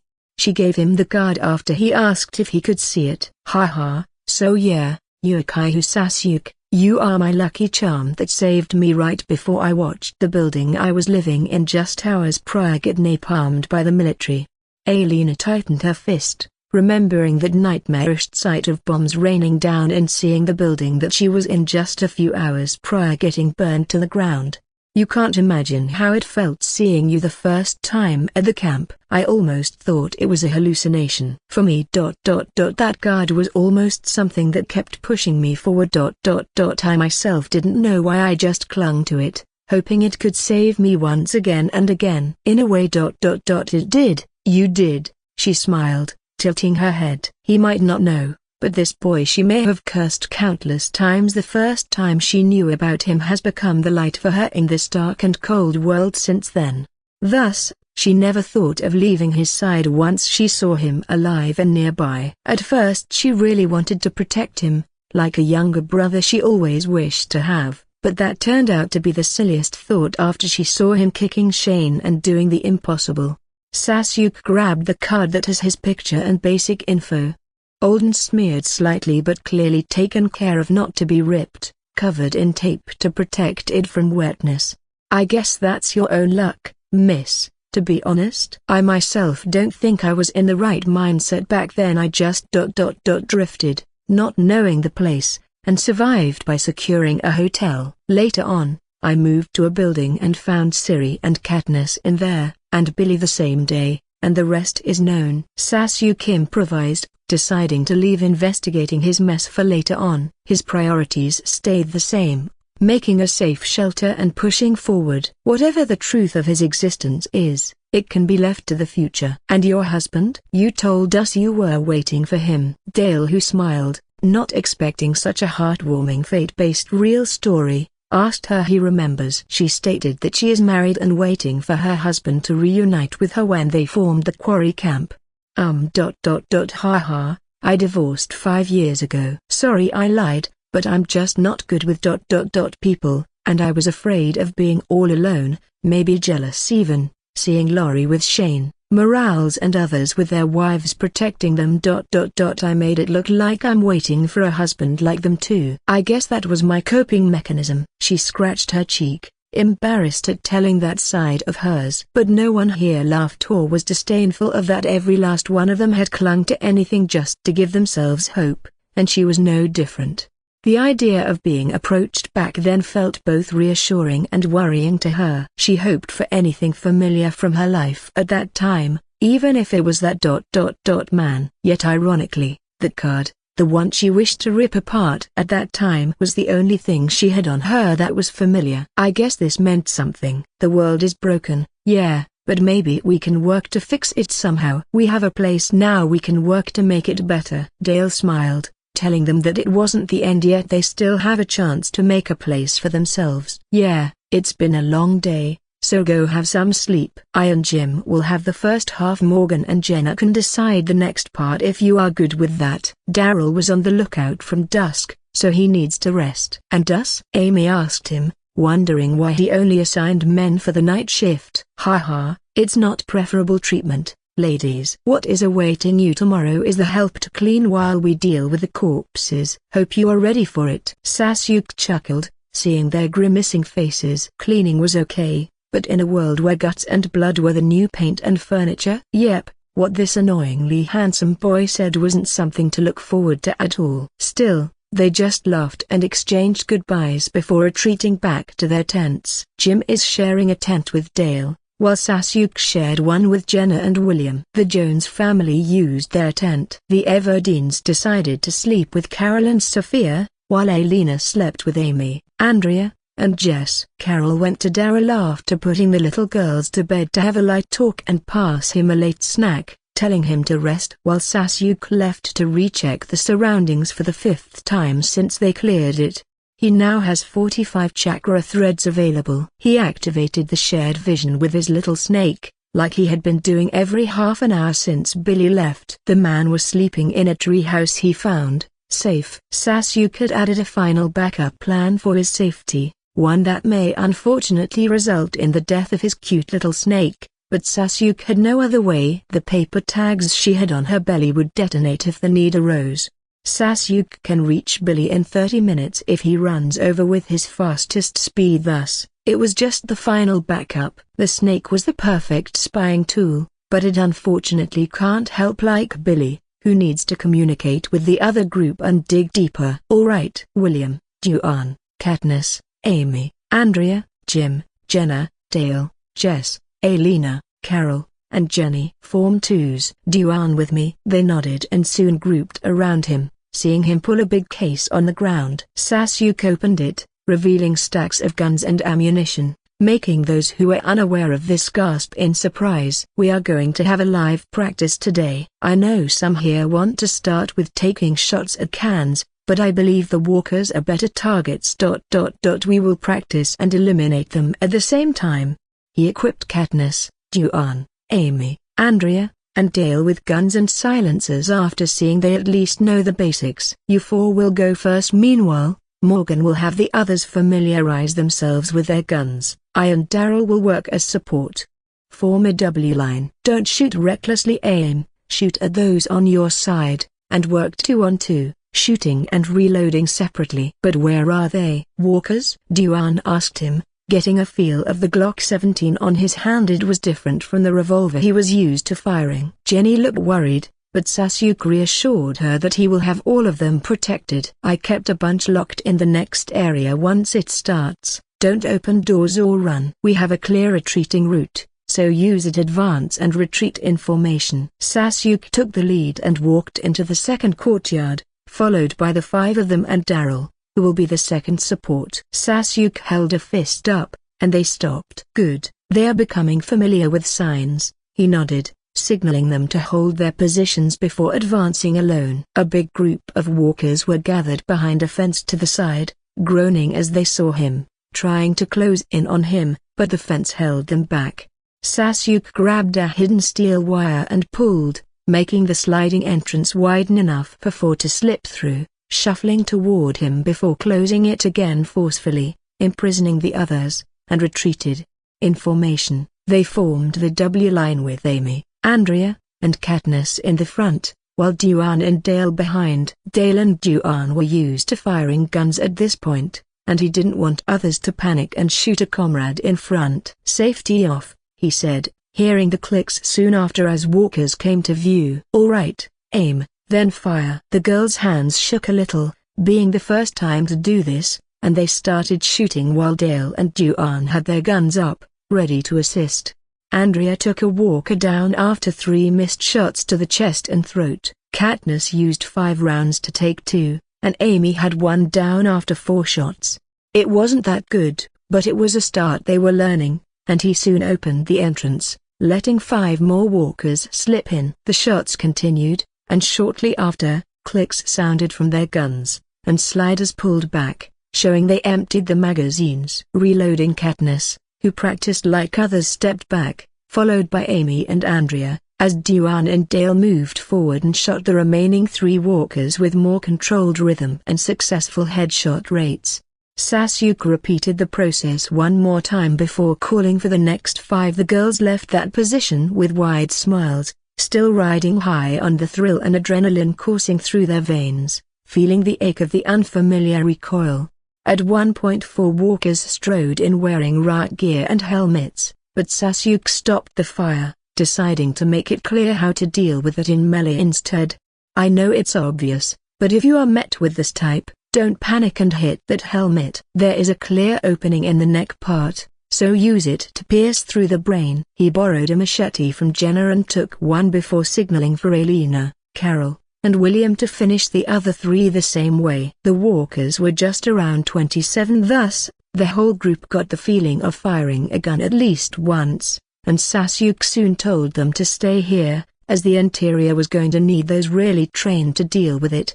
"I know you 2 want to be doing it like Duan has, but not now, alright? I will craft something special for you when I have time." Sasuke patted Siri's and Sophia's heads after they asked him if they could do it too. He then turned to others. "The field is on open view there, and it isn't really safe, so can you guys stay here? I know it smells, but we will deal with it soon." "William, Jim, and Jenna, can you help move the few walkers somewhat away? Others can sit here and have some rest until we get back." Sasuke, who finished with inspecting the exits around the area and securing them, spoke, pointing to a spot they can sit at. He feared someone sniping them from the forest if they returned to the field now. It was the morning now and too open to be the right place for them to sit. "Got it, we can keep the guns, yeah?" William asked him, waving his Glock. "Of course, just keep the safety on and don't use it unless necessary." He soon joined Daryl and Morgan, who got ready. "Sasuke, there are civilians." Morgan pointed at a dead walker woman in a robe who looked to have nothing to do with this place, and then another child. "So maybe there was a breach around. Do we advance?" Daryl asked him, slinging a rifle at his back, and kept the crossbow ready. "Yeah, I searched the area around here and secured all exits." "Don't worry, we will deal with the interior now." "Are you ready?" Morgan and Daryl, who were wearing protective leather gear from neck to toe, nodded, following after him into the inside. A tactical bright light lamp was secured on their chests, while Morgan and Daryl had another flashlight in hand. Sasuke took the vanguard, as he was the best choice and had the best vision, holding his sword in one hand and silverballer in the other. "Leave no corpse unchecked," he whispered, piercing the brain of a dead body on the ground before opening the sliding metal door. A gate was behind it, unlocked. They stepped in cautiously and came into a big room with a small tower in the middle, possibly the prison guard's watch position. There was no walker in sight, and the place looked messy. Sasuke pointed at himself, then at the tower, before pointing at the gate leading to the next area for Daryl and Morgan to watch. He moved up the stairs and found a body in guard clothes, lying back on his chair with a bullet to the China suicide. He looked around, taking the gun and the set of keys on him before joining Daryl and Morgan. "A cell block, no walker in sight," Morgan whispered, and Sasuke used the keys to open the gate, stepping inside. "This cell block has only 2 tiers linked with stairs." There were dead bodies in some of the cells, blood smeared on walls, but no walkers around. Morgan goes around piercing their heads. Sasuke advanced to the other side and checked the gate leading to the next block, maybe, but it was locked and secure. He followed Daryl up the stairs to the second tier. There were some groans, and they found few walkers on the cells here. Possibly died from hunger or suicide and turned, Daryl whispered, seeing no clear bite on the walkers inside the cells as Sasuke put them down with his sword. This cell block is clear and secured. We can move and hereafter taking out the corpses, Morgan said, and Sasuke nodded at him, telling him to go and get others. Let's move the corpses out first. Soon he and Daryl opened the cells with the set of keys they had on them and started dropping the walkers down to the floor to be moved outside. The group outside soon came trailing behind Morgan. I know it doesn't look great, but it is safe, and it will be okay after some cleaning. It's better than I thought, honestly. Do we have cleaning tools, though? Alina asked him, seeing the men starting to move the dead bodies outside. We do. I will go get them for you. For now, just find a cell you are comfortable with and have some rest. We will help with cleaning after we burn the bodies. Sasuke took a dirty sheet from one of the beds and used it to wrap 3 walkers inside it. He hoisted it up and left, following Morgan, Daryl, and others who were taking the bodies outside to the spot they are gathering them. Guys, today is going to be a long day. We will move all dead bodies and burn them. We will also burn everything inside the cell blocker, sheets, mattresses, and all. Huh? Won't we use them? No, we have clean sets, enough for us. I won't risk us catching any kind of disease from that filth. Jenna nodded, sharing how they can make it more safe for their daily life without fearing an epidemic starting due to the corpses that were there for a long time. How about the rest of the prison? Daryl asked him about dropping a body in the pile they made in the yard. I will deal with it first thing tomorrow. For now, we clean our place the best we could so everyone can sleep without having to keep one eye open. They nodded and got back to retrieve the few remaining bodies inside. Sasuke made a trip to the truck. He actually retrieved the necessary cleaning tools from his storage seal and every other thing they will need, putting more mattresses, pillows, and sheets inside there so Daryl can take them back after they clean the cell block thoroughly. He whistled at Duan to come close, passing to him the cleaning utensils. Take those to the ladies. Tell Daryl and others to help inside. I will move all the remaining corpses in the yards and field to one point myself. Duan nodded at him, seeing Sasuke pulling a big plastic sheet and starting to move walkers atop it. He was strong enough to move 10 walkers wrapped in that plastic, which would take others several trips back and forth. That day was both exhausting and happy. They finally had something to call home, somewhere to sleep without being afraid of being sneaked upon from the wild. The cleaning took time, but since Sasuke was the only one dealing with moving corpses, the cell block was cleaned fairly well with 15 people in the helping. The walls and ground became clean with no smeared blood, and the beds were changed with new mattresses and pillows. They got food and warm clothes. For now, it was another day of survival. I will take the point in case of intersections. It'll always be me going first, then Daryl watching the right and Morgan the left when it's clear. Katniss will always watch our back. All right, clear. Stay safe. We will have lunch ready for you. Carol nodded at the 4, seeing them checking their weapons. As discussed, Dale, everyone stays here until we are back. Sasuke turned to Dale. Don't worry, we know the risks. All right. We are moving. He opened the cell leading to the next block and infirmary wing. The way out of block C led left. They followed it, then turned right. Another turn right ahead led them to a new block of cells, ground tier only. The place was dark and reeked of stench. 6 cells with their cages open, some corpses eaten on the ground. Sasuke kicked them inside after piercing their heads so as not to block the way if they had to run back. Another turn right led to double ways, left and right. Holding up a fist, the other 3 halted as Katniss watched their backs while Sasuke stepped forward. Both ways were empty. For now he waved, and they stepped close. Pick one way, he whispered to Daryl. Left. Sasuke nodded, taking his kunais in doubles, tying them with steel wire, and then planting 3 pairs one atop another on both walls of the way to the left, sealing it. If a walker came that way, The only way forward would be to cut themselves through. He waved to the right, and they followed. Another turn to the right was ahead. He held a fist, listened closely, and then clawed once, the sign for expecting walkers and to be ready. They nodded, and Daryl stepped beside him. Sasuke moved forward, and once he pivoted ready, the bulb on his chest shined on 6 walkers. He launched 3 shurikens, Daryl fired his crossbow, and Morgan shot 2. The last 3 shuffling closer went down by his sword. All walkers were wearing blue prisoner outfits. "I hear them from my end," Katniss whispered, keeping her bow ready to fire. "They will be blocked by the steel wire, but keep an eye always. We will deal with this side. So don't be distracted by us and focus on your side." She nodded, and Sasuke followed the next turn, moving slowly and steadily. Once again he signaled for expected walkers after piercing every skull they came across, leaving no chances for surprises. A dozen walkers groaned, coming into view from a turn. Sasuke aimed his silver bowler and emptied the whole magazine, taking down 9 of them, while Daryl and Morgan shot the remaining down as Sasuke reloaded his gun.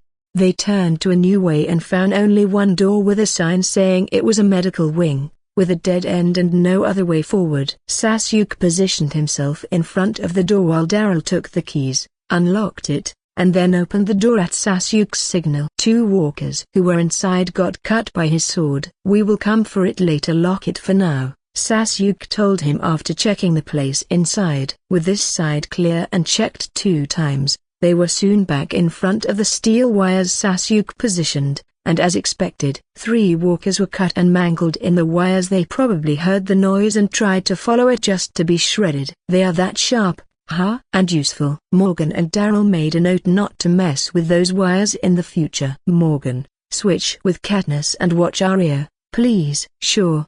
They already discussed it. Every one of the 3 will take turns to watch the rear all the time, while the other 2 support Sasuke in clearing the way. Sasuke pierced the heads of the shredded walkers on the ground and retrieved his kunai and steel wires before resuming their marching. Some doors were here and there, and Sasuke decided to lock them from outside using steel wire and clear the way before returning to deal with them later.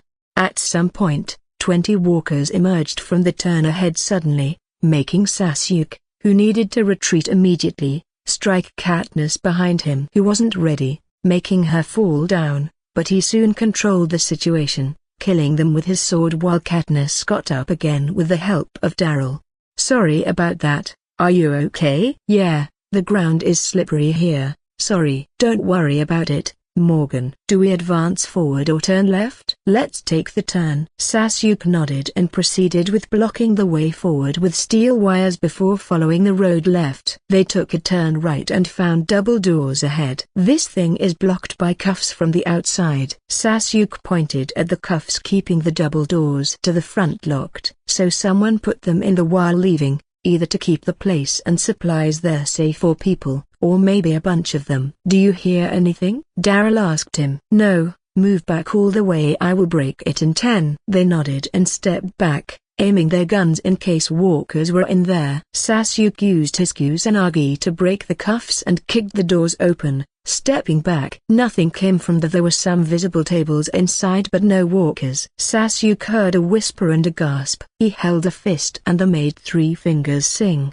"Humans, alive." Daryl stepped closer. "I will move to that pillar and sign you the number of people seen." Then the armed Sasuke pointed at a pillar in the middle of the room ahead and whispered to him. The cafeteria, which Sasuke had just opened its door to, had 5 people hiding in it. They were currently peeking from the square grid window of the kitchen, anxious about whether it was those no-brainers who broke in or humans. Axel, a short white man with blonde hair, was about to say something when a blur flashed through their vision like a ghost, disappearing behind a pillar. "You saw it?" "What was that?" "Hey!" Thomas pointed his gun at the pillar, terrified. He hadn't even seen what it was either, just a blur. Sasuke, who kept his body hidden behind the pillar, showed 5 fingers to Daryl, then one with his other hand, making a gun sign, and pointed a fist down to the ground, telling them he will make the first move. Big Tiny and Andrew blinked, seeing someone suddenly emerge from behind the pillar, pointing 2 similar guns at them. "You shush, put it down, move an inch," and I will make a tunnel through your head," Sasuke said to the guy with long hair who was aiming a revolver at him. Morgan and others soon came in, closing the doors behind them, and the 5 prisoners became dumbfounded seeing them geared with heavy firearms.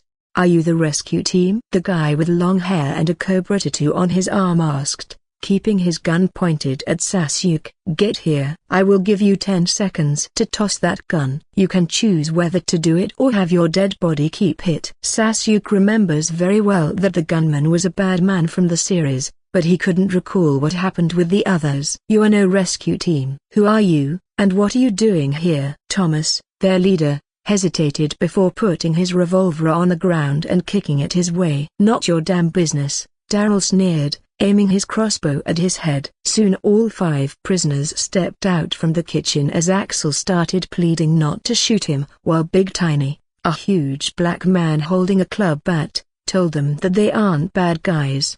"I'll decide that." "What are you?" Sasuke stopped, gazing at a short black man with a buzz cut who had his eyes glued to Katniss. She was that beautiful, yeah, but to put his hand on his groin and rub it while smirking at her. Katniss frowned deeply seeing that and was about to aim her gun, the same as Daryl. But before any of them reacted, Sasuke appeared before him and brought his knee up sharply. Not only balls, but Guy's whole pelvis area was pulverized. Sasuke clearly felt his hip bones crack and snap outward and everything in that spot smashed to pulp.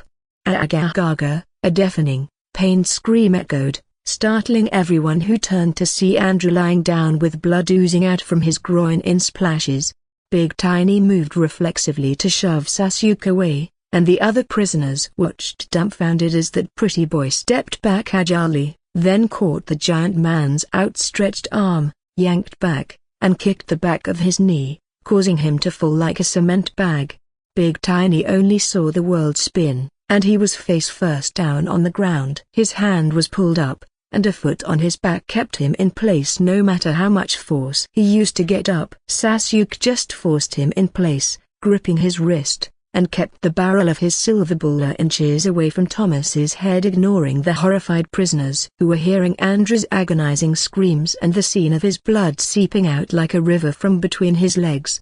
"Go on, rub it again." Sasuke nudged the now passed out man with his feet before turning to the other 4. "Now listen up, assholes. I can finish your pitiful lives right here, right now, and it won't cause a damn splash in the already fucked up world outside.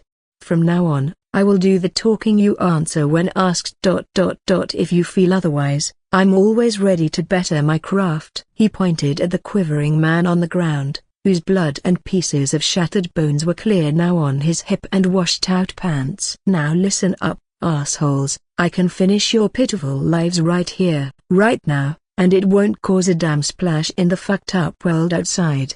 From now on, I will do the talking, you answer when asked. If you feel otherwise, I'm always ready to better my craft." Sasuke pointed at the quivering man on the ground, whose blood and pieces of shattered bones were clear now on his groin and washed out pants.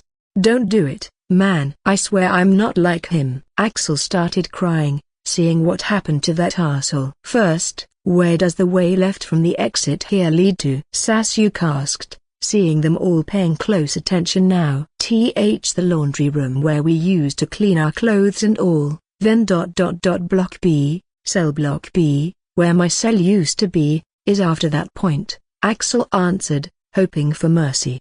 "What's the situation with the supplies inside the kitchen?" "It's full. There's still enough food for all of us to last us a long time. Just don't open the freezer. We used to defecate in there, as we had no other option." "You won't like the view. Nor the smell," Oscar said. He wasn't one to beg for his life, but since it was that stupid shrimp who caused this, he figured it wouldn't hurt to give them a friendly tip.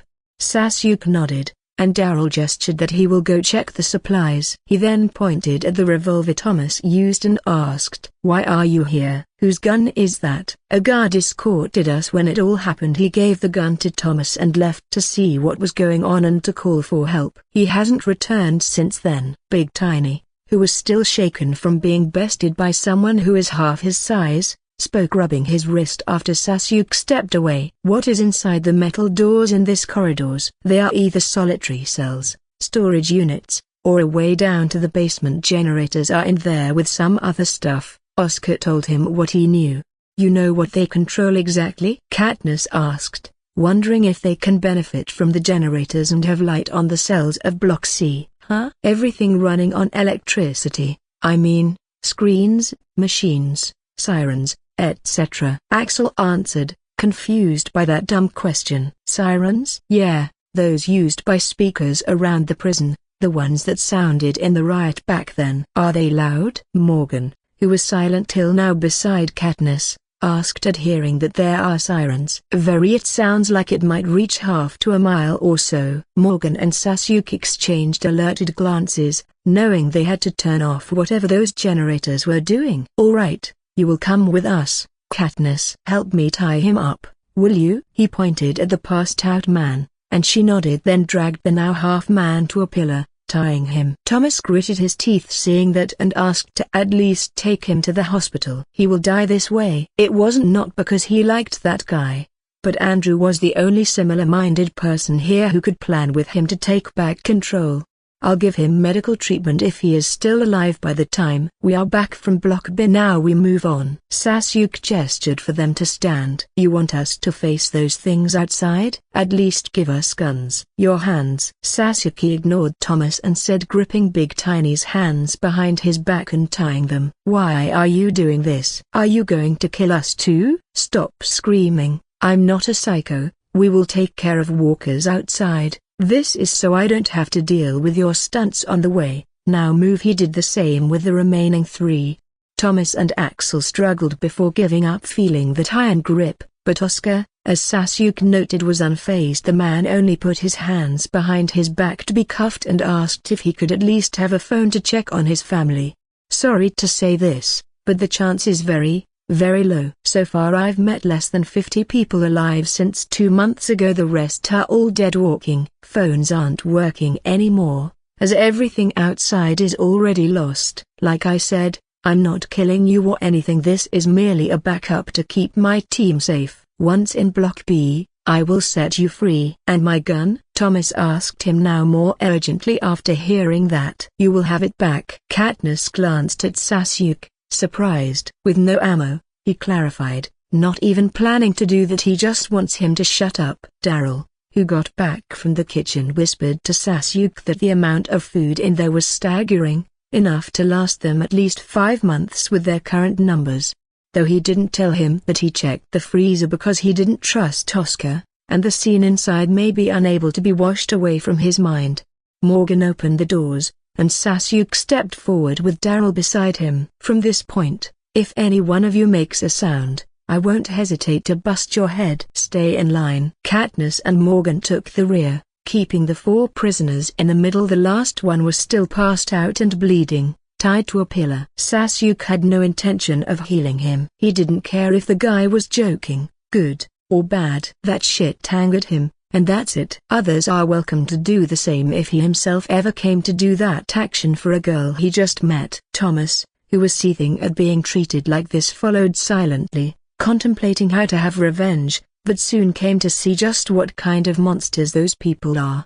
Those things went down like flies whenever they faced them, especially the one with the sword and supposedly the leader. He stormed through those brain deeds like they were wet tissue. His sword was extremely fast, and his aim was accurate. It didn't take much before they reached the laundry room, and soon after, they advanced, killing another dozen of walkers before reaching Block B. Axel teared up seeing the bodies lying down outside their cells with a hole on their heads caused by a bullet, hands tied behind their backs. Execution style. Who did it was unknown. Those were the good guys, our friends. Sasuke just took a closer look, inspected the other side, and helped move the bodies outside the block, the least he can do for them. He came back inside and locked the gate leading toward the yard, then stepped inside cell Block B. This will be your place for now. You will clean it yourselves if you want, and you better help having the corpses outside burned later. Sasuke took a final look at the place, making sure no weapon was around or exit before stepping out from the second entrance they came from and closing it behind him. What? You can't keep us in here. I can. Your food will be delivered shortly. I will come over tomorrow to discuss your plans, and if you decide to leave, I will escort you out," he said, and locked the gate of the block, ignoring their shouts. Like he said, he won't kill them, but he isn't ready to have them anywhere near his group. Tomorrow, if they are unsatisfied, he will deal with them. A memory wipe pill may cause them to be ignorant, but their instincts should keep them fighting and alive in whatever faraway place he will leave them in. Was it heavy? The way I did things? Sasuke turned to Morgan, slightly concerned if the man thought of him as a barbarian. If it was before this, I may be terrified, but not now, not when my wife and son are close to them. God knows I would have done a lot worse if you weren't here. Morgan patted his shoulder and followed him back. Yeah, we need to be careful with them. Let's first check with the doors we left locked and then deal with the basement before having others help with moving the food and meds to our cell block. It didn't take long for them to check solitaries and other doors leading to offices and staff rooms before finding the basement where the generators were kept. Morgan checked them, finding that they are already turned off but working. Thus, if someone turned them on, he could activate those sirens. I will deal with it. Let's change the lock of the door too, and I'll leave traps here. This will be a red area that only us here can access. So, did we forget anything? This is the third time we are moving through this part of the prison. All exits secured, yards checked. If something is unsure, it should be the fences and general area outside this building, and other separated buildings. Katniss shook her head, slightly tired from all of the walking and fighting they did. It was always heavy on the nerves how you should keep high focus when clearing an unfamiliar area. Sasuke left no place unchecked. He swept through every nook and cranny, making sure that no place was left unchecked, and even planted traps around to alert him in case something happened to walk through those paths. We didn't find the armory though. It can be in a separate building. We can check it later after having some rest. We still have work to do, Morgan answered Daryl. Alright, let's go back. I and Katniss will take a part of the group to help move food. You two have some help with the infirmary and laundry room. Take anything you can, and we will put it in the upper cells. They nodded and retreated to their cell block. The people there sighed in relief, seeing them safe, and rushed to see if they were all okay. Hey, we cleared the rest of this building. It's in worse shape than this, so it won't be available for you guys to use and wander, but for now we need help to move back the food and things we found. Katniss, Jim, Jenna, and Elena, follow me to the cafeteria. Morgan and Daryl will also need help moving the things in the infirmary and laundry room. I will deal with corpses later. All the group moved forward while those who hadn't been with Sasuke when he and the other three cleared this building watched horrified at the amount of walkers and rotting bodies scattered around the ways. They can only imagine how scary it was when those were still walking in bunches. But soon that apprehension turned to happiness and excitement at seeing the amount of food in the cafeteria. There was a walker tied to the pillar and groaning at them with blood on his hip. The three who were with Sasuke exchanged understanding glances, seeing Andrew now a walker. This confirmed what Jenna had said, everyone was already infected, and natural death is one of the triggers to turn into one of them. The group sat in the corridor outside the cells having dinner. Smiles marked their faces as they talked about trivial things. Daryl, who finally refused to use the cage's carrot, had settled for making his bed on the damn perch. You know, it looked scary the first time, blood, bad smell, and all. I can't believe how secure it feels now after cleaning it. Much better than tents, Jess said, looking around while sitting with others who were having a pizza, a simple one made by Carolyn and Elena, but the first in months it tasted heavenly now. They found enough flour and ingredients, thus, Sasuke suggested it, figuring they can have it once to make up the mood. William and Juan were with Jenna helping him set and organize his workplace, while Morgan was spending his time with his wife. What is he doing? Amy asked Katniss, seeing Sasuke sitting on the stairs leading up to the perch, a notebook in his hand, scribbling something on it. Drawing, Siri answered her, remembering seeing Sasuke draw some lines. Katniss, who was unsure herself, asked Siri, drawing what? No way he was doing that joke he made about Daryl with grandma's body in lingerie. Blue paint, blueprint. You can ask me yourself, you know. I'm 10 feet away. Sasuke chuckled seeing their interested look. Even Daryl, who was playing dead not wanting to make a sound in case that ninja was really drawing that shit about him. What blueprint? Something I saw years ago. Very helpful. I'm trying to figure out its blueprint so I can craft it later. Siri moved closer to him with Sophia, followed by others. Is this the thing you promised me and Sophia? She scrunched her face in confusion. A knife. Siri pouted she wanted a big cool sniper like the one he was using yesterday. Yep. Hey. You know how cool and practical this is? Some people would have paid gold to have it back then. Sasuke flicked her forehead gently, laughing at that disappointed expression. A blade, and what is this? Iron plate. Amy, who leaned in for a better look, asked him while Daryl cast a sneaky glance from the perch up where he was lying down. The final version is called Hidden Blades, a tool perfect for assassination, with many other uses. I'm just working on it, and Siri, I will be making one for me the first time I figure out how it works. You still don't like it? She nodded hesitatingly, still not sure. Well, we can talk when it's done. Sasuke just smiled. The hidden blades were something he loved deeply when he was young. The first time he saw it was when Yuri introduced a game to him. The main character, Ezo, used to win hidden blades that were just too damn cool and useful. Sasuke was trying to figure out how to replicate it, alongside the functions of the hidden small crossbow. With Sasuke's inherited knowledge and experience with weapons, he was sure he would have the blueprint ready after a few trials of failure. It was perfect for assassination and sudden use. It can be with you if you ever drop your gun, can be hidden under sleeves, and won't alert enemies when they see you empty-handed. And with the addition of the compacted crossbow he was planning to craft, it would work for long ranges too.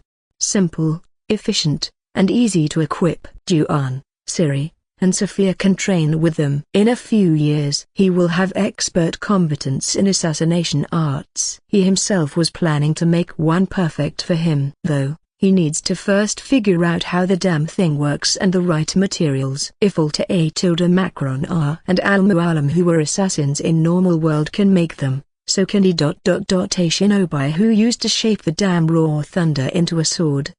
The others soon lost interest in it and left, not understanding the scribbles even if they were extremely detailed, which showed Sasuke's talent for drawing. Which also made Daryl gulp, muttering a curse. Reluctantly adding painted to the professions mastered by Sasuke. The group soon withdrew to their cells to sleep. Jim and Dale decided to have the first shift to watch the entrances. The block is secure, but it never hurts to be cautious. Sasuke did a final check outside and inside, made a trip to the prisoners to check on them and deliver them food before retreating to the cell he will be using with Katniss and Siri, and closed it behind him. You can skip from here to the next chapter. It's just bad smut that has nothing to do with the plot, but there's a note in the end. Read it. He found Katniss busy with something on the side. Siri was already asleep on the top bunk. She greeted him before turning to tidy their washed clothes. A mischievous thought struck him seeing those enticing curves, and he decided to have his fun, as he knows he will be leaving soon for days. Sasuke stepped closer to her, hugged her from behind, and blew at the candle, making the place darker save for the faint light due to the bright, clear full moon. She flinched feeling him kissing her neck. Ha ha, hey, what are you doing? Siri will hear us. Not if you keep your voice down. He kept kissing her neck, his hands creeping down slowly as he started loosening the buttons of her jeans. No, Sasuke, not like this, and she will hear us. She whispered again but did nothing to stop him. It's dark, and it'll only be me returning the favor of what happened back in the CDC. Keep that mouth closed, or I'll stop midway. He kissed her cheek and then earlobe, telling her not to let even a loud moan out. He pulled her jeans down to her thighs, watching as she put her hands on the table, instinctively pushing her hips back. Not a sound. Okay, enjoy. He kissed her neck again and got down on his knee behind her. Maybe she thought the darkness now was hindering his eyesight, but for Sasuke, his sight was always the best. Even the little light from the moon seeping in through the windows helped make things clearer to him. He reached for the soft white mounds clothed in cute simple pink panties, grabbing a handful of each cheek, kneading and separating them playfully, planting kisses, and enjoying her body reactions while she put a hand to her mouth to stop a moan. Leaning in, he was greeted by a strange, stuffy smell, not bad, just musky, and he decided to torment her for a little. His mouth went to the wet spot on the panty, and he started kissing through the wet cloth, feeling the soft parting flesh underneath. He started kissing, sucking, and biting softly until Katniss couldn't resist and lowered her panty herself, letting the heavy odor of excitement and the heat assault him. Sasuke smiled, reaching for her ass cheeks and parting them, enjoying the mesmerizing view and the wet sound it produced. Kissing the inner thighs and then her labia, he finally gave her what she wanted, seeing her leaning back to take his mouth in the important place, and he dove in. The taste was a little salty, yet he didn't care, his tongue rummaging through the wet inner flesh as if trying to touch every nook and cranny of it. She let out a soft moan, and he withdrew, watching her panic and promising to keep silent this time before going back. He didn't really care about the noise, he just loved messing with her. Sasuke, who was busy devouring that wet pinky flesh, had a sudden epiphany. He let go of her soft ass cheeks and did a few sneaky hand seals, smirking internally. There was a jutsu, one of the useless ones he got to pick from Oki, a body control one that makes the body or part of it soft and stretchy. He finished and reached for her soft flesh again. Katniss, who was leaning on the wall while Sasuke kept eating her kitty from behind, suddenly flinched, reaching her hand behind her for his head. That tongue, that slimy tongue, suddenly elongated and started touching places it shouldn't. Sasuke smirked, feeling how those thick thighs closed and started trembling as her knees became weak. While Katniss's hand tried to grab his hair to push him away, he caught both her wrists, pulled them to her back, and kept them there with one hand while the other shot up to her breast, kneading it to his liking while he kept ravaging the now sopping cave deeper and deeper. Her quiet moan sounded like music to his ears as she kept trembling, letting all her weight be supported by him as she leaned helplessly, feeling her eyes rolling back. No, no, no, no, not there. That tongue suddenly touched the deepest point, trying to mischievously break through the small gape. She felt pleasured, weak, and confused all at the same time, unable to understand or control her body that started twitching hard, but Sasuke restrained her firmly, letting her be on her toes as she tried to pull away her hips that were buried at his face, or else she might pass out from this. And what is this, Tilda? She bit her lips hard, fighting a moan she didn't want him to stop now. Splash! She came. Katniss came from being sucked by her beloved boyfriend, her euphoria reaching the peak as she felt him devouring even the fluids she released and licking every corner, treating her body like the most delicious meal.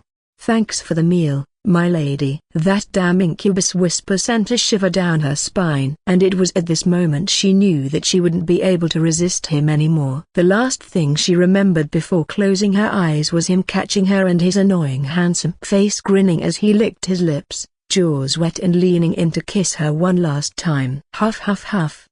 How are you still standing? Amy looked up from the ground at Sasuke, who finally came to a halt. This was their fourth time she and her sister had joined him for morning exercise, and it was getting harder by the time. Should I drop down? You are carrying a damn tree. You run half what? Triple our distance? Daryl, who joined for the first time, sat on the ground sweating. He was the second to last the longest, but that didn't feel like an achievement at all when you compare it to the ninja. Andrea gasped, grabbing at her sides. She felt like vomiting as she answered, Daryl. Quadruple, passed by me 3 times on my first lap, then 3 on my second, and damn 5 times before I finished my third. Monster, you're a fucking monster, Sasuke. Are you sure you are eating the same food as us? Katniss couldn't even talk. She was stubborn and pushed herself more, but she still lost to Daryl, coming third in who ran the most distance. Sasuke, he wasn't even in her current to beat list. I wouldn't have lost to Daryl if he hadn't done that last night. She closed her legs, remembering the awesome feeling of pleasure Sasuke made her experience. Fortunately, she was already a mess, thus no one noticed the deep blush. You guys wanted to join the morning exercise, well. This is it. Sasuke tossed the trunk he was holding on his shoulder aside and stretched his muscles. The original Sasuke wasn't one to go for physical strength. He was strong but focused on agility more. But here, he decided to focus on his body's strength and stamina more. What no one knows is that the tree was a mere addition. By now the weight seal had limits, unfortunately, thus he added the trunk. His speed is good. He needed the juice to keep going for the longest time he could, at least until he was sure hordes in great numbers won't tire him.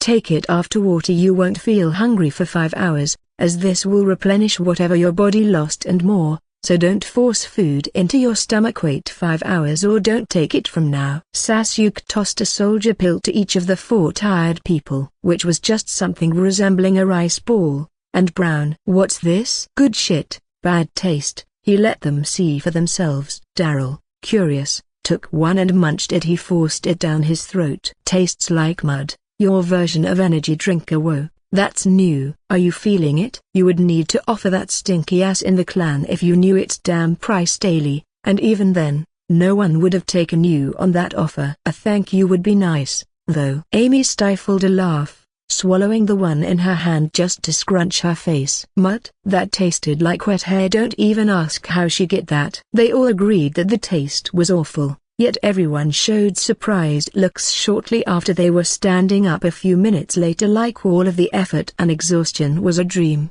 their bodies full with energy.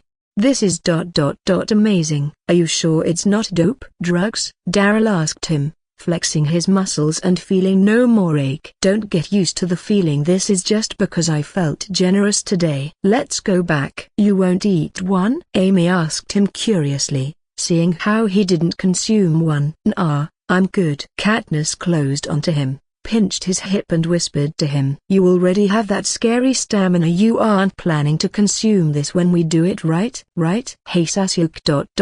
You going to give me one? She shivered at the thought of being bedded by this ninja. Sasuke just had too many unusual things on him. He could stretch his damn tongue.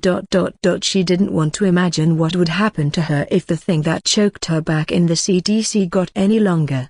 Why are you looking at me? I'm damn virgin. I don't know what is going to happen. He decided to be honest. He had no idea what was going to happen in case of full intercourse. She opened her mouth agape. Hearing that, you're joking, right? Nobody gave you the green light even with that face and body? You think I had that on my mind? They kept bickering as they made it back. Sasuke joined in eating the breakfast cooked by Jess, Jenny, and Alina while others watched, experiencing the one downside of the pill. You will feel stuffed even with delicious food in sight. They suddenly realized why Sasuke refused to consume one. Did he smirk? Sneaky bastard. Daryl rubbed his forehead. That pancake that looked delicious, yet he felt like vomiting when he swallowed the first bite. After finishing, Sasuke signaled for Daryl to come to the side. Hey, I need your help with something. Shoot. Daryl nodded. We were planning to take food to those 4, right? So I thought ...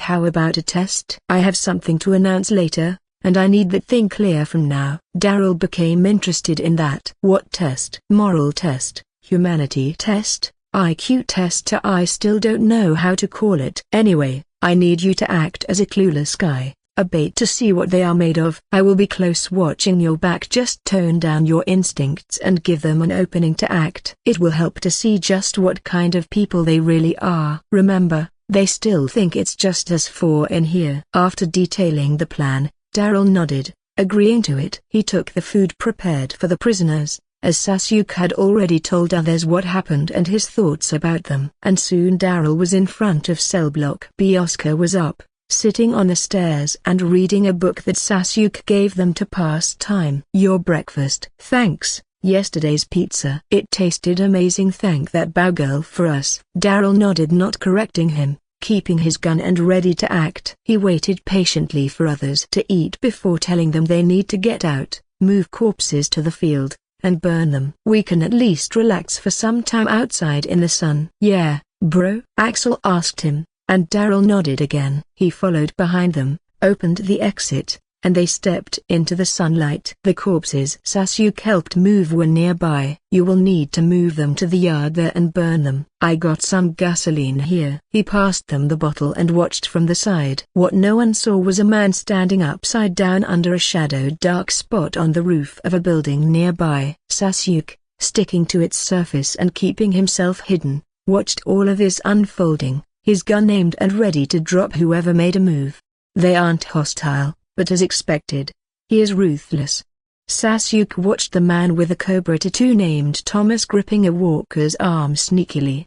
He then forced it apart until the sharp bone was outside the rotten flesh, gripping the hollow part in the middle. He acted as if he was about to lift it, and with a wet squelch, he pulled the bone. He turned around to look, anxious, but Daryl wasn't paying any attention to him. Now, he let the body drop and jumped at Daryl, trying to pierce his head with that sharp bone, already planning to take his weapon next.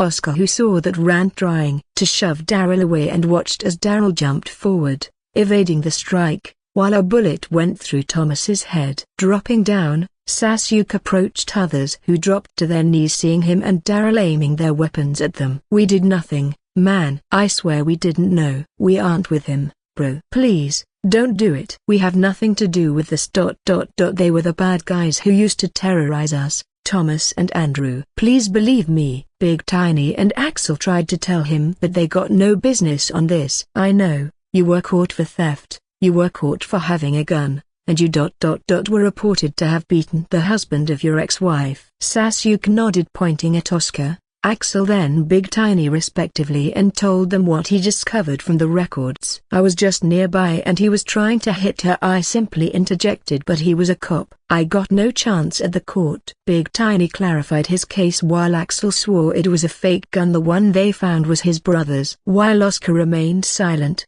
finding no need to defend his actions. He knows that what he did was wrong and he had already paid his due and months more. If that matters anyway. Thomas had 3 serious cases on his file, 2 kills and 1 for rape. Andrew shared the rape case with him. 1 separated murder case. "They were the bad guys. I swear we had no dealing with them. We just got locked together, and they didn't turn on us because no one knew when we would need to fight our way out."